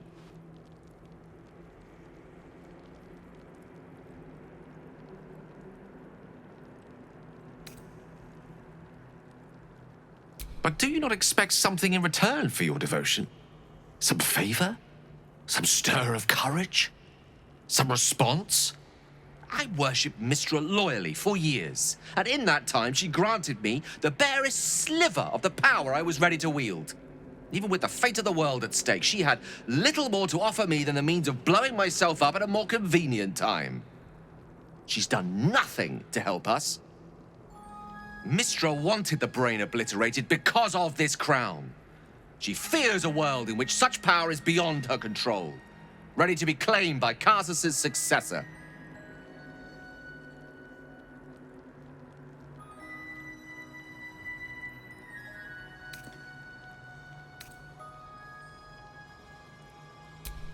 Neither of us can know what truly may be if we don't at least try. Potential is nothing in itself. Just a fleeting dream unless we drag it into the waking world. Please, at least think on it. Powerful as he was, Karsus lacks some advantages I can lay claim to. I know Mistra intimately, and I carry a fragment of the weave itself within my body. Karsus achieved many things, but he never managed that. A long road lies ahead before the crown comes into our possession. All I ask for now is that you do not dismiss this possibility out of hand. Please, at least think on it.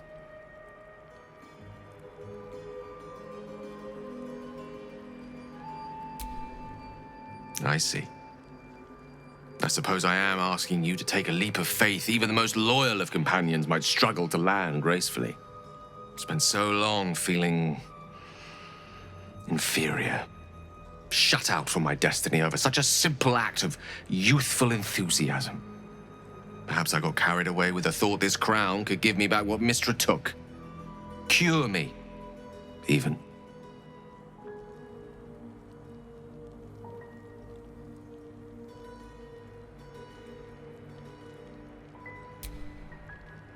You're right. There aren't many wizards who'd care to be mentioned in the same breath as him, or his folly. Whatever comes of this, we cannot allow the crown to be reforged in Raphael's image. A devil wielding the might of Karsus. It would be the end of everything.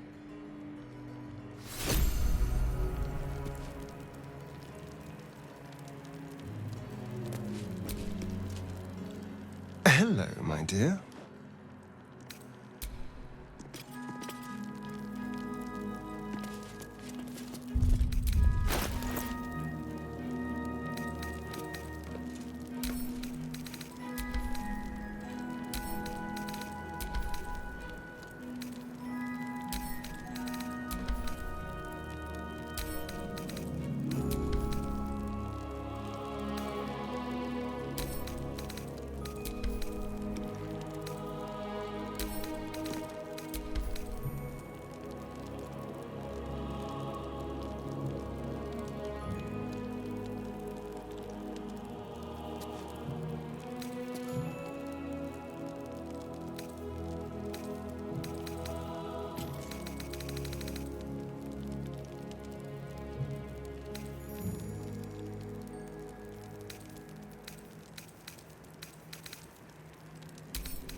Quite some valuable knowledge hidden between these pages.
What can I do for you, my friend?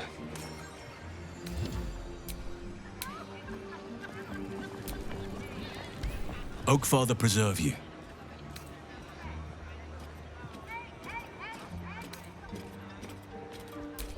The city, you mean? With all its noise, smoke, stone, and bustle? I would not be here given the choice, but I promised you my support, and that is what you shall have. Still, though, this place crawls with life, but little of it flourishes. I see refugees unhoused, the destitute unwanted, orphans unloved. The city is like a forest with an overgrown canopy. Light and nourishment cannot penetrate to those who need it the most, and still it draws them in. The safety of numbers, the promise of civilization, the dream of better. All that potential is too often destined to die in the dark and rot in the gutter. I wish there was a better way. I wish everyone could see the sun, have a full belly, and know nature as a friend. There is a balance that is yet to be found. Listen to me, preaching like an initiate in his cups.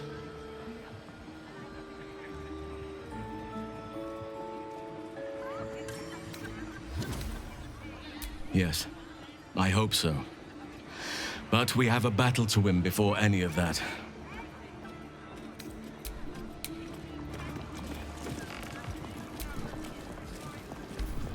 Soldier?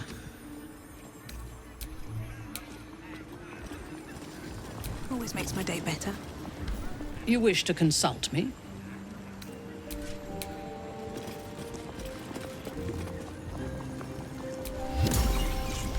Is something burdening you?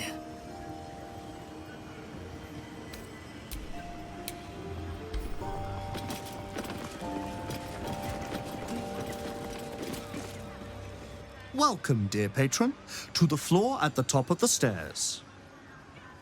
If you have information about the Night Song, great riches await. If you are here to waste the great wizard Lorroakan's time, reconsider. Let your knowledge determine your path forward.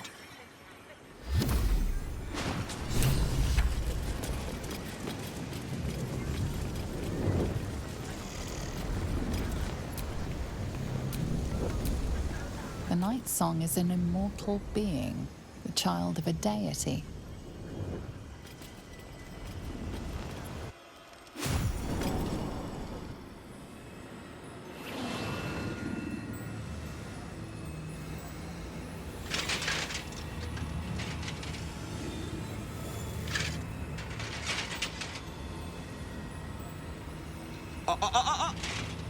Hold very still, Nicklaw.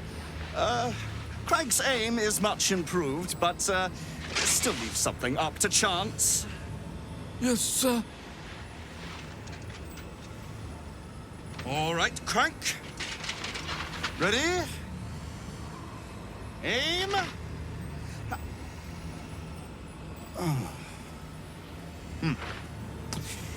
We have a visitor. At ease. McClaw, you may go.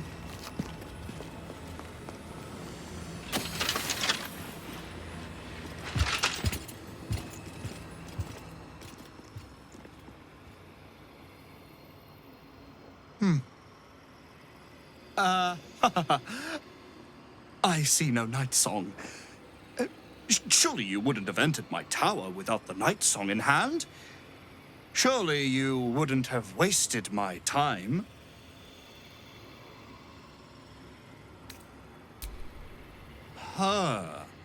Fascinating.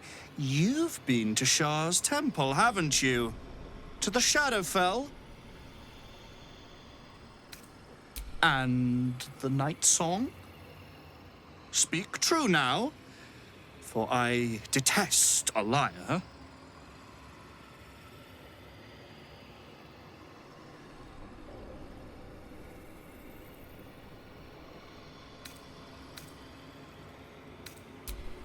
I'm growing tired of this repartee, my friend. Let us cut to the chase. Beautiful, isn't it? Worth more than your life, too. I bought it from a Kalashite warlock. There's very little of his soul left to him. It can bind a celestial to the wearer's service with a snap of the fingers. And this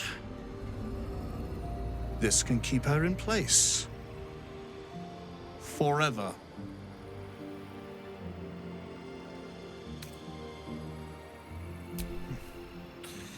It didn't work out for poor Cleric, did it? He was a fool. A desperate mercenary who poured out his soul to whichever god flattered him. I serve no god, but that which stares back at me in the mirror. The Night Song will be put to a grand purpose, equalizing man and god. Whoever helps me attain that which I seek will be greatly rewarded.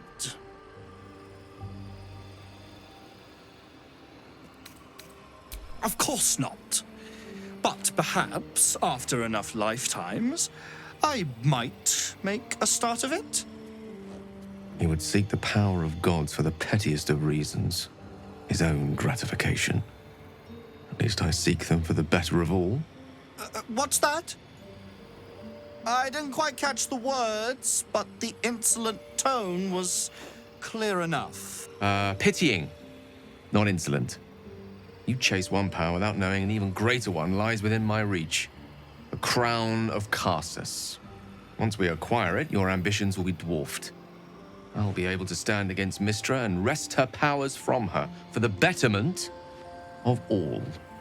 The crown of Karsus? Nonsense. Even if it still existed, you couldn't possibly handle its power. Perhaps you could not. But Netherill's power is in my blood. And Mystra?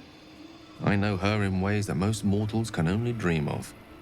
Ah, so it is you. Mystra's discarded lapdog. And now you think your bark is cause to make me tremble? There is no need for me to bark. My actions will speak for themselves. In time. Then go. Axe. I'll open a fine vintage in your name, once word of your failure reaches me.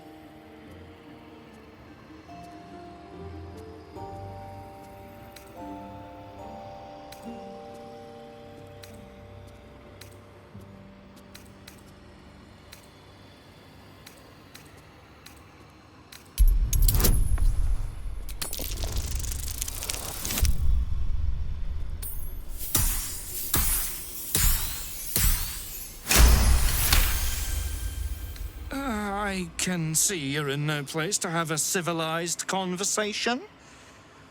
Return when an iota of sense has returned to you.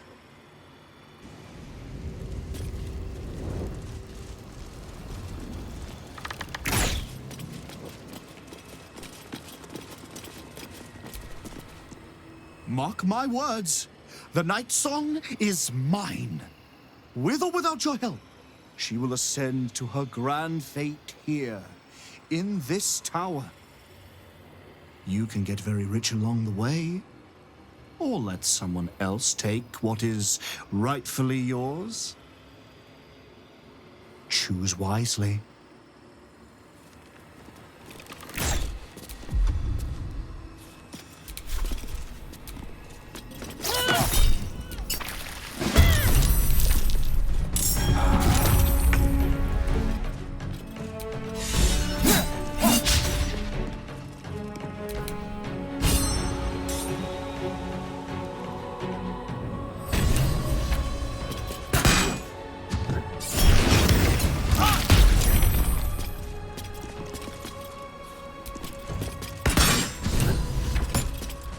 Ready for another round?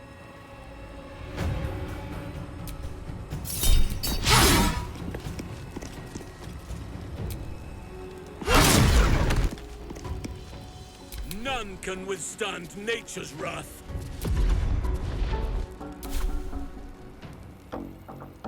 I have nature's fury on my side.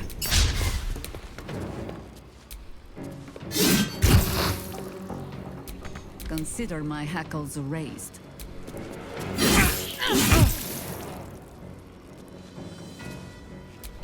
This is my time. Might will prevail.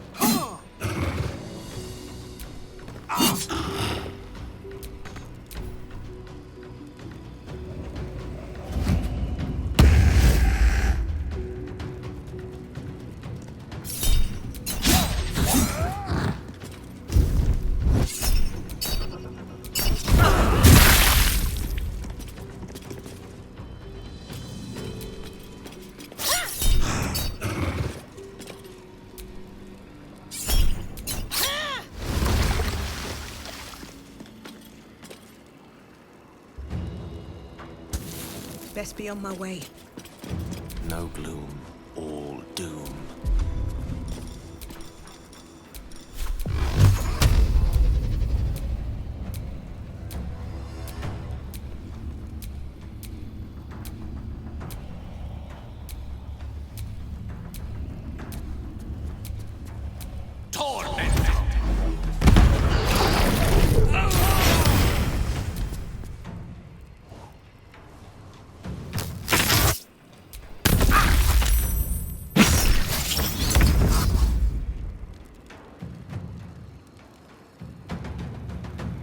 Time to bleed.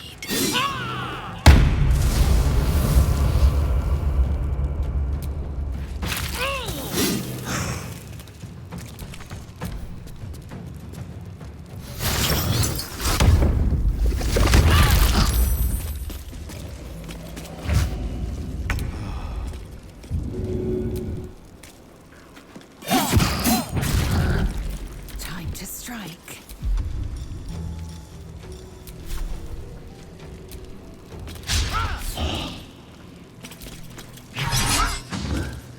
Put him up.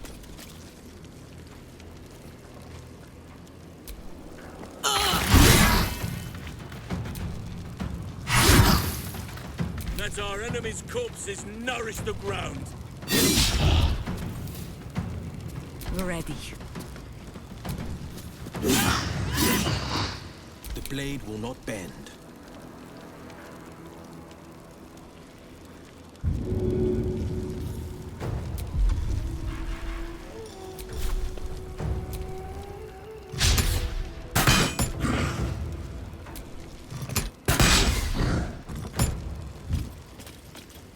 No time to waste.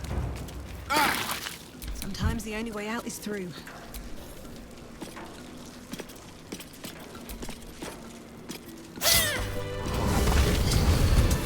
Master Lorcan!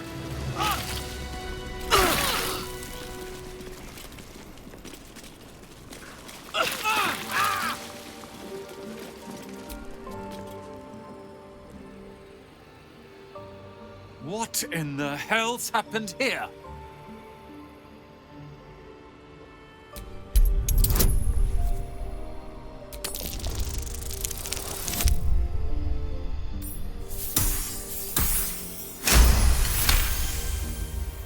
The Night Song was a person, yet he still planned to harvest her life. Oh, I shouldn't be surprised. Lorcan was a cruel and vicious man.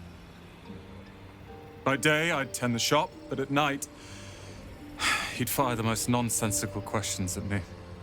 And for every one I answered wrong, he'd beat me. I could have killed him with my own two hands. But I kept thinking it was all a test. It had to be. I thought it was the price I had to pay to become a true wizard. I realize now he was just a sick, sick man. I have, with your considerable help. I see things clearly now. If I wish to master the weave, I must do it myself. Thankfully, I have everything I need right here.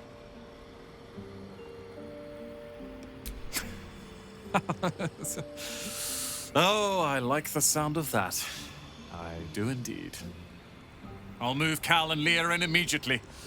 The Roakin refuse to let them stay here. They are gonna love the tower. I wouldn't have this, the tower, my family, without you. What can I do to thank you?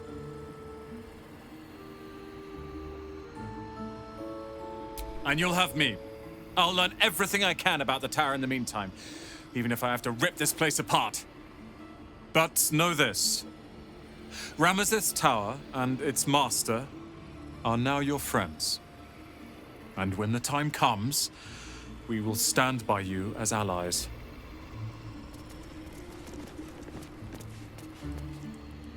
I won't hide behind lies and cheap tricks like the Roakin.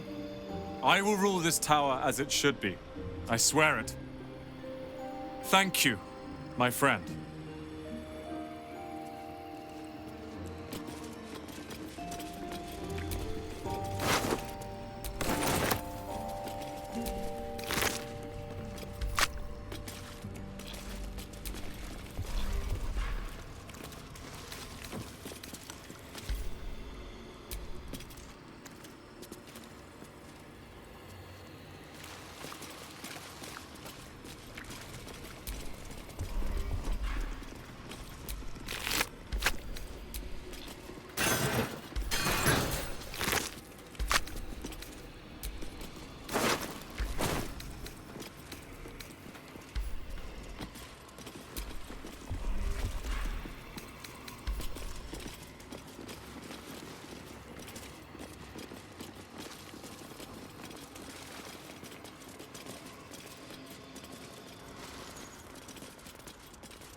There's a trap.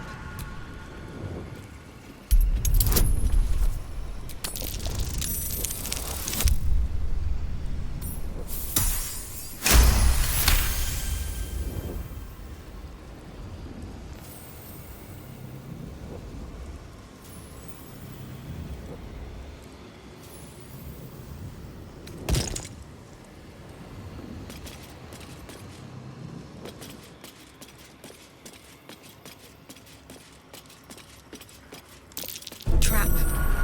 Be cautious.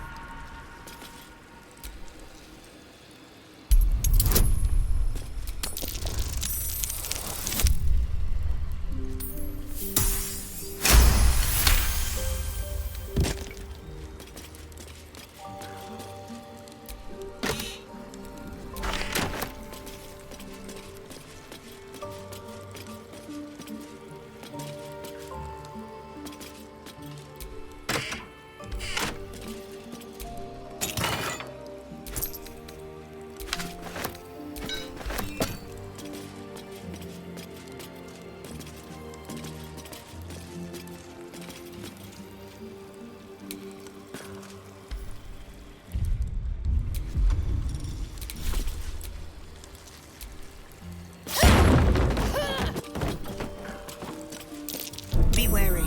This place is trapped.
Never a dull moment.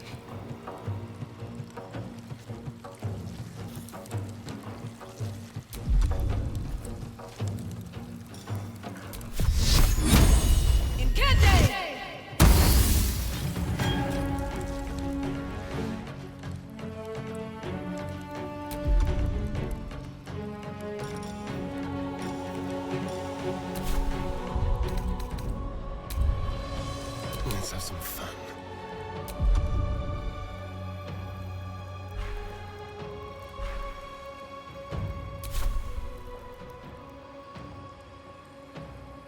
Hup, hup.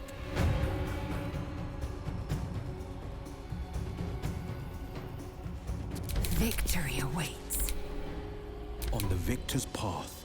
Yes.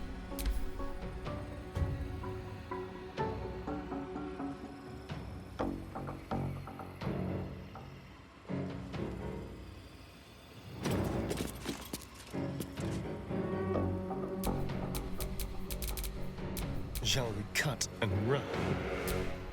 Another fight. Let's go. Blood comes easy these days.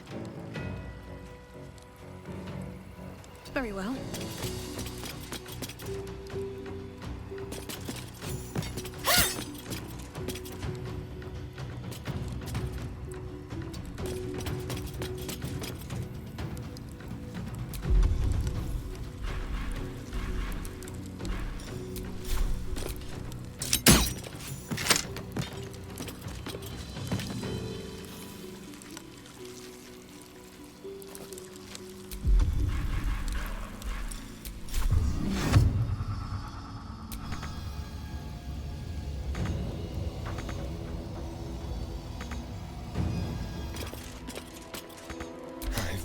This. No better moment.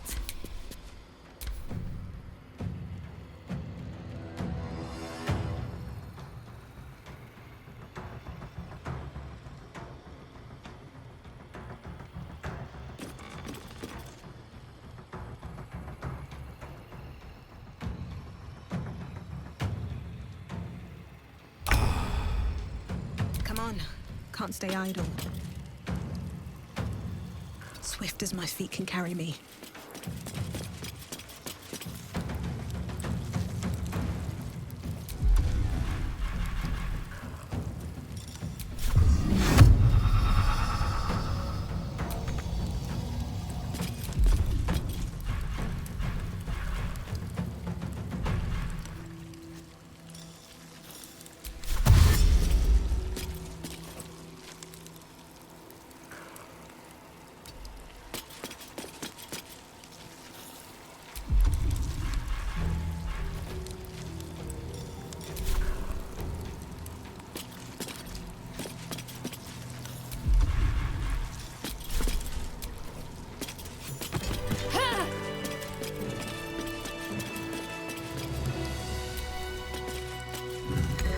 Step carefully.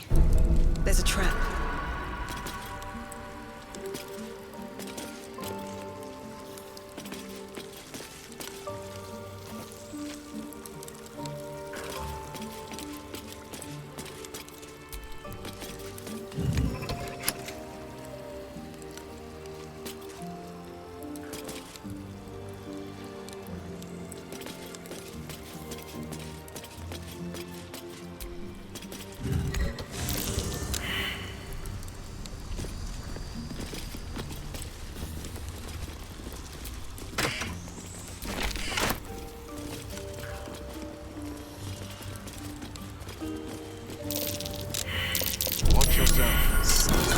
Over there.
So you wish to be a god, Gale?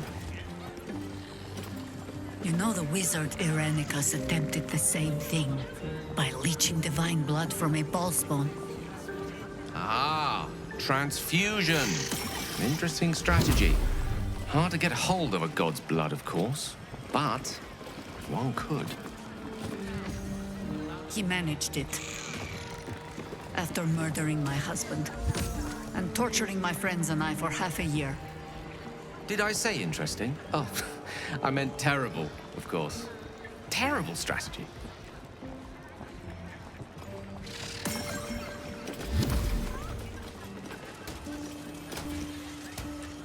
Elminster? Oh, hello, my boy. No, don't mind me. I'm just enjoying a lungful of Baldurian air. Yes, a distinctive aroma, though perhaps not one worthy of bottling. Tell me, what curiosities have you and your companions discovered within the walls of this esteemed emporium?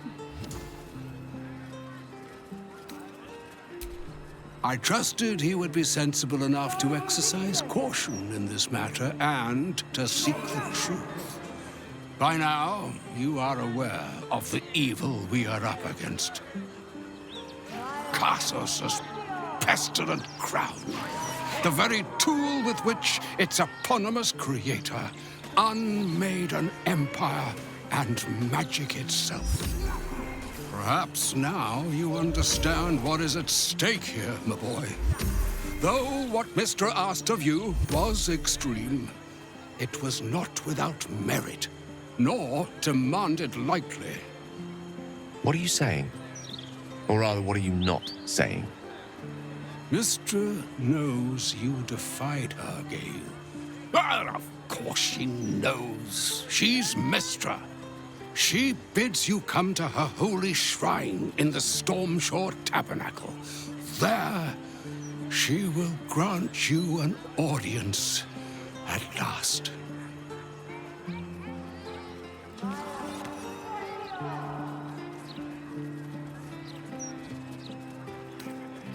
I see remaining up to Mystic is my duty, especially when I'm not the one being asked to do the seemingly impossible. Trust in yourself. Trust in the weave, if you are willing. Trust in Mistra. There is a conclusion yet to be written in this sorry tale, Gale of Waterdeep. And yours is the quill that will write it.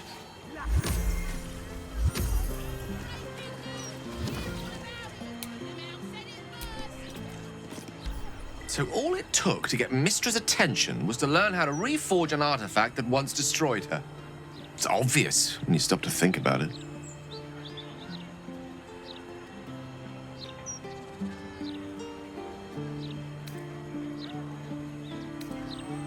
Well, I doubt it's an apology for asking me to die on her behalf. Whatever it is. If it's important enough to send Elminster, you can be damn sure she's serious. This is a conversation that's long overdue on both sides. I owe it to her to hear her out. Come what may afterwards. After you.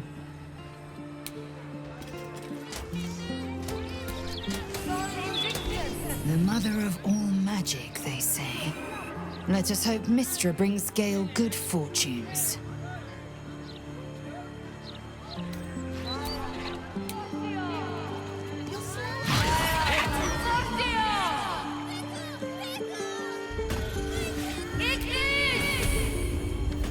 We cannot allow Gale to go through with Elminster's ludicrous plan.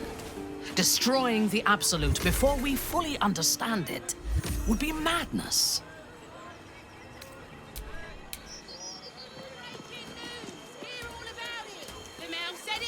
Already feeling better. Mistra wants to meet Gale. Impressive. The only thing a god's ever offered me is a cold shoulder.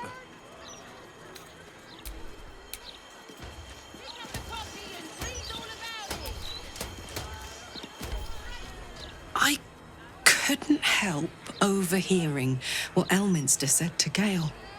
Not every day a god asks for a chat. Hey, maybe I'm invited too. I can be the muscle.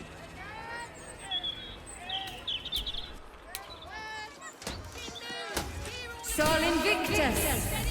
So, Mistress requested a chat with Gale. Unusually polite for a god. I do hope it goes well. We've pissed off enough gods already.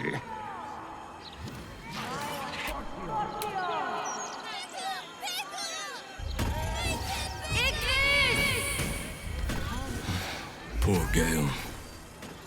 But Mister is wrong about him. Perhaps he can yet prove that.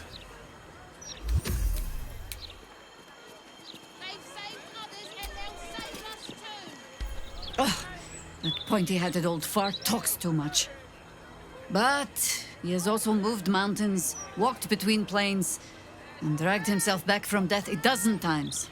If he still believes in Gale, the boy should not be overly concerned what his ladylove thinks. Goddess or no.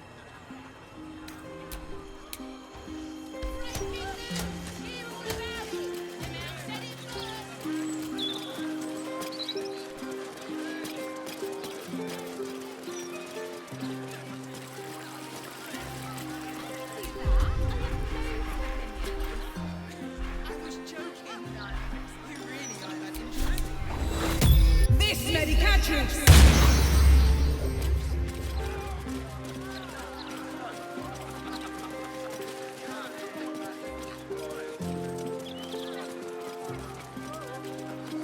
That's just a... The Steel Watch don't need to talk. They're guards. Sure, Gortash doesn't need to. Just as I was worried I'd have to find a new broadsheet. Only Lord Gortash can protect us from the world-ending monstrosity of the Axel. And so are its people! Mistress, Cleanse thee! it's been some time since I stood before her in a place like this. I'm sure you'll understand if I remain unbowed.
Divine protectors of Baldur's Gate, hear this humble plea.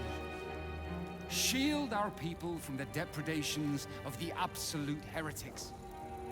Bless them with the strength to endure and the courage to resist. So may it be.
Divine protectors of Baldur's Gate, hear this humble plea.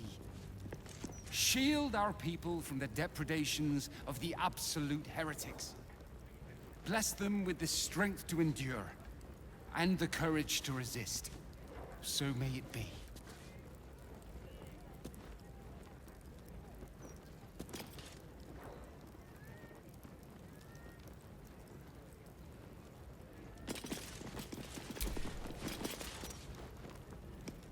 There she stands, just as Elminster promised. Mystra, goddess of the weave, mother of all magic. The old man wasn't lying. She's opened a summoning channel. Can't you feel it? Gale's right. The very air around the statue crackles with magic. It sets your teeth on edge. A stream of pure, undiluted weave. I only have to reach out, and it will carry me to Mystra, wherever she may be. Go on, my good man. You can't exactly deny a goddess now, can you? Time was, I'd have given my right arm for a chance to speak with Mystra again. The left one, too. Maybe a knee. Am I? You're right. I am a strong, capable wizard. And this is no more than a casual reunion with an ex-lover. My omnipotent, omniscient ex-lover. I always wonder what being nervous would feel like. I hate it.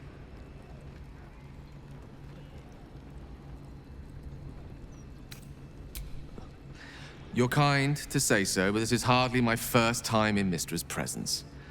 It's more the matter of what I'm going to say to her. During my time locked away in Waterdeep, I prepared a quite comprehensive speech for her on the subject of our former relationship and the manner in which it ended. Alas, recent events have rendered the majority of it moot, so I'm going to have to improvise. Unless you have any words of wisdom to impart before I go.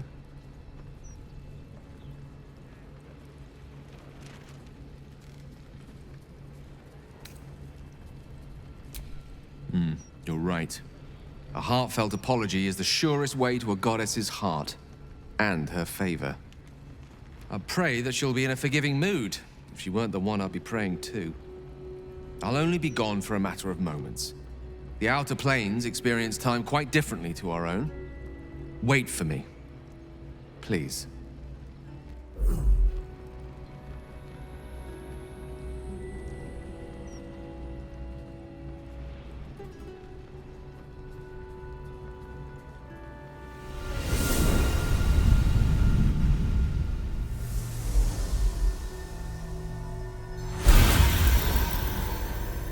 Gale of Waterdeep. You look well. Mystra.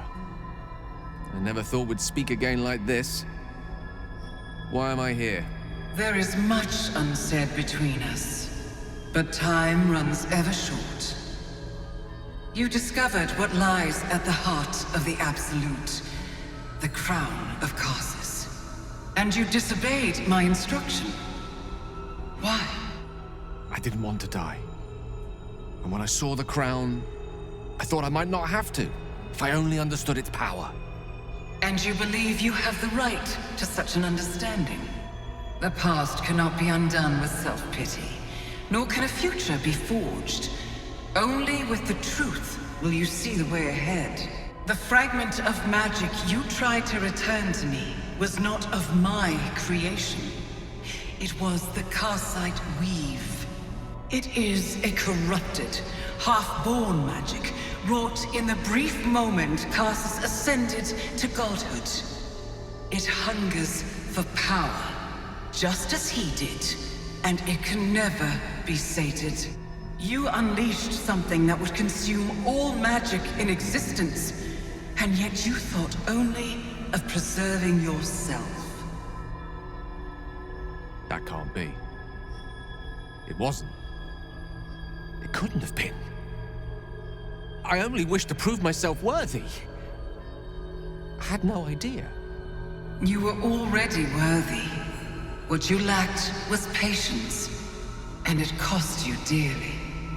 When the Karsite weave entered your body, your gifts were the first thing it consumed. The only reason the orb sleeps is because I have allowed it to feed on the true weave. A temporary measure, but one that will not be enough to save us. With each day that passes, the Elder Brain threatens to become a new kind of god. Its worshippers, a scourge of soulless illithids. If you will not use the orb to end this abomination, then you must find a way to separate crown and host. When you've done this, you must surrender the crown of Karsus to me. I won't let you down again. When the Absolute is vanquished, I will surrender Karsus's powers to you. You have my word. Thank you. May the Weave's light guide your purpose, and its wisdom guide your hand. The future of magic rests on your shoulders, Gale of Waterdeep. I promise you, it is a burden you are strong enough to bear.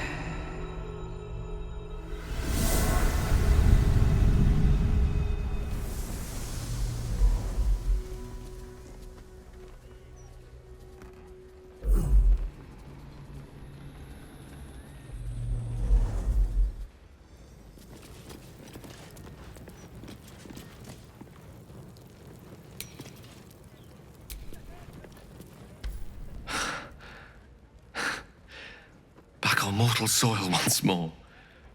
I can't believe I saw her. After all this time.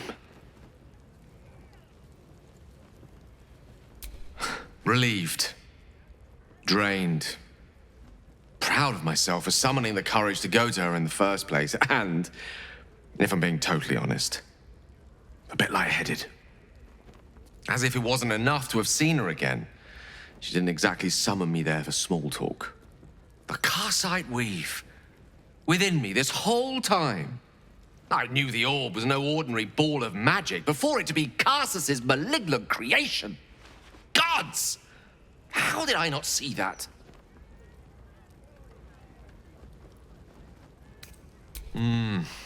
True enough. There's a reason such unwitting heroes have been the backbone of lyric and legend for as long as both have existed. Even so, I was hardly some naive apprentice at the time. I considered myself an archmage, and yet was fool enough to be mistaken for a common conjurer. At least now I'm armed with the truth, and Mistra's expectations. Once I bring the crown of Karsus to her, I can put everything right. The orb, too. I'll be myself again, for all that's worth.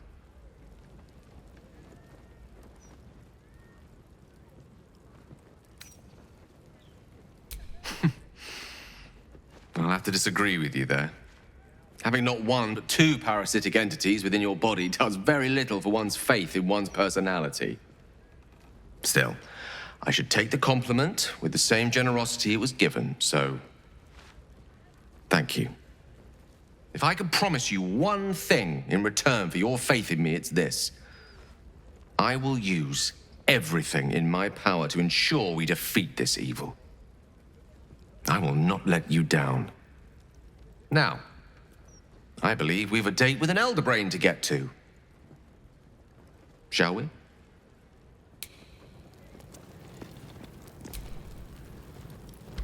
Wow.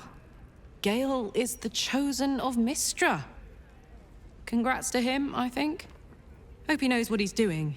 We haven't fared very well with other chosen so far.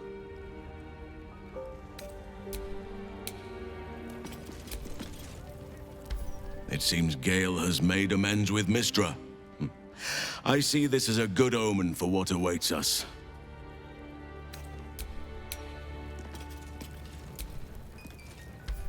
Gale is a better man than most, to choose what is right, even after what Mystra asked of him. Me? I think I would have tugged the great goddess's hair a bit first.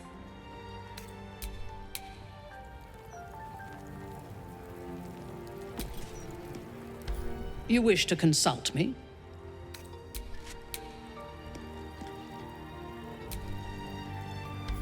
So, Gale's agreed to be a good boy and hand the crown over to Mistra.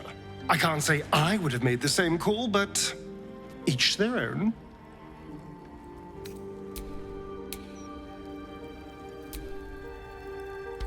This crown seems too powerful and dangerous an object for mere mortals to possess. Too dangerous even for Mistra. But I would sooner trust it with a god than a man.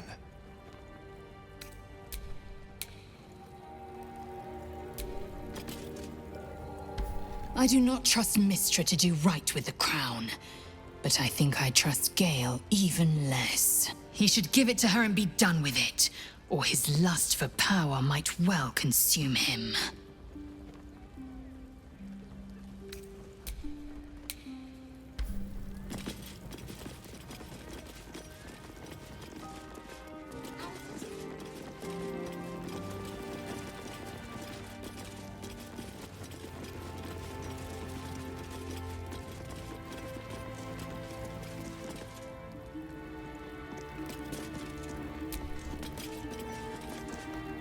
This altar isn't dedicated to a single god, but instead acts as a conduit to many. Your god is one of many, and in this place you sense a spark of its mighty divine flame. As a cleric, you may sacrifice wealth to your deity and expect to receive a boon.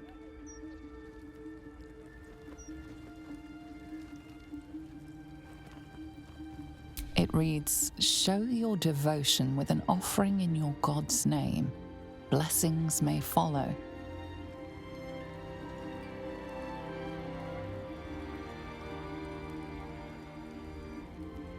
The gods are ready to receive your joyful donation.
Your offering is accepted, but more evidence of devotion is required.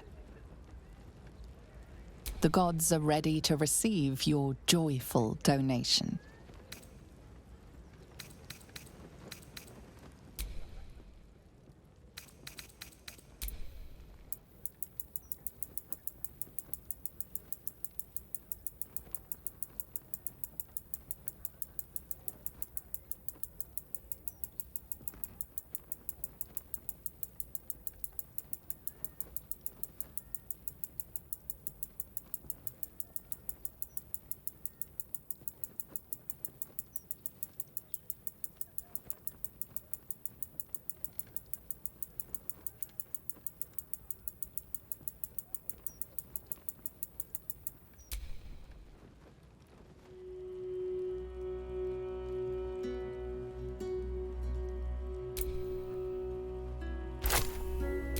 amount you've offered proves your piety and devotion.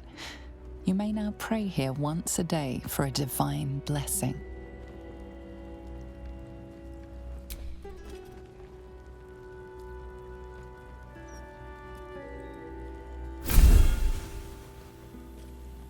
Your soul opens to their divine power.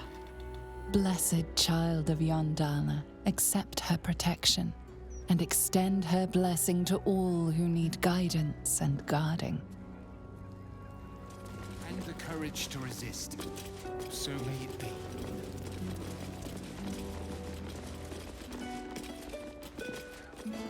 Fantastic news.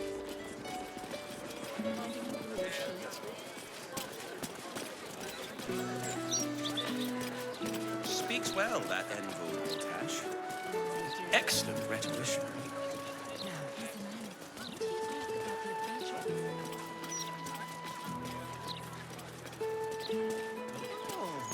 There you are. Full of pictures, no doubt.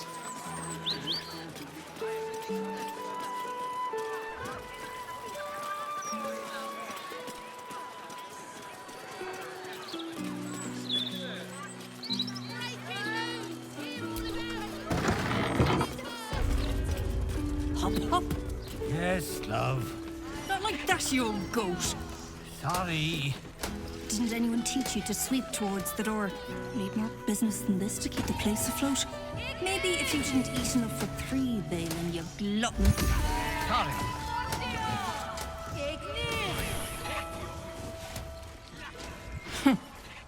It's you.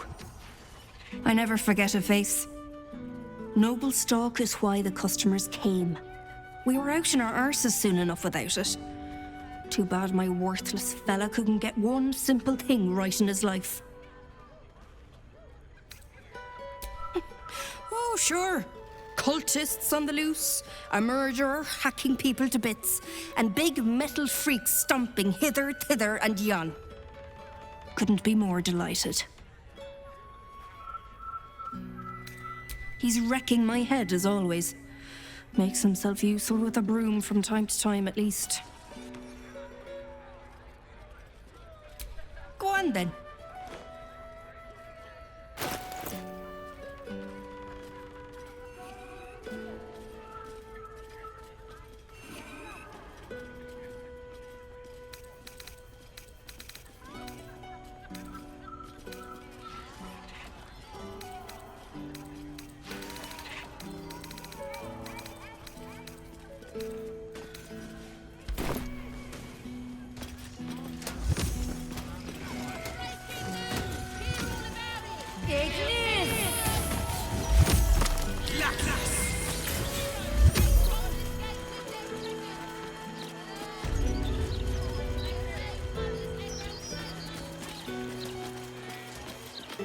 My God! Is that Fitz?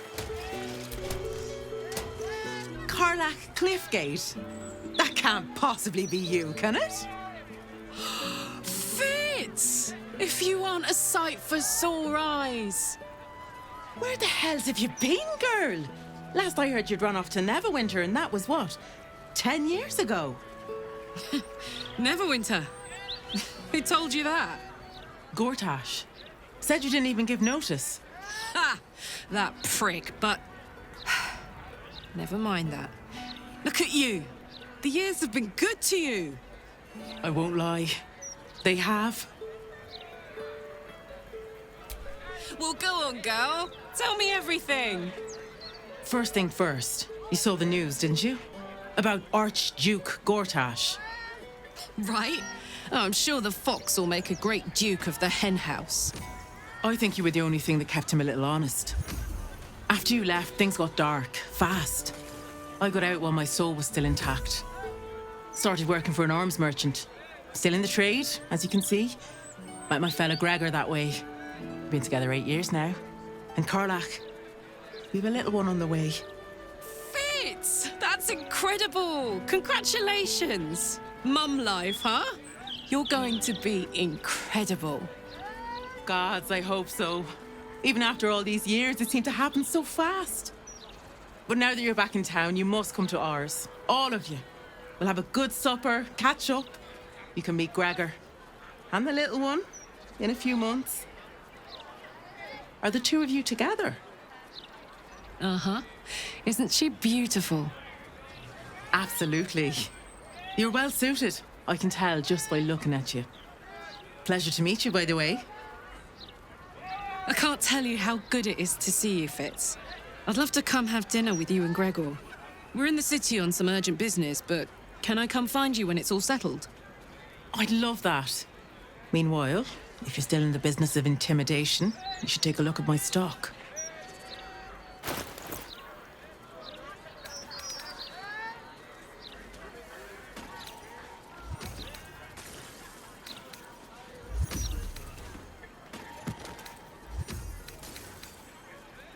Great to have you back, Karlach.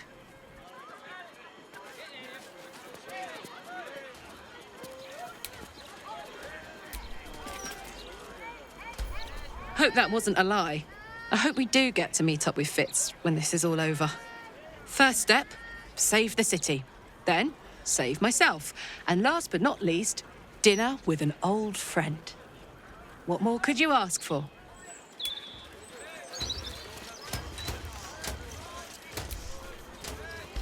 Oakfather preserve you.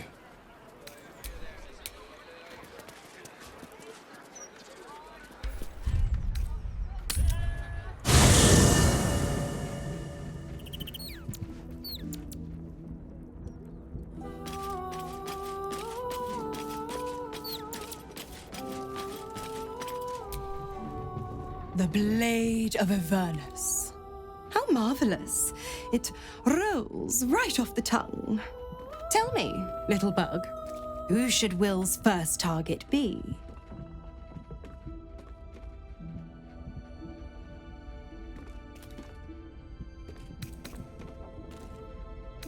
The legend lives.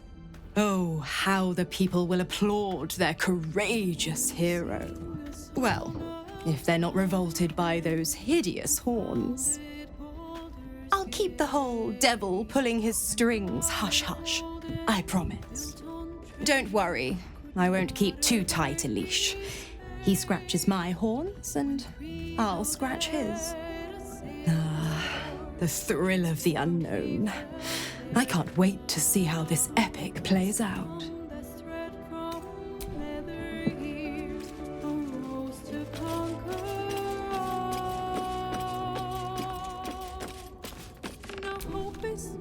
Come to bask in the glow of the Moon Maiden's sword? Be most welcome.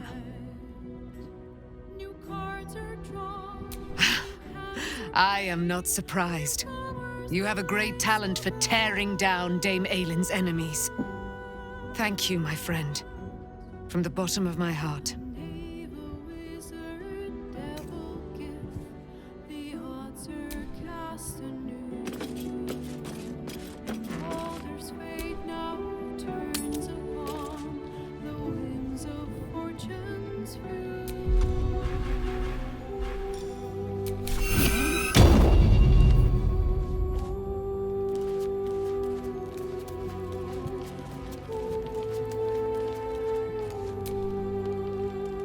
Ah, my favorite traveling companion.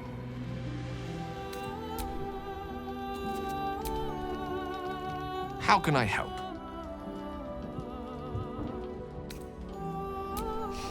I've often asked myself the same question, and never really found a satisfactory answer. You clearly see something in me that I can't. The wisdom and intelligence required to overcome almost insurmountable odds, perhaps? Or the stupidity required to attempt it. I take it as a compliment either way. You don't get to be 13 centuries old without becoming a sound judge of character. And cheese, apparently. I regret many things in my life. Choosing to be here, intact and unexploded, is not one of them. For now, to have a few more days in your company, no. I wouldn't change a thing.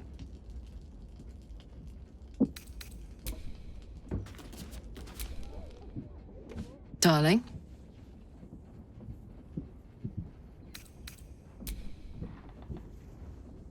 Go on.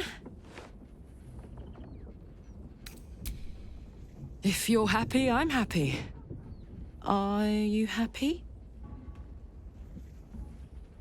Couldn't have said it better myself. Always.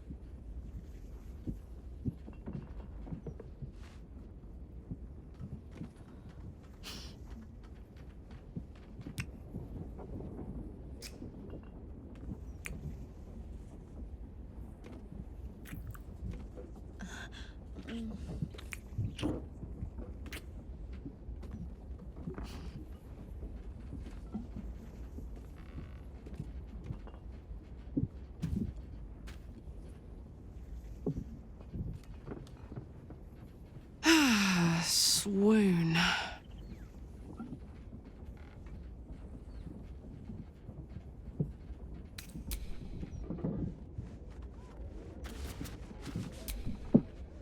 Is something burdening you? Vlaakith's left hand and her right. Commander of all dragons, chosen of the Queen Regent. Not since Vlaakith I has a Bart to Vlaakith been anointed. Another empty promise. Only a naive fool would believe otherwise. The kind of fool I was not so long ago.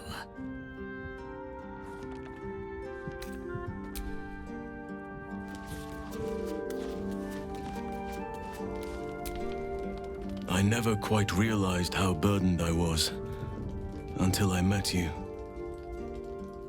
The threat of the Shadow Curse, the politics of the Grove. I was forgetting who I was. But you lifted the fog. Thank you.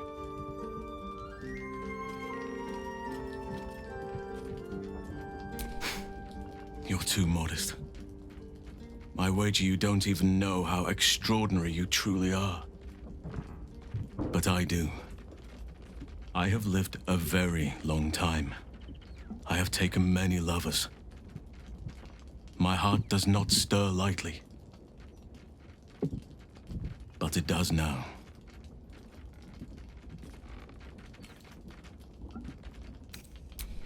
Truly? I thought you felt the same as I did. You saw to my needs here in camp with the care of a lover, not a host.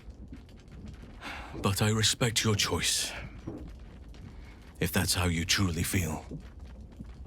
Your friendship remains precious to me.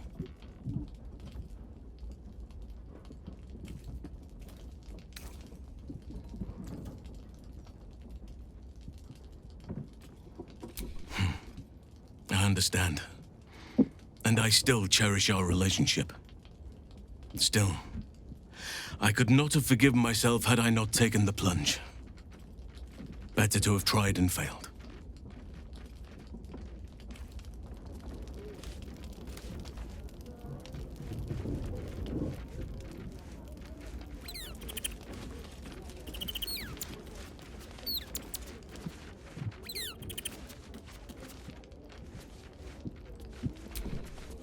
Yes? You wish to consult me?